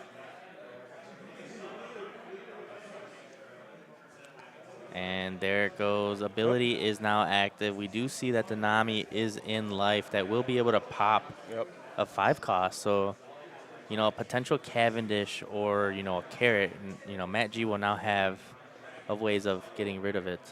Yeah, I forgot he was running the Nami. That's also another great card. Depending how Morphine plays this out, I don't think Matchy would just play it, but because that Nami is there, Morphine can't play like a 5-drop and then swing. But it doesn't look like he has a Cavendish. I think he has a carrot, and I think that's probably what he's gonna establish. And he's swinging 5. He ends up blocking with that Basil, making it so that he has to trash that life from the Bonnie. And there goes that carrot. They're freezing the Luffy, which is okay. We don't really care for the Luffy being frozen. And another Basil. Yeah, and the Basils you kind of want to use early. Yes, it swings, but denying Bonnie cards in hand is good. And then also, too, if he tries to do a kid lock, those Hawkins aren't realistically. You're spending too much Dawn to try and swing it kid. Yeah. But it looks like. Can't tell if that was a Hootie or another Zoro. Looks like he got Smoker top deck. Yep. And he is unable to use leader ability since he does have the life face up. So the Basil is just going to be, it's no status blocker Yeah. ability here. However, if he decides to swing into the leader, that Nami will be able to pop the carrot here. I think he's gonna. I mean, he's gonna have to swing in the life, but I think he's gonna try and make it where Matt G will use that Nami effect to pop the carrot and safely play down a smoker, unless Maybe a Cavendish? he doesn't have a Cavendish in hand. And then Hody, it's not the greatest play, in my opinion. Yep, so ends up going 6 to life, freezing the Luffy there. Yep. Is going to trigger to knock the carrot. Will trash another Hawkins from hand, which at this point doesn't need it because I believe next turn he is just going to establish the kid, which will trash a life on its own. Yep. And also he is now in range for the kid ability as well. Ooh, not sure what we just saw there, but he's deciding on whether he wants to trigger that out or not. Oh, the Zoro. Yep. Ends up pitching a law, it looks like. Yep, Yeah. ends up pitching a law. And there goes the smoker right there. Yeah, the law is nice, but Matchy's goal right now is, I'm assuming, just to do back-to-back 8-drop kids. Also, too, Morphine doesn't have, for this matchup, not the best hand. That Smoker's nice because it has Banish, but no kid, so he can't wall up. He hasn't seen a Cavendish. And I'm not sure, but I don't think there was even I don't think he has like any chump blockers. I don't think so. Yeah, they would have already been established by this point. So I think Morphine, realizes the situation, and I think is gonna try and rush him down. Yeah. So ends up resting the Zoro there. We noticed that he did let her, remind him that the Luffy was stunned from the carrot. They just noticed it a little late there. Yeah. But, ends up countering out of that 5K swing and establishes another 5K swing with leader here. Starting to dwindle the hand. Looks like he's got a lot of zero-cost events in Morphine's hand there. Depending on his play, so he had 7, so Bonnie's gonna go the 9 with Smoker ability. So he'll be able to at least play Shanks to pop a character, but this is where Kid's ability is great. He's going to turn useless Kid into a blocker, so he can't pop it. Because it's going to go active. Yep. And with no Kid to hide behind, next turn can play another 8-drop Kid, trash that life, and just start. And just paying. start swinging that life. Oh, chooses to put the Oh, Basil active. He's just going to opt to get rid of that last life here. I think that's okay, because again, even if he plays the 9-drop Shanks, yes, it will get rid of the 8-drop, but then is Morphine going to swing? Because he has no protection. That is true.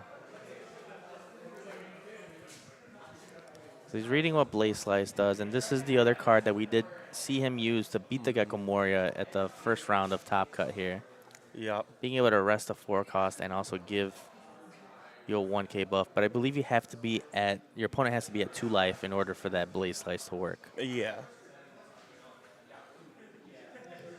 Yeah, and again, not having that kid with the wide board is very tricky.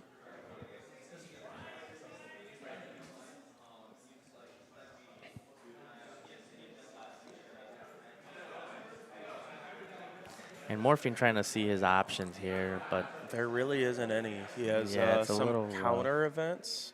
he does have the Shanks, looks like. Couple 2Ks. He has Shanks, um, which again will get rid of the kid. And then Morphine just can't swing. Yeah. Do you think it was possibly better just to restand the kid instead of the Basil?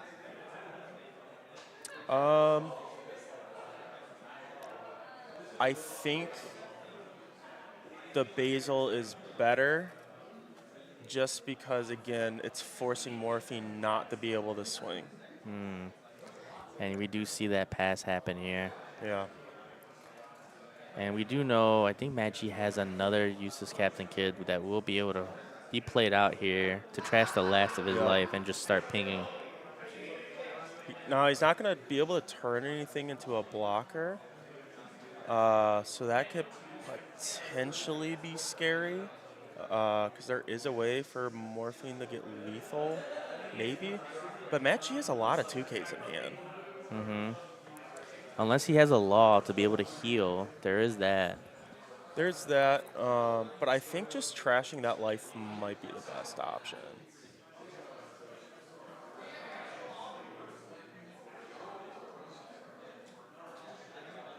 Ends up going 7 at life here. Yeah, because if he takes this, then he could swing really big. So he's going to maybe try and get some counter out of hand and then play an 8-drop kid. But I think he's doing the math to see if he can get out of a 13 at life. Yep. And there is, he drops a 0-cost event with his other one here. Still has a decent amount of counter, though. So 5 life, he used those counter events. Then he could still potentially swing 10 with Luffy, but I don't think even swinging 10 with Luffy is going to be the move here. no, I don't think it is. I think he's just trying to make things weird.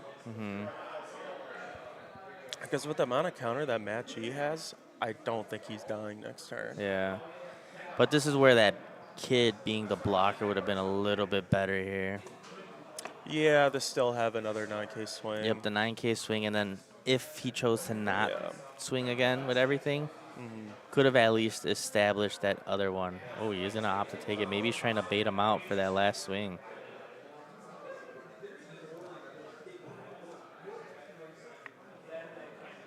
I'm pretty positive Morphine does have the counter. He does. He does have the 0-cost event with another Apu. Yeah. It's from Matt G's perspective, I think it's also like, what if he gets into an 8-drop kid? So healing is probably good. So does opt to do the law play, which is the better play here, which will heal him 1. And now he is able to use his leader ability to flip the life Yep. and give, you know, one of these characters blocker here. So we do see another useless captain kid that was placed in the life. That law needs to put down a supernova in the life for the ability to even work. Yes. And the good thing is it does come in face down. So now this completely skews Morphine's turn. Even if he had a rush Hody here, that wouldn't even win him the game.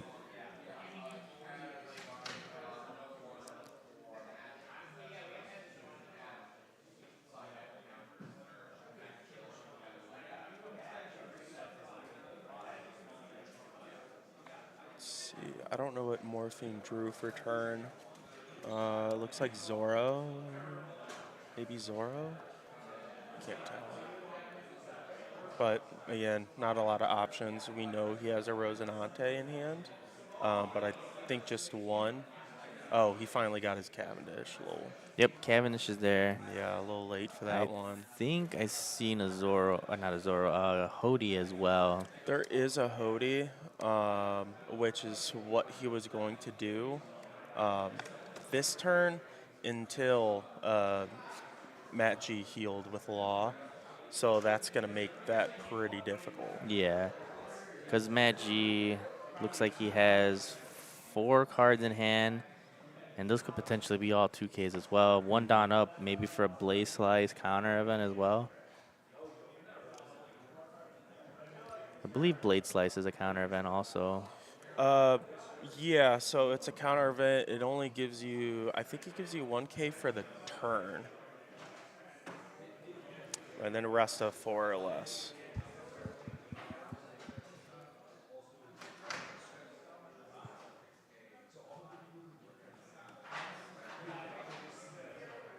Oh, only 4 in hand. I thought he had more.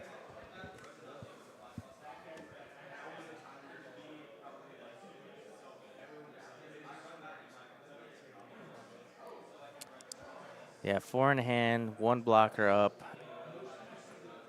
There's potentially, with 4 in hand, he still might opt to do the Hody play. That is going to be the best option. Just hoping that those are bricks, but we know I think there's at least 2 2Ks because I saw those Satoris. Which after Hody and doing the math, he can counter out of 1 swing at the very least. Yeah.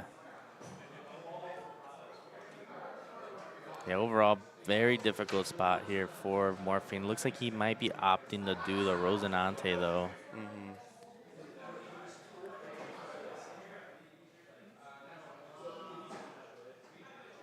He's trying to math it out.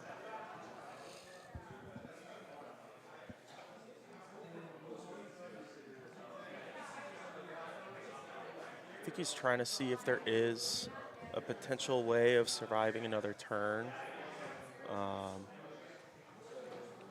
Yeah, that's going to be what he's going to go for. And here we go, 6K to the Zoro. Ends up giving him a 2K counter there, so we know Matt G is still going to be able to swing with the entire board here. 9 down left. Might be saving for the Hody. 7 banished. Matt G lets it go. Still not sure how he's going to fully survive the next turn. Ends up going 11 to the Zoro here, potentially trying to go for somewhat of a board clear.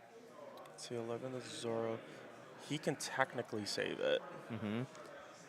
Ends up going with the Basil. Is the Zoro a 5-6 stat line? No, it's the Zoro. It's a 3-5. Oh, and then hides behind a useless Captain Kid with the Oh, Rosinante. he did have the kid. I just didn't recognize the art. So if Matt G has Blaze Slice, we'll be able to potentially swing over the Kid here.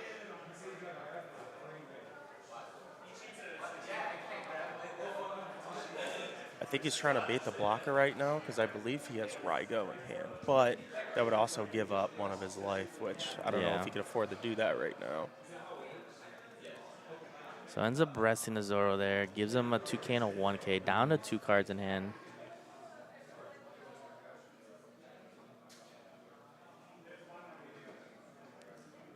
It's a pretty rough spot. Does he have another Law here to be able to heal one more time? Buy him another turn?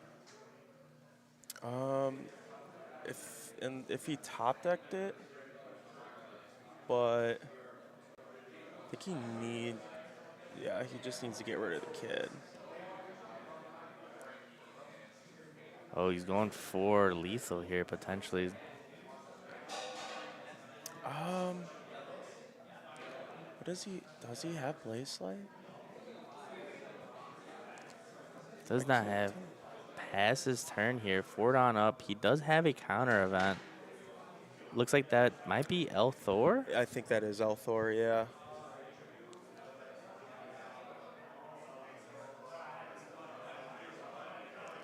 Four cards in hand, 2 life, 4 potential swings here from Morphine. At this point, he needs to go for lethal. Not sure what else he drew, but he might just be trying to go for game here.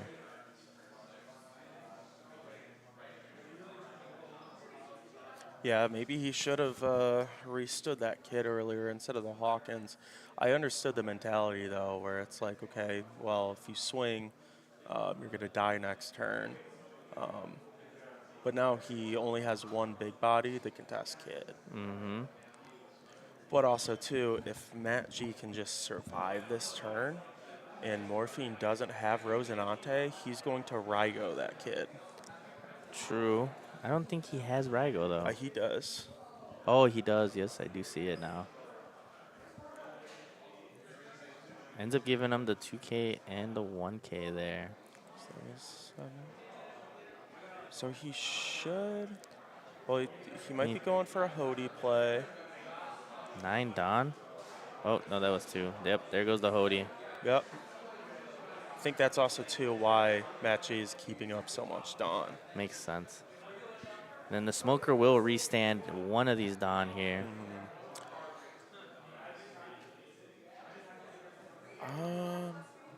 I'm not sure. Do you take this swing from the Hody? Get the Blaze Slice to at least give you a 1K buff. The Shanks is going to be the final nail in the coffin. Just all comes down Yeah, to I feel like you can't afford the banish right now. But I think depending on this last life, I think Morphine might have it. Yep. The Veggie. Oh, if only. 3 cards in hand. We know one of them's an L4. One of them is a Blaze Slice as well. So at least a minimum of 5K counter here. Yeah, and here's where you just got to use L4. Pretty positive that was L4.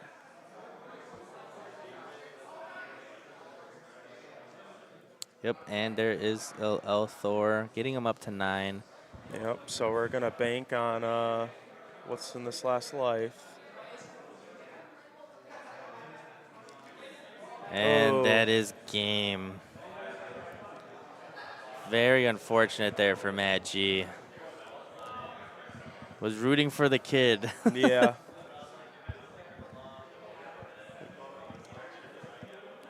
Yeah, I didn't even notice that was Kid in his hand. I thought that was Hody. I thought so too. So that was just exactly what Morphe needed to see right there. I feel like Matt G played it to a T. Both players did. Obviously, we saw Morphine didn't have much to do very early on. The only thing I think the Matt G should have did was restand that kid. Then Shanks would not have been able to knock it. Would have been able to establish another kid the turn after to at least trash the life to guarantee it gone, and then just poke with the rest. Yeah. So very good from both players, to be honest with you. Yeah, right I think honestly that was the only misplay. Yeah. But yeah, I mean, it was a great match. That was a very great match. That's all. I was really hoping he could just survive. They use that Rygo, but just he had one Rosinante and one kid that whole game, and that's all he needed. Yep, and that's what brought him back from actually losing. Yeah. That was losing that very whole rough match, in the beginning. not being able to search it or nothing. But that is the conclusion of the case tournament here today at the Abode. Morphine ended up winning, and we'll be taking 96 packs, which I believe is 4 booster boxes. I think that's how it got divvied out, with a 16 top cut split. Yeah. So overall, still ends up taking home a lot of prizing for himself. Maybe he's gonna pull the Manga Law. Someone did pull it from prizing or participation today. So yeah, so that someone case won. may be cooked. It might be. But if you guys enjoy the content, make sure you guys are tuning in on Wednesdays. Wednesdays are One Piece League nights. Not exactly sure how they're going to revamp it, but that is when we will be up and live again. So make sure you guys are following the channel. Subscriptions, if you guys don't want to see, I know the ads, I did turn them off without them, though, for the finals. But, very long day. Bonnie ends up taking it in a 86-man tournament, I believe is what we had. Yeah, I'm still happy with that. Bonnie took first on 85. 85-person tournament today. Bonnie taking first place today. So absolutely great day. Yeah. And without it, that's pretty much it. That's the end of the stream.